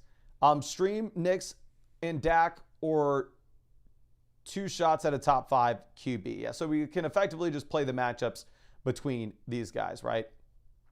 And just pulling up the team reviews on the other page, it looks like we are in a good spot catching up here. But let's first, since we get to see your draft board, I kind of want to grade this. So we are the team with Trevion and Bucky Irving. And let me look at the league settings here with the starting lineup requirements. This is a double flex format. So double flex format with the big play bonuses and 6-point passing touchdowns. I like the idea of having quarterbacks that could potentially lead the NFL in passing. And I like the idea of putting wide receivers in our flex. So let's move this over. And we are the team, like I said, that drafted Bucky. So we have, where did Bucky go? Bucky round 3. Are we team 4? We got Bucky at the 304. So we go Lamb round 1. In your format, CD Lamb would have been my pick 2. We go Puka round 2. In your format, Puka would have been my pick. Round 3, we go Bucky. In your format, Bucky would have been my pick.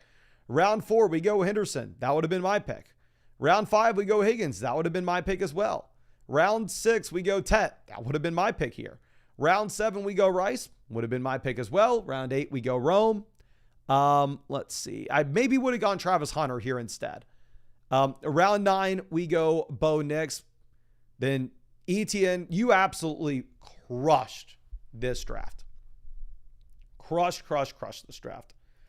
Looking at what we have at quarterback, I do like the idea of upgrading to an elite QB. I'm not going to want to just optimize for the quarterbacks that are going to run the ball like Jalen Hurts. We don't care as much about Jalen Hurts here in this league as somebody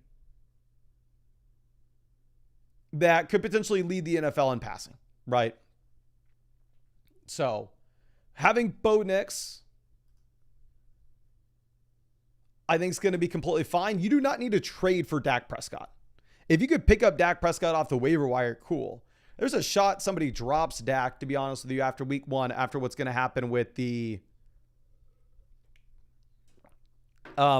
Eagles game. But if you're trading Ollie Gordon, like Ollie Gordon would be the first player that you drop on your team. So yeah, like trading Ollie Gordon for Dak Prescott is effectively dropping Ollie Gordon for Dak. So completely fine doing that. Running back, we have Bucky and Trevion. Solid running back room. Both of these guys have big play potential. I mean, we saw it with Trevion in the preseason even. Going down to the bench, we have Etienne as a desperation start. We have Charbonnet as a premium handcuff. I do like the idea of rostering that extra premium back, handcuff back like Ollie Gordon, but I don't necessarily know if we can justify it now that you have Achane fully back. And then wide receiver, we have Lamb, Puka, so we have the elite receivers. We have Higgins and Tet. It's a league where we can start for the wide receivers, so I want to build them out. We have Rice and Rome. This is a phenomenal team. Tight end is Buns, but very similar to a lot of the teams I've looked at over the past 2 hours. It's like I'm a broken record at this point. Great draft, great team. We eventually want to upgrade tight end, but we cannot upgrade tight end until we get Rashee Rice back, because it's a league where you have to start 4 wide receivers weekly effectively with our wide receiver versus running back room. We only have 5 viable wide receivers. Once we get Rice back, and if Rome's broken out at that point, then it would be very easy for us to go through and try to sell like T. Higgins and Dalton Kincaid and get an elite tight end, whether that's McBride, Bowers, Kittle. Well, 100% we would want to do that. So love your team. Love the fact we're rolling with the Cardinals DST week 1. Love the fact that we have Brandon Aubrey as well. And I think once Rice comes back, you look to trade for a better tight end, but that's not something you need to do right now. So really appreciate you and hope I was able to help you out. And I'm also with that as well, and I'm going to say this to Raymond here too. Make sure that you link your ESPN league with the website. It should be pretty simple. All you got to do is do it on your desktop. ESPN's a little bit tougher than the other platforms, but log into ESPN on one window. I'd recommend Google Chrome. Log into flockfantasy.com on the other window. And then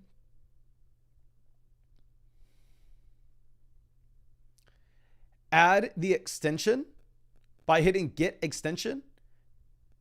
Open up the extension, hit the sync button, and then it will link your ESPN league, and we will always keep it up to date on flockfantasy.com. And you'll never have to worry about linking it again, and you'll be able to access it from any device as long as you're logged in. So I know it's a pain in the butt to link it, but you only got to do it once. And then I promise you, it's going to be so much better on the My Teams page for you. It's going to help out a ton. But let me go ahead and pull this up for Raymond. And let's look at this. So this is another ESPN league where we are going to be starting 2 flex spots. So very similar to the last one, wide receiver depth is going to be a little bit more important here. This is, how the hell were your league mates just terrified of the Achane injury? We have Bijan, Achane, Josh Allen all in the same team.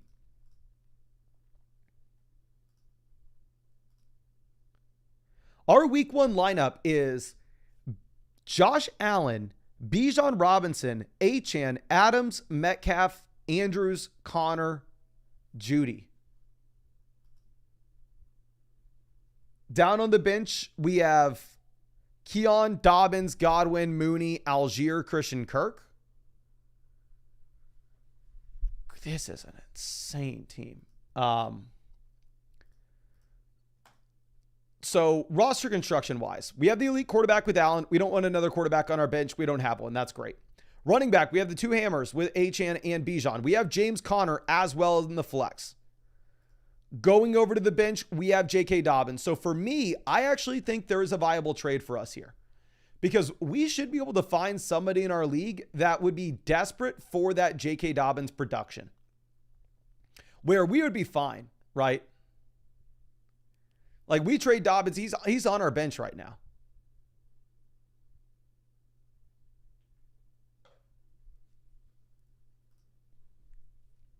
You could afford to package together J.K. Dobbins and DK Metcalf, J.K. Dobbins and Devontae Adams, and go get a wide receiver upgrade. And why I think it's very important for you to do specifically is Dobbins is a player with an expiration date. As bad as that sounds, like, it's true. Like, at some point, RJ Harvey this year is going to take over as the starting running back. So J.K. Dobbins is very much a viable option and very much can crush within the first 4 weeks, within the first 6 weeks. I don't know how long it's going to last, but it's going to be the first half of the year. So if you're a team that's like, hey, man, I mean, I went wide receivers early in my draft. I don't have the best flex plays. I really need J.K. Dobbins, his points before RJ Harvey takes over as the starter. Completely understand that, but that's not you. So if I were you, I would try to take J.K. Dobbins and Devontae Adams and get a better receiver. I would try to take J.K. Dobbins and DK Metcalf and go get a better receiver. Can we trade Adams and Dobbins and get Ladd McConkey? That would be an absolute no-brainer for me. And again, you're just going to have to look for one of those teams that maybe they drafted RJ Harvey. Maybe they drafted Quinshon Judkins. Maybe they drafted Caleb Johnson. So ultimately, they are struggling at their running back position. Going over to tight end, we're absolutely going to crush at the beginning of the year with Mark Andrews with no Isaiah Likely. I just ranked Mark Andrews at like tight end 5 this week. So I love your team. I love your roster construction. The only real issues I have with it is we're rostering like a ton of receivers here. Maybe we don't need to roster this many. So like if you were able to sell Dobbins and Devontae Adams and pick up like a better wide receiver in that 2-for-1 deal, or Dobbins and Judy, or Dobbins and Metcalf, then at that point, I think you pick up another running back off the waiver wire. Now, one thing that's also interesting to note here is you're in a setup in which Dobbins should crush week 1 given matchup, and Jerry Jeudy should crush week 1 given matchup. So if your league mates like don't bite on any of your offers to try to upgrade that wide receiver slot, you could always say, okay, I'll revisit in a week. We'll see what they say next week after J.K. Dobbins is a top 15 running back and Jerry Jeudy's maybe a top 15 wide receiver this week. So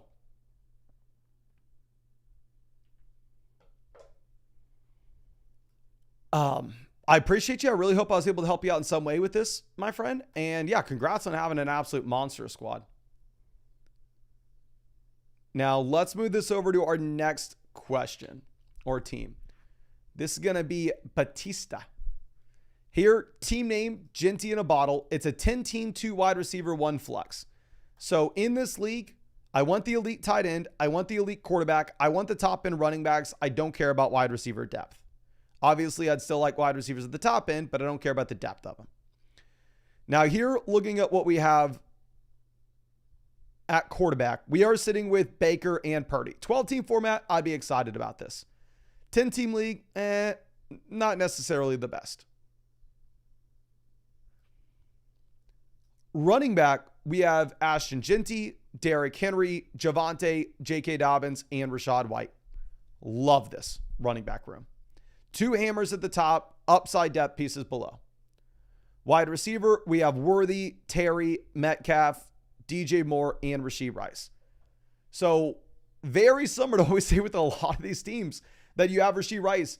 Like a trade right now may not be super interesting to you, but could very easily help our roster once Rashee Rice is back.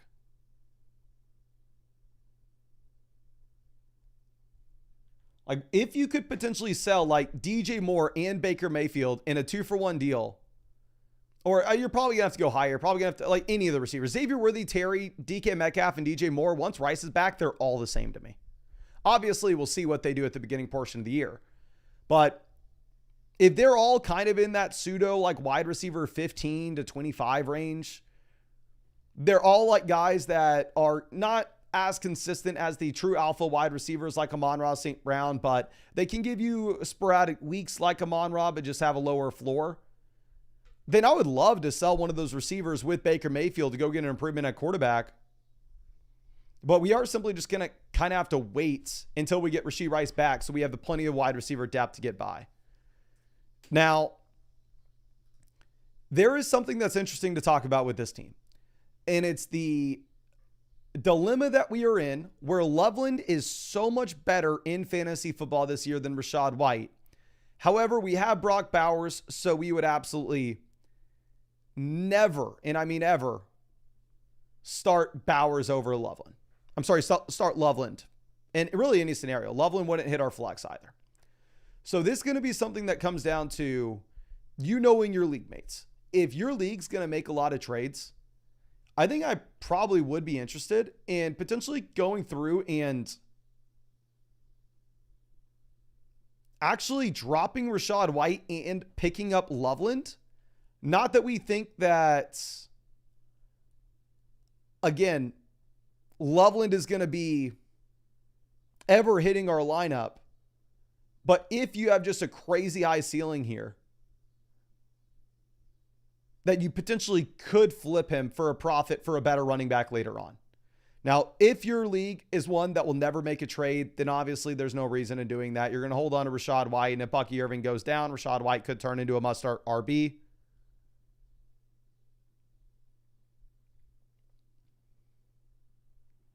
But I think that's really the only thing to discuss. And again, a lot of all these Rashee Rice teams that we look at,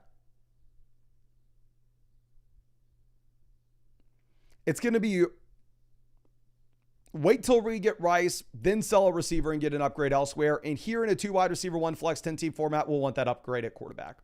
But I really appreciate you and really hope I was able to help you out in some way with this. Now let's move this over to Maddie Light.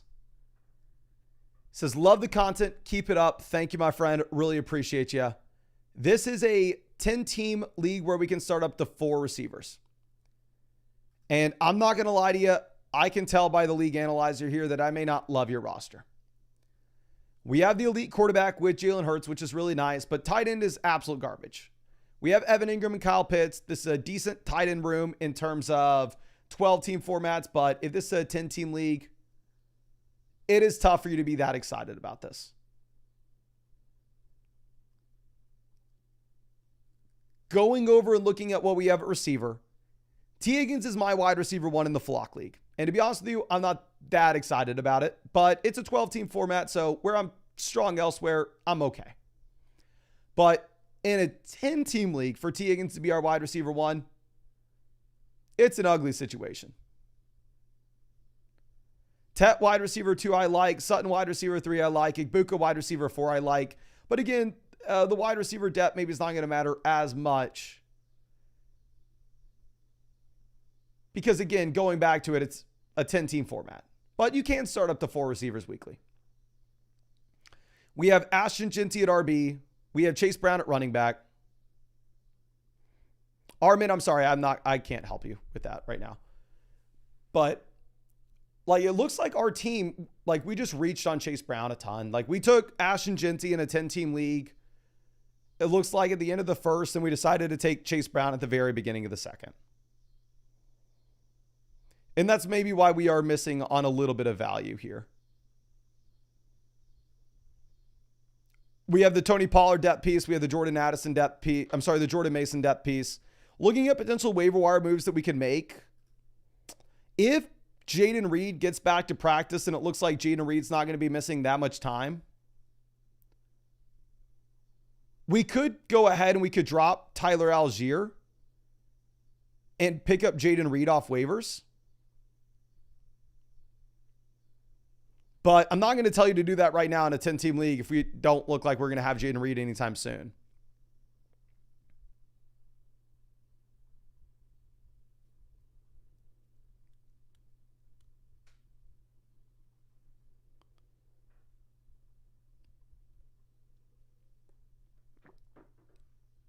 So I don't like your team in terms of trades to make from here. And I'm sorry, I'm just being honest.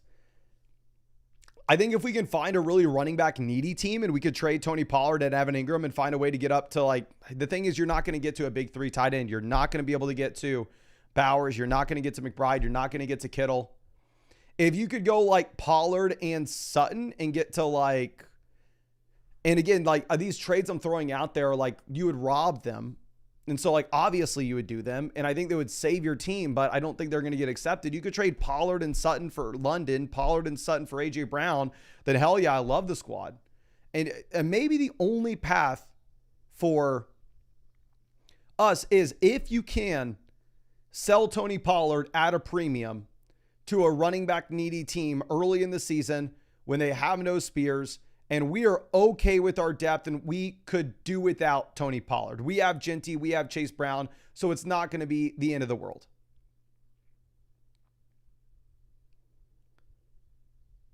But I really do appreciate you.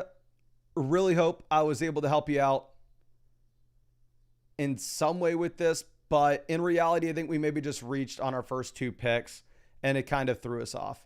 Another thing that actually I would do here very easily is I would cut Kyle Pitts and I'd pick up Dallas Goedert. I like Goddard more than I like Kyle Pitts personally. But I really appreciate you. And I would like the team if it was a 12-team format, to be honest with you. I just don't like it being a 10-team league. Okay.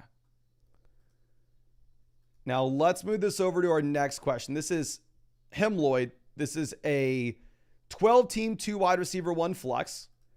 Like the team name here. That's funny. Let me send you over some free questions. And looks like one person kind of dominated this draft. They have Jamar Chase, Josh Allen, James Cook, Kenneth Walker, Mike Evans, Jamison Williams, Tyron Tracy. But everybody else, it's a very competitive league, and it's going to be interesting to see. Like the league analyzer, I promise you, is going to change so much within the first 2 weeks with a league like this that's this close. So 2 wide receiver, 1 flex. I mean, I would like to, if possible, have the elite quarterback, have the elite tight ends.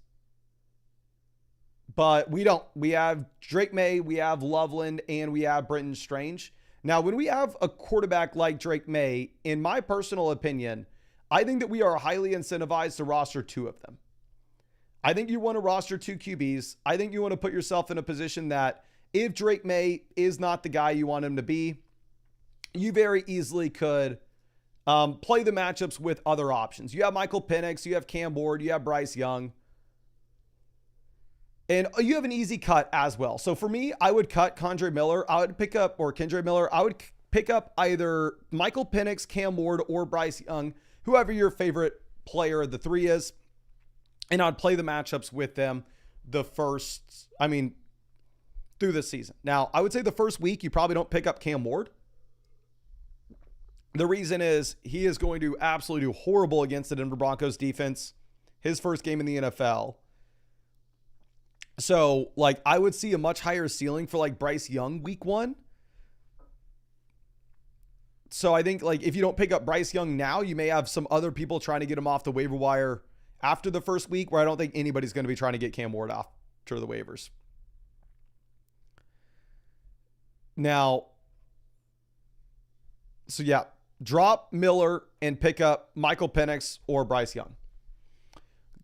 Then out running back, we're starting Hampton and Pacheco early, but we don't have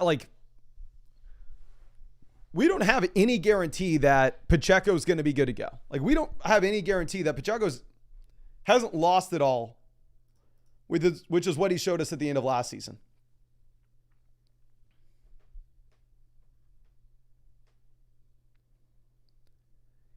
So I would like some more running back depth. It's a 2 wide receiver, 1 flex format where we have Puka, Brian Thomas, Metcalf, Egbuka, Matthew Golden, Jaden Higgins, and now you just got the Christian Kirk injury as well.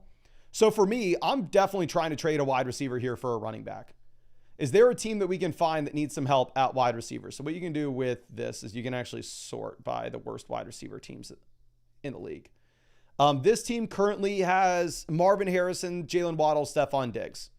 In my opinion, this team very much could use a wide receiver. And here, give me 1 second. I'll be back in literally 1 second.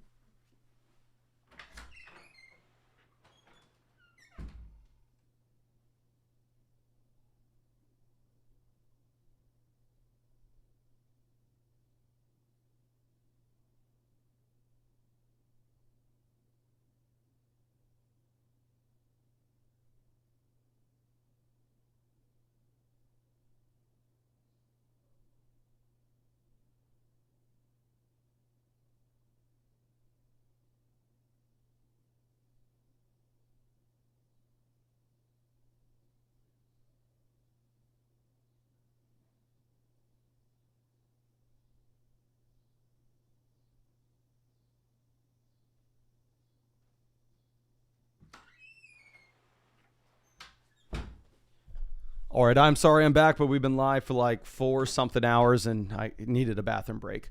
But yeah, looking at this team, we need to trade for one of their running backs. Is there like a 1-for-1 swap that would be easy to make? We got Puka, Brian Thomas. If you want to swap from like Brian Thomas to Derrick Henry, if that's possible, this team has Taylor and Kyron Williams, so there's a chance that they are willing to make that pivot. Like, I'm going to offer them Brian Thomas for Derrick Henry right now and see what they say. Honestly, you could wait till after week 1 if you really wanted to, because Brian Thomas is going to have a great matchup where Derrick Henry won't. This team has Zay Flowers, Rome Odunze, Ricky Pearsall at the beginning of the season. I'm going to offer them Puka Nacua for Christian McCaffrey. This team has Cooper Kupp as their wide receiver 3. I'm going to go through. I'm going to offer them DK Metcalf and Isaiah Pacheco for Bucky Irving.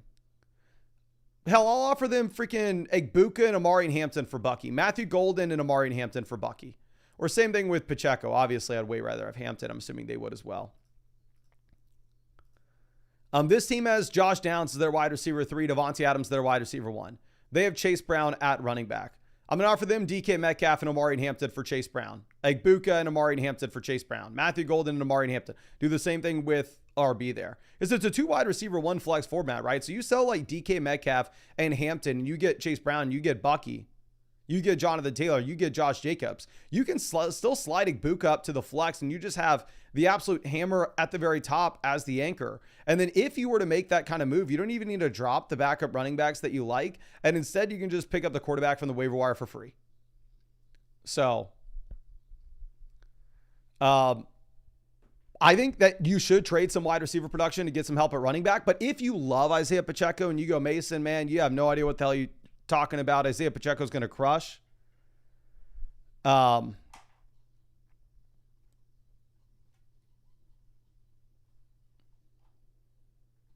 I think you can wait until week 1 and see what happens. I mean, hell, the Chiefs play in 2 days, right? So you're going to get a lot more information in 2 days. But I hooked you up with some of those free questions as well. So again, when you get that more information and when you are starting to make those deals, if you wanted to send me anything, I'd be super happy to take a look at it for you. But let me mark that as complete. And we're going to move over to the quick questions that we have real quick. And then we can go back to the team reviews. So this is a trade from Fula. This is Burrow and Taylor versus May, Henderson, and Terry.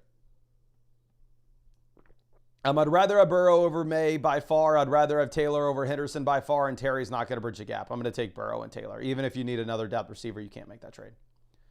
Cash Money Chris says, should we start the Bears duo? Thanks. Appreciate you, my friend.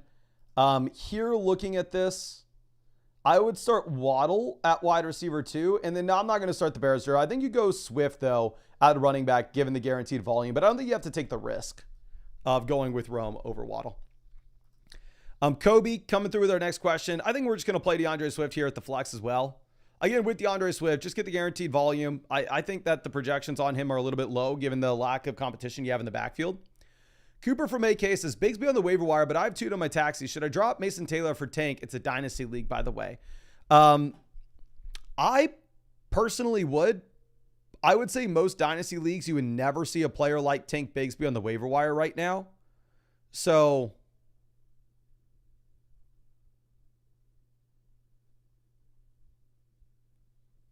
it's going to be a shallower dynasty league. We're in a shallower dynasty league like this. A player like Mason Taylor is just going to be a little bit harder to hold on to. So I would go ahead and I would pick up Bigsby. Let's move this over.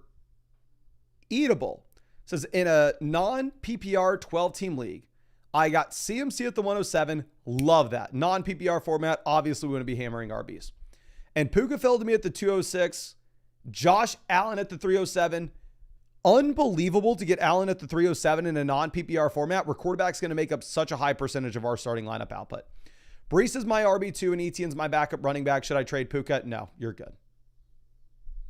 Let me send you over like a free trade question in case something comes across your table that you have in mind. But CMC, Brees, Etienne's fine for the time being. If Brees face plants and then you want to visit a Puka trade, you can go for it. I mean, in a non-PPR format, I would trade Puka for Jonathan Taylor. I would trade Puka for Josh Jacobs. Obviously, trades I would never make in a full PPR league. But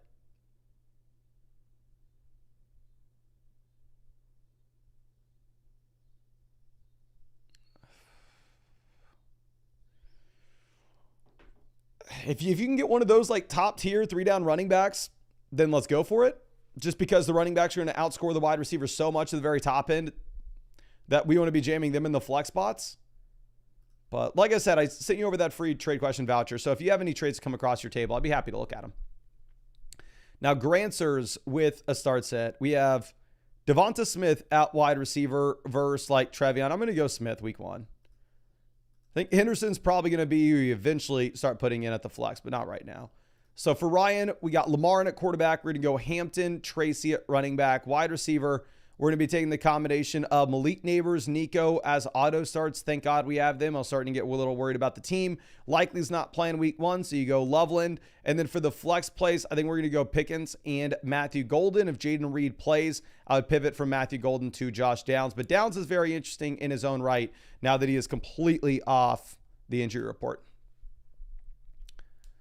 Now, D33W1 with the start set question. Here we need some help in the flex. We got Christian Kirk now dealing with a hamstring injury. So I'm going to answer this as if Kirk's not good to go. We're going to go Khalil Shakir, honestly, anyway. Khalil Shakir getting in the full practice. Looks like he's going to be playing in what should be the highest scoring game of the week. Fantasy Foo, happy to see you. This is Rashee Rice, Stephon Diggs versus Travis Etienne, Kyron Williams.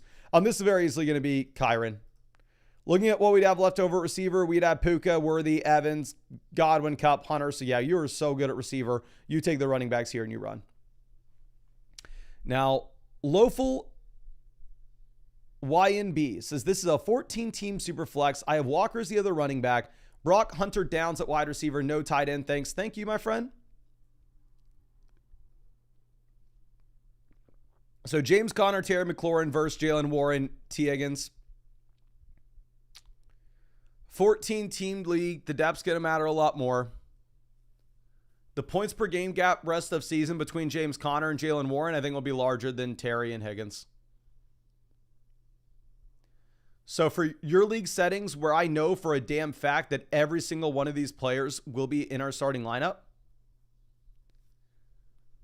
like the depth is going to matter so much. We can't say like, oh yeah, maybe Terry McLaurin's not good to go. I mean, maybe Terry McLaurin's going to be on our bench, or maybe James Conner's going to be on our, maybe Jalen Warren would be on our bench. That's not the case here.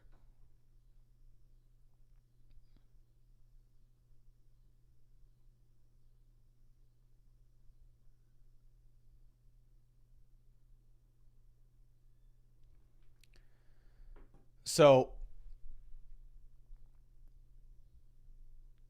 I would just take the 2 players here in the 14-team format. If this is like a 10-team, 2 wide receiver, 1 flex, sure, let's go Higgins. But the importance of the depth is going to make you go with the 2 guaranteed starters all season. Now, J-Mac, this is Jefferson, Ricky Pearsall, Trevion versus Bijan, Mike Evans. Jefferson, Bijan, tomato. I'd rather have Bijan slightly in a 2 wide receiver, 1 flex format. 2 wide receiver, 1 flex, 10-team league. I think we're going to go with the best 2 players, which will be Bijan and Evans. At TWG, here at quarterback, we don't have an option, but we have him at running back, tight end. We're going to go Tyler Warren over Kyle Pitts. Running back, you play Brees over Etienne. And then there for the flex, I'm actually going to be playing Matthew Golden if Jaden Reed misses. If Reed plays and you wanted to go Deebo Samuel instead, I wouldn't mind it. But it looks like Jaden Reed's probably going to miss. He didn't practice today. Now, over it with our next question, Xavier Worthy, the easy start here with no Rashee Rice, no questions about it. And then we're going to be going with Devonta Smith week 1. If Ibuka crushes week 1, I'd be fine pivoting over to him week 2. Now, Simi says, should we start Zay or Ricky Pearsall? I would go Zay, honestly, really easily. You look at the game environment right now, the highest over-under of any game this week is going to be with the Bills and Ravens. I think that they may actually have to throw the ball a decent amount. Now, Tommy with the trade. This is Stephon Diggs, Calvin Ridley versus JSN. We're going to take JSN here. It's a league where the wide receiver depth matters a little bit more. So let me triple check. We got Mike Evans, Travis Hunter, Chris Olave. Ooh, so the depth is a little bit questionable. Why the hell do we have Darren Waller on our team? Drop Darren Waller, pick up Kate Otten. I think Darren Waller's injured right now, no? So, yeah. But I think we can go JSN over Diggs and Ridley. Now, Rogue Hunter says, I know we get running back, don't know if Mixon's worth it. Mixon could be a 0. So, no, hell no, you cannot make this deal. Like Jordan Addison on easy you rather have over Javonte. RJ Harvey obviously is not going to help you at the beginning of the season, but neither's Joe Mixon. And I know RJ Harvey's going to be playing this year. I have no idea if Joe Mixon's going to be playing this year. So please do not do this. Please hold on to RJ Harvey and Jordan Addison. Now, Austin Bell says, not really sure who to put in the flex. If you have DeAndre Swift, you play DeAndre Swift. Like looking at these options. Yeah. Again, don't love the game environment going up against Minnesota where the Bears are slight dogs in this game. But I'm not worried about any of the backup running backs that we currently have in Chicago. Now, Duro Moody says, watching live right now, appreciate you, my friend. I'm trading Mahomes, Trevion, Travis Hunter for Brock Purdy and Chase Brown. 12 team, 2 wide receiver, 1 flex. Actually, can you let me know in the chat right now? It looks like this team's not linked. Duro Moody, can you tell me what are the starting lineup requirements of this?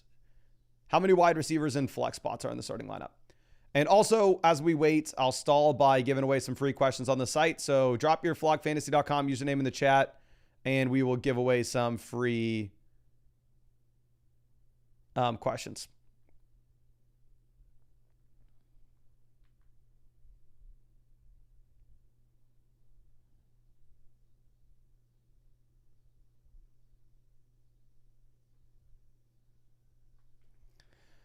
And also hit the like button if you have not done so already. I mean, we are going to be live streaming.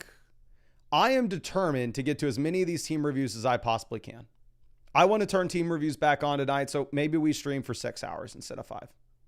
And then obviously we're going to be doing the draft streams tonight, and I got to record a video, so it'll be a long, long night for you, boy. Hit that like button, and if for whatever reason you're not already subscribed, subscribe. We're going to be streaming, answering questions every single day.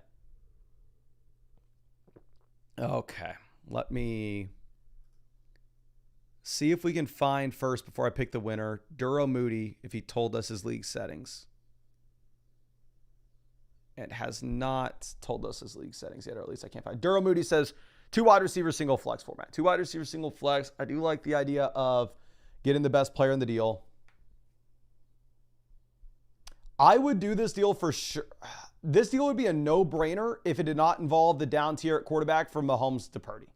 If your league is one in which everybody is rostering 2 quarterbacks and the waiver wire options at quarterback are disgusting, then honestly, I would not do this. But if not everybody's rostering 2 quarterbacks and you have great quarterbacks on the waiver wire like Caleb Williams and Jared Goff, how it is in the Flock League, then at that point, realistically, I probably would make the trade and I'd probably get Chase Brown. But let's pick a winner. We got Simplistic Zebra out here as the winner for the free questions. Let me try to find you on the site and send these over to you. Simplistic. I got Simplistic Antelope on the site, but not Simplistic Zebra, my friend. I can only find you on my questions. I mean, on my users if you use code FLOCK. Superior Bean, I did find you. So we'll send you over those free vouchers. Really appreciate you, my friend. And thank you for sticking with me and hanging out in the stream. Okay, let's mark that complete. And let's move to our next questions. Sure, we'll have some more quick ones in, and then we will get back to the team reviews. Kai trading Brian Robinson, Malik Neighbors for Ashton Ginty and Rome Odunze. Neighbors to Ginty, slight upgrade. Brian Robinson and Rome Odunze, massive upgrade. Neighbors and Ginty are the same for me, but if you can upgrade Brian Robinson and Rome Odunze, you for sure do that deal. OXG says, thanks, Mason. I don't care what Nick says about you. Appreciate you, my friend. Let's go ahead and let's dive into this. Here, I think you honestly have to start Tracy in the flex spot. I'm going to go Pickens at wide receiver as well. I don't like the matchup for either Pickens or Ridley this week. But again, you actually do have the Titans projected to be the worst offense in the league. So Tracy's the easy play. Pickens is the harder one. I don't love Pickens tomorrow night, but I think you'll play him here. Now for the flex for column, I'm going to go with Ted McMillan. Maybe I would have initially told you to go with Amari and Hampton, but now that Najee's good to go and they're trying to posture as if Najee's going to have a large role, I don't know if we can do it. Now, Gloom Sheet, 10-team app PPR format. We're going to go Trevion Henderson at RB over Aaron Jones. I think both in committees, I think Henderson has the better matchup and at the same time, the bigger play upside. And then for the wide receiver spots in the flex, we're going to go with Marvin Harrison and Ricky Pearsall. But actually, Pearsall and Downs are very close for us now based off the new developments. Okay. Delete says, is a Jaden and Terry stack better than an RB upgrade? No, we would do this deal. Terry and Devonta Smith are very close to me. I'd rather have Terry, but again, they're in the same tier. A Trevion Henderson versus DeAndre Swift. It's Trevion, and I don't think it's that close either.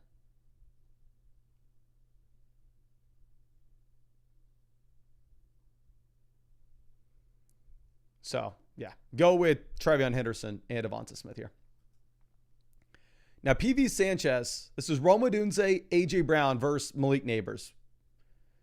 10-team format, so 10-team league. Yeah, AJ Brown, Malik Neighbors, completely different tier. You can never really tier from like that round 2 pick to that round 1 pick by like attaching somebody that you took after round 5. Kind of a no-brainer to do that before the season. Now, Jack Abe says, don't know who to flex. Our flex options here are going to be Downs. Honestly, I know Downs is pretty low in our wide receiver rankings video that just dropped today.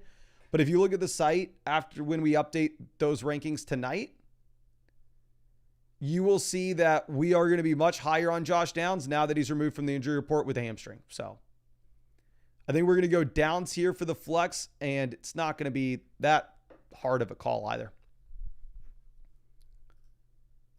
Okay, let's refresh this. It's going to be a long night for us. Okay, looks like I may have to sign out, sign back in.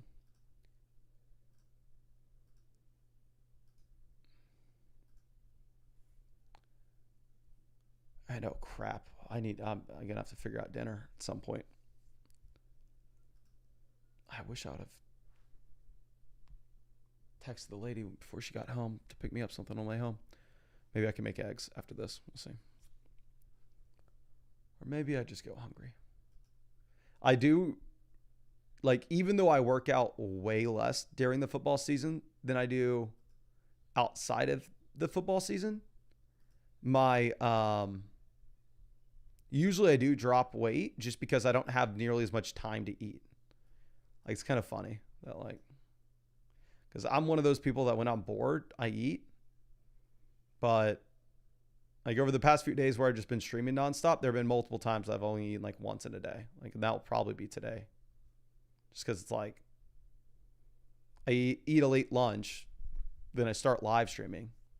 I never eat on the stream. So it's going to be tough. Now, Jack with the start sit. Like I said, we are going to go ahead. We're going to take Downs here now that he's off the injury report. Now, Mass Mayhem, happy to see us as a full PPR considering Pearsall over Pollard for the flex. You cannot do it, to be honest.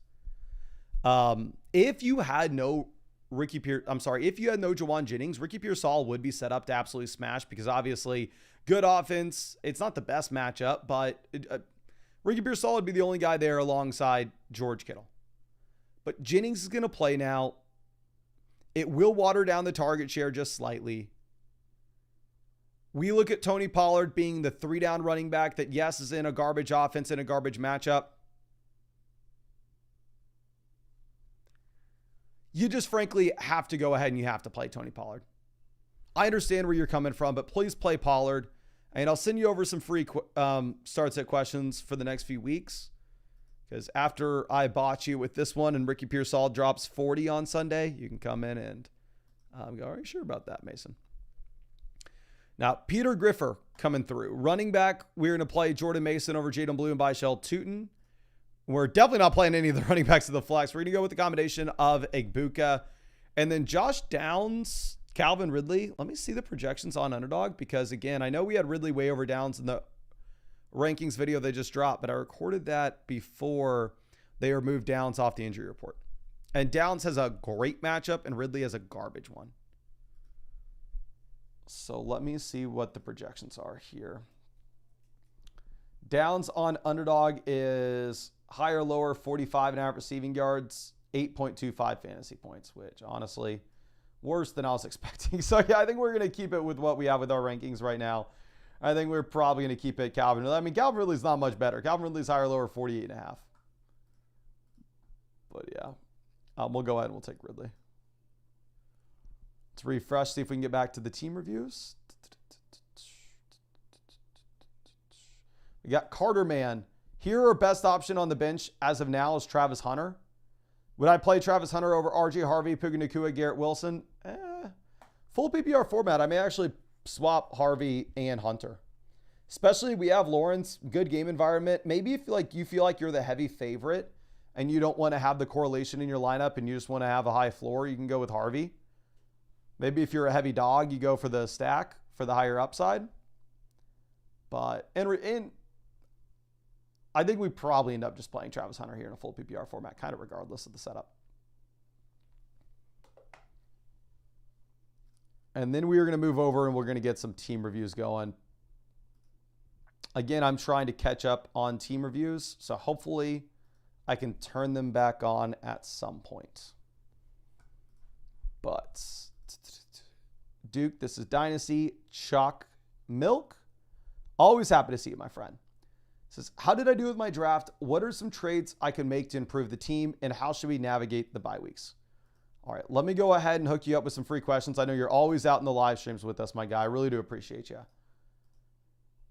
And this is I think I pulled my calf. This is the third team in the league analyzer.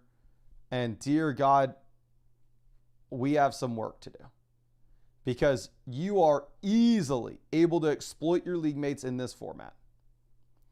We have Caleb Johnson, Jordan Mason, Zach Charbonnet all on the waiver wire right now. I initially saw that and went, oh, does that mean our league mates are stupid? No, because if we look at this, it's an 8-team league, right? So like in our scenario, we look at our roster and goes like, oh, okay, well, like we don't want to drop any of these players. Our drop would be like either Godwin or Josh Downs. Like those are very good options. Those are very exciting options. Now I will say, because it's a 2 wide receiver, 1 flex, where the only thing that is going to matter here in an 8-team, 2 wide receiver, 1 flex is the ceiling. I talked about this for another 8-team league we looked at earlier. But ultimately, what you are needing to optimize for and what you need to ask yourself is, if we are rostering a running back or trading for a running back, picking up a running back or a wide receiver, same thing.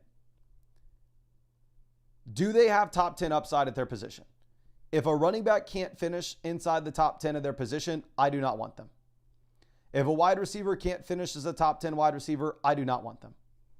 Tight end and quarterback is going to be even higher. Tight end, I need a top 5 option. Quarterback, I need a top 5 player. So do I think Josh Downs can be a top 10 wide receiver this year? Honestly, no. I think Josh Downs potentially could be a top 24, but that's not going to help us in a 10-team league.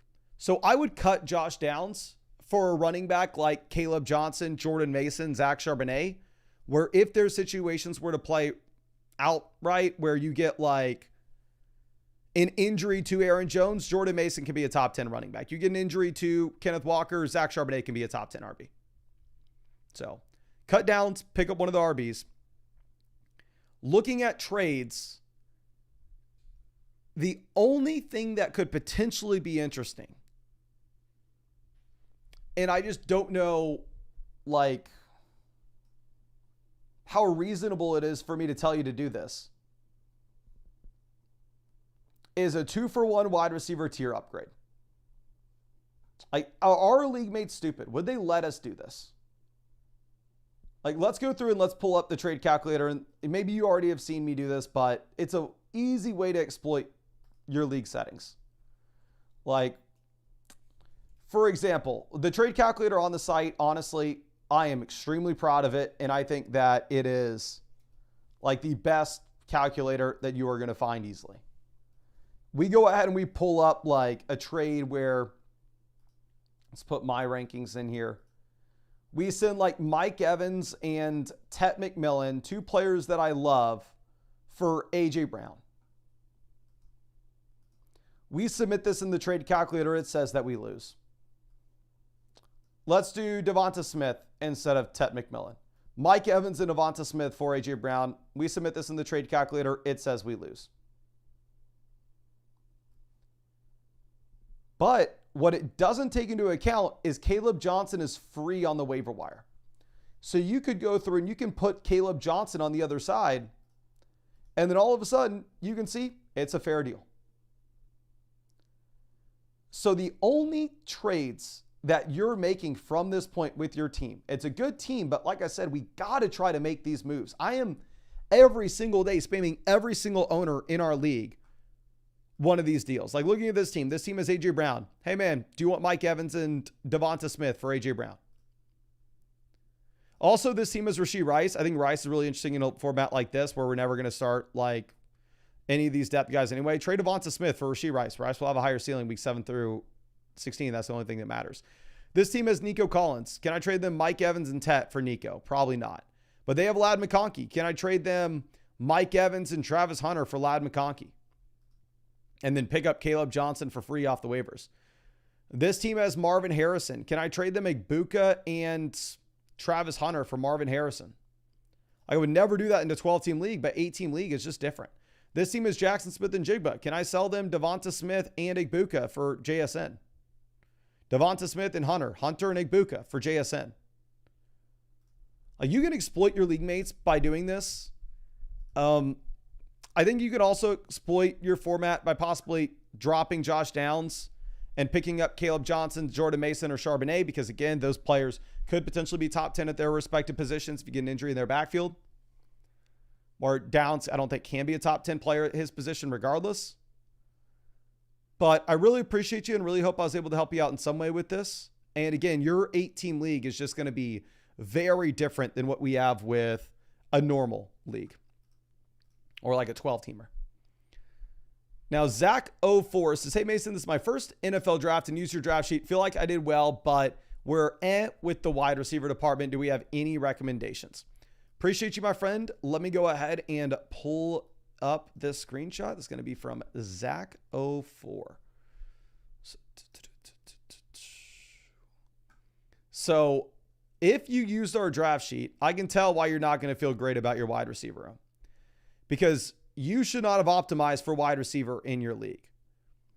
You are in a 2 wide receiver, 1 flex format. A 2 wide receiver, singular flex format. Wide receiver depth is not going to be important. I want the top running backs. I want the top QB. I want the top tight end. Looking at what we have with our quarterback room, we have Kyler. Kyler's going to keep us afloat. Am I super excited about it? Not particularly, but it's not the worst thing in the world. If we wanted to roster a second QB, I'd be okay with it. However, an issue that I would have in telling you to do that right now is just simply if we were to go through and if we were to look at the options on our bench, like our drop would be probably Rashad Bateman or Byshell Tootin, which honestly, I'm not really wanting to drop those names.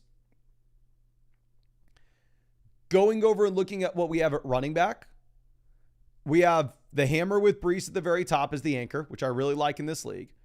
I'm sorry, Gibbs. Breece is our RB2. I'm good with. I mean, if he was my running back 1, I'd be very concerned. RB2, perfectly fine. And then down on the bench, we have Tracy as a viable name. I would actually play Tracy myself over Rome Odunze potentially week 1. And then we have Tank Bigsby, Byshell Tootin. So we have okay running back depth. So one thing that you could potentially look to do with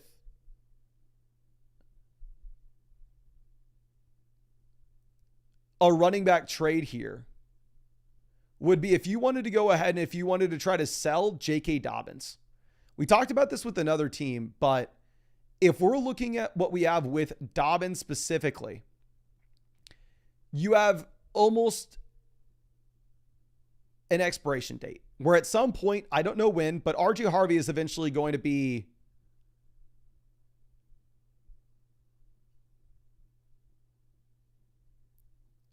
I don't know. RJ Harvey is eventually going to be the starting running back in this backfield. So J.K. Dobbins, a very exciting start at the beginning of the season. And there are going to be a lot of teams in your league that need help at running back at the beginning of the year that maybe drafted Judkins, maybe drafted Caleb Johnson, maybe drafted RJ Harvey himself, right? So if we were to look at this, I think I would try to trade J.K. Dobbins and Rome Odunze and get the best wide receiver that we could for the flex spot. And you still have the viable depth piece of Tyrone Tracy down on the bench. And also you could go through and you could potentially try to sell Tracy if nobody's interested in Dobbins, because Tracy kind of is in a similar boat, right? Where I'm not as worried about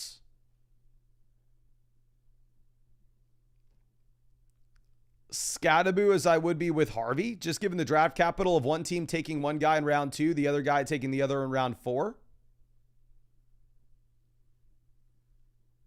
But still, at the end of the day, we should expect that this running back room probably turns into a committee by the end of the year.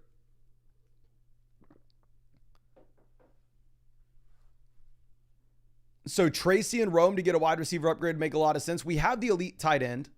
If you wanted to instead, like if you were comfortable with Rome, I'm just mentioning this because you were saying that you wanted to upgrade wide receiver, that you feel shaky about it. But honestly, I think you're okay in a 2 wide receiver, 1 flex format to try to exploit this and get an upgrade at quarterback as well.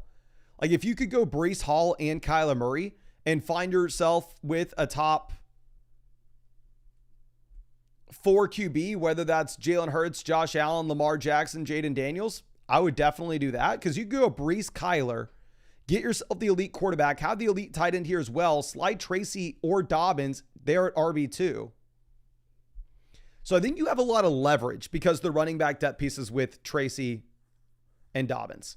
So your options in my mind would be trade Breece and Kyler for an elite QB, or go through and look to trade Dobbins, Tracy with Rome Odunze, one of the running backs with Rome, for a much better flex. But I think you're in a really good spot. And honestly, either move would make a lot of sense for you. But I really appreciate you and I hope I was able to help you out in some way with this, my friend. And let me move this over to our next team. Okay, this is Clay V. Says we have a 5 wide receiver and 5 running back roster limit. Flex might be a little questionable until I get Rice back in week 7. Who would you flex in week 1? Also, any moves you would recommend? Okay. And you said, or do I have to wait until closer to Rice's return? So that's what I've been saying with a lot of these teams. A lot of the teams that we look at that have Rashee Rice, it's like, hey, man, I'd really like to upgrade at quarterback, but we got to wait until Rice gets back because we're going to be a little shaky at wide receiver. However, if you look at the league analyzer here, we don't just have the best team, but we have the best team by a decent margin as well. So you have the flexibility to make a move right now. Like we look at this, we have Chase, Brian Thomas, Bucky, Kittle, all in the same. I legitimately don't even know, like we have 2 round 1 picks on the same team, a round 2 pick and a round 3 pick. I don't know how you could have possibly got this. Now, for sure, I would like to upgrade quarterback. It's a 2 wide receiver, 1 flex format where we have Baker Mayfield at QB. 12-team league, completely fine with Baker. 14-team league, in love with Baker. 10-team league, it's like, it's kind of whatever. But if you could potentially go through and if you could potentially take like, the issue is like Travis Hunter's not getting us there. Rashee Rice isn't getting us there. So I would like to say like sell Travis Hunter and Baker Mayfield to get to a big 4 QB. You have the flexibility, you have the depth to do it. Like going Travis Hunter Baker to get Lamar, Hunter Baker to get Allen, Hunter Baker to get Daniels, Hunter Baker to get Hurts. But the fact of the matter is those are going to get rejected today. I'm going to offer them today anyway. But I think what you're going to have to wait on is I think you're going to have to wait for Rashee Rice to get back. And then obviously Rice, my expectations will be people treat him as a wide receiver 1 when he does return. And then at that point, we can explore the upgrade for the elite level quarterback. And also if those elite level QB teams aren't interested in making a trade, we could also pivot over and you could also look at the possibility of trying to upgrade at running back. But that's not going to be as important as when we're sitting here with like Montgomery, Charbonnet, Benson as quality depth pieces. You have a high ceiling with all these guys. You have Bucky, you have Henderson that you could start early. If you're concerned about your team maybe just starting off a little bit slowly, you could try to go through and you could try to sell like Travis Hunter and Trevion Henderson for a better RB, but I love Henderson, so I don't want to tell you to do that. So in reality, I think you kind of nailed the draft. I think you're right where you need to be, and I kind of agree with you. I think more likely than not, you're just kind of going to be waiting on us to get back.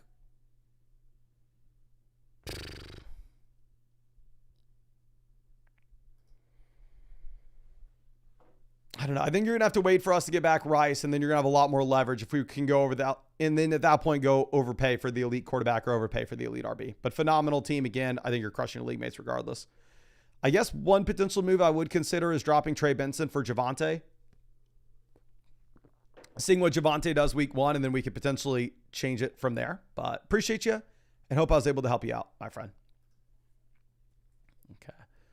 Success in Life Tip says, is Mason turning back on the team reviews tonight? I'm trying my absolute best. We've been live for about 5 hours. It's not looking like that will be the case. I just counted on the other screen. It looks like I think we have about 40 team reviews left or so. So it looks like the team reviews will have to get turned back on tomorrow. I'll let you know if that changes. I'm going to keep on going through with these and trying to get as many as I can. Now, AR White says, our league is a 4 running back cap, so I can't add any more running backs. Really happy with how this team turned out. Just wondering if there are any trades or a spot I can improve on. I was thinking about maybe packaging Pollard and Devonta / T-Mac to try to get another wide receiver 1. So we are currently sitting with the best wide receiver room in this league. I'm sorry, not the best wide receiver room in this league. We have the best roster in general with this league. Now, I would say in my assumption with this team, and I could be wrong, but you talked about having a cap of we can only have 4 running backs. Based off how bad the quarterbacks are on the waiver wire,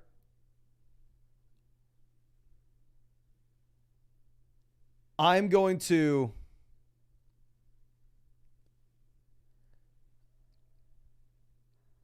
assume here that everybody in your league is rostering 2 quarterbacks because you said that you have a positional cap at running back as well.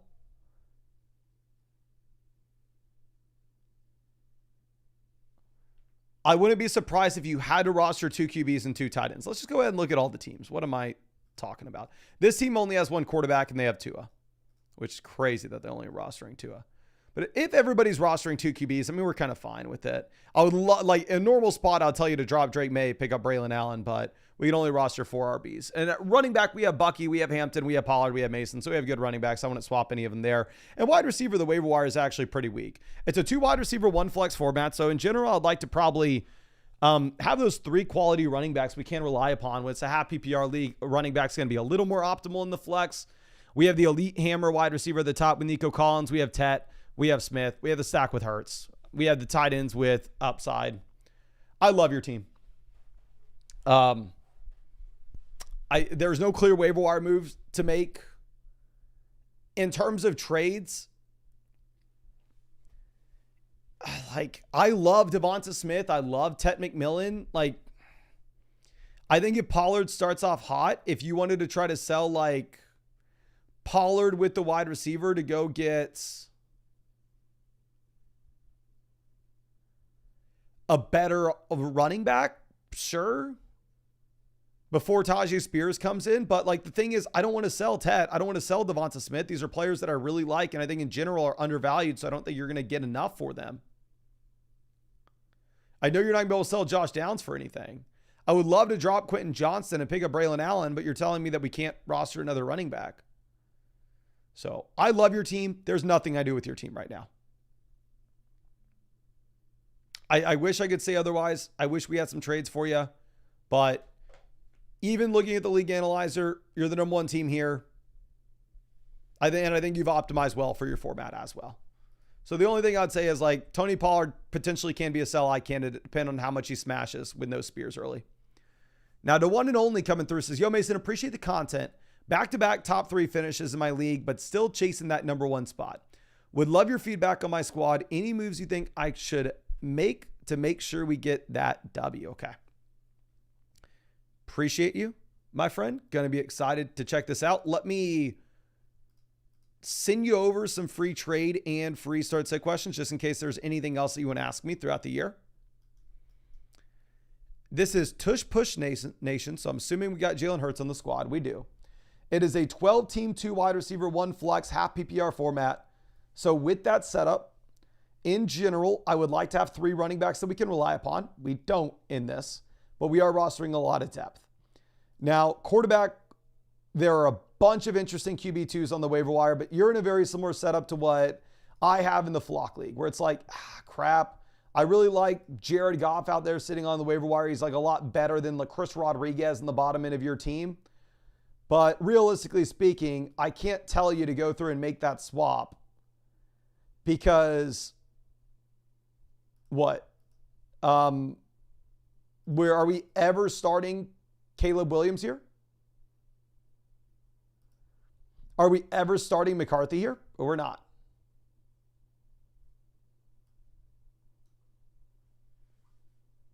So, oh, Andrew says it's a super flex league. If it's a super flex league, your team's that much better. If it's a super flex league, though, and you can roster 3 quarterbacks, you drop Quentin Johnston and pick up Cam Ward. Or drop Quentin Johnston, pick up Bryce Young, but pick up a 3rd quarterback and drop the big Q. But yeah, this is a super flex league. Team's not only like the number 1 in the league analyzer, but it would be far because the league analyzer is not taken into flex. Okay, if you can only roster 2 QBs, keep it as is then. Yeah, you have a great team. It's even better than I thought. But moving this back over to Tush Push. So, like, I would want to tell you, drop Chris Rodriguez, pick up the quarterback, but in reality, I mean, I don't think we can. However, I'm going to tell you to drop Chris Rodriguez anyway. Because it does look like, based off what we've had with practice reports, I know the depth charts came out and the depth charts said otherwise, but Corey Krosky-Merritt's ahead of Chris Rodriguez right now. And as well, Jeremy McNichols may be ahead of him. So I know we just made the waiver wire video of saying like, hey, pick up Rodriguez. But if you look at like my rankings here, I have Jaden Reed ranked at 86 and Chris Rodriguez ranked at 165. And I mean, your team doesn't have a ton of wide receiver depth. We have no Rashee Rice for the beginning of the season. So you have like Jawan Jennings as your wide receiver 3. So I would drop Chris Rodriguez. I would drop Jerome Ford. I would pick up both Jaden Reed and Keon Coleman. And honestly, those 2 simple moves, I think that you would move up the league analyzer possibly to the number 2 spot. I can't guarantee that, but there's a chance. With your league settings, I love having the elite quarterback. I love having the elite tight end. After we make those 2 drops and adds, we're going to have Chase Brown, Pollard, Tracy, Javonte at running back. So am I in love with like Pollard, Tracy, RB2, RB3? No. But wide receiver, we'll have Nico Smith early. We can put Tracy in the flex. We have Rice in the long term. So I think as we get closer to having Rashee Rice coming back to this team, like as we get closer to that week 6 mark and we get closer to Tajee Spears possibly coming back in Tennessee as well, what I'm eventually going to do is I'm eventually going to try to trade Devonta Smith and Tony Pollard in a 2-for-1 deal and try to get the best running back that we can in return, especially if Pollard starts very hot with no Tajee Spears. And then you're getting Rice back in. Jaden Reed's possibly healthy at that point. We have Keon Coleman as well. We have Jawan Jennings. We have Keenan Allen. So don't make any trades now. Just drop Ford, drop Rodriguez, pick up Reed, pick up Keon. And as we get closer to week 6, look to trade Devonta Smith and Pollard and potentially upgrade at RB.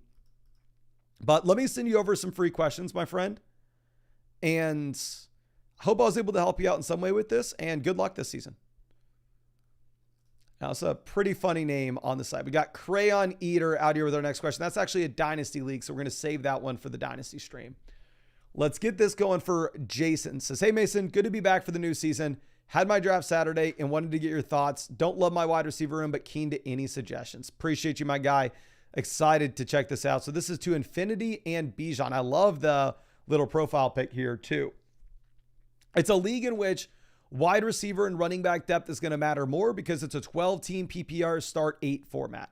So we can't abuse it by just saying, go get the elite QB, go get the elite tight end. Don't care about anything else. Wide receiver is going to be super easy to come by.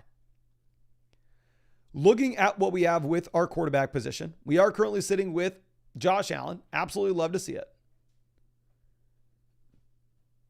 Tight end, we have Tyler Warren and David Njoku. So we're going to be just fine here. I think what you're going to do right now is you're going to be holding on to both start David Njoku week 1. In my opinion, I think David Njoku is about to crush. Like with David Njoku here, you have him going up against a really soft matchup. Not only do you have him going up against a soft matchup, but at the same time, you have Flacco still as the quarterback. So if Njoku crushes week 1 and we feel very comfortable about what we have with the long-term upside of Tyler Warren, you could at that point potentially go through and try to sell David Njoku and Rome Odunze, or sell David Njoku and DK Metcalf for a wide receiver upgrade. But it's just going to be difficult for us to do that now. Looking at running back, we have Bijan, we have James Conner. So obviously we are crushing at RB at the very top. We have Isaiah Pacheco's our RB3. Really like the depth piece. We have Mixon in the long term. We have Allen, Spears, Dameon Pierce. Let me see what other running backs we have on the waiver wire. So yeah, I'm fine if you wanted to roster Pierce over these other guys. It doesn't really matter. Wide receiver, the waiver wire is very barren as well. I would consider Trey Harris or Quentin Johnston over to Mario Douglas, depending on how Douglas looks on Friday.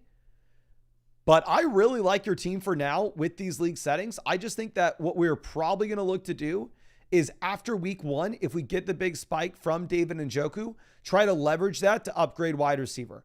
Because and I'm going to be honest with you, I'm in a similar spot in the Flock League, like almost identical spot now that I think about it. These are the same league settings of the Flock League, 12-team PPR start 8. I also have Josh Allen. I also have the elite running back. I have a ton of running back value, just like you. I have 2 capable tight ends, and then I have like a wide receiver room that I can get by at the beginning of the season, but I would like to upgrade. Like, I'm in your same exact boat. I've tried my best in my league to like sell my running back depth pieces to go upgrade at wide receiver before the season starts. I just simply haven't been able to. You could try right now to sell David Njoku and DK Metcalf for an upgraded receiver, David Njoku and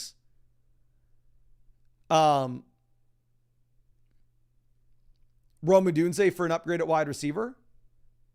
I think you're just going to have a hard time doing that before the season starts. Very similar to how I'm having a hard time doing it in my own league. But once hopefully Njoku smashes week 1, it'll be a little bit easier for you to make that deal. But let me make sure I send you over some free questions. Overall, I like your team. It's funny that it's very similar to mine in my league. And hopefully together we can go through and we can try to trade for some better wide receivers. But the girlfriend flew in about 5 hours ago. I've been live streaming for 5 hours, so I haven't seen her. I've just heard her out. Crap, the door's open, so they probably heard this entire stream. But I'm going to go talk to her before I got to stream the drafts.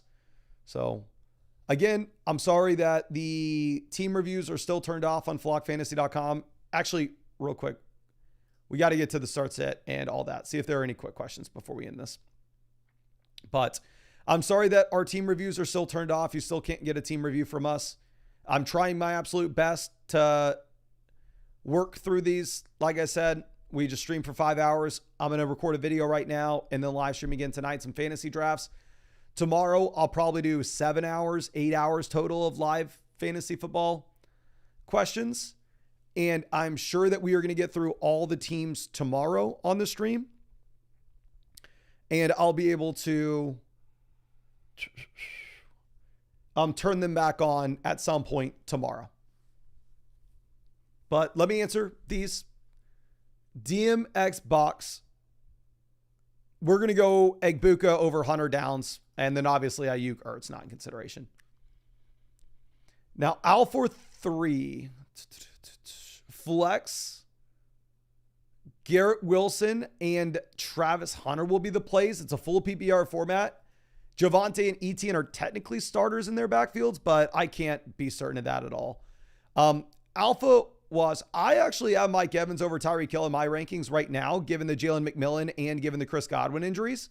But if you believe in the Tyreek bounce back, I have them in the same tier, wide receiver 13, wide receiver 15. I wouldn't fault you for making the swap.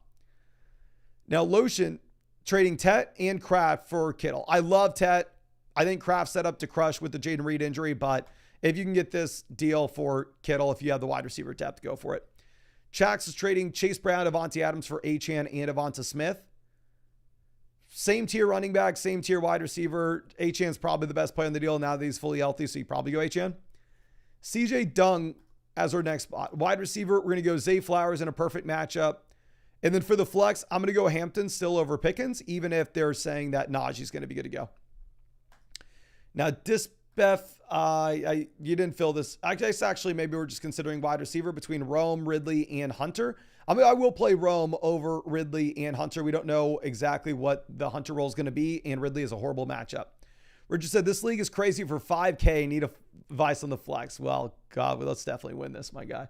14-team format, so the flex spot's going to be very ugly.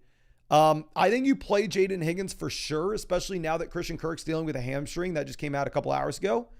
And then I'm going to go Kyle Pitts. I can't play Luther Burden here week 1. I never want to be playing a tight end in the flex spot, but 14-team, super deep league, start 3 wide receiver and double flexes. It is going to be a crazy league, and it's going to be tough. But let me refresh this, see if we have any more quick questions coming in. Bat Mac, always happy to see it. Says Javonte or Sampson. I'm going to go Javonte over Dylan Sampson here for sure. And let's see if there are any other swaps we would make. I'm not making any swaps at the flexes. But yeah, go Javonte over Dylan Sampson. I know Sampson has the better matchup, but you're in the Browns offense. And you're a day 3 pick that we've never seen play in the NFL. I really appreciate y'all hanging out with me. Let me shout out the Flock League real quick. Maybe y'all have already seen, but what I'm going to do, honestly, before I record our next video for tomorrow and also live stream drafts tonight, is I'm going to go over to the Flock League YouTube channel and I'm going to watch this because this dropped while we were live streaming on the Flock League channel. The season has officially started. The week 1 preview. I'm going to be honest with y'all. It's my favorite YouTube channel. It's not even really close. Since I'm just like a part in it and I don't record the entire videos, I don't edit the videos, I have no idea how they're going to turn out. So I genuinely get super excited for the drops. I really want to go watch it. I would suggest that you watch it as well if you haven't already. Just look up the Flock League on YouTube and you should be able to find it.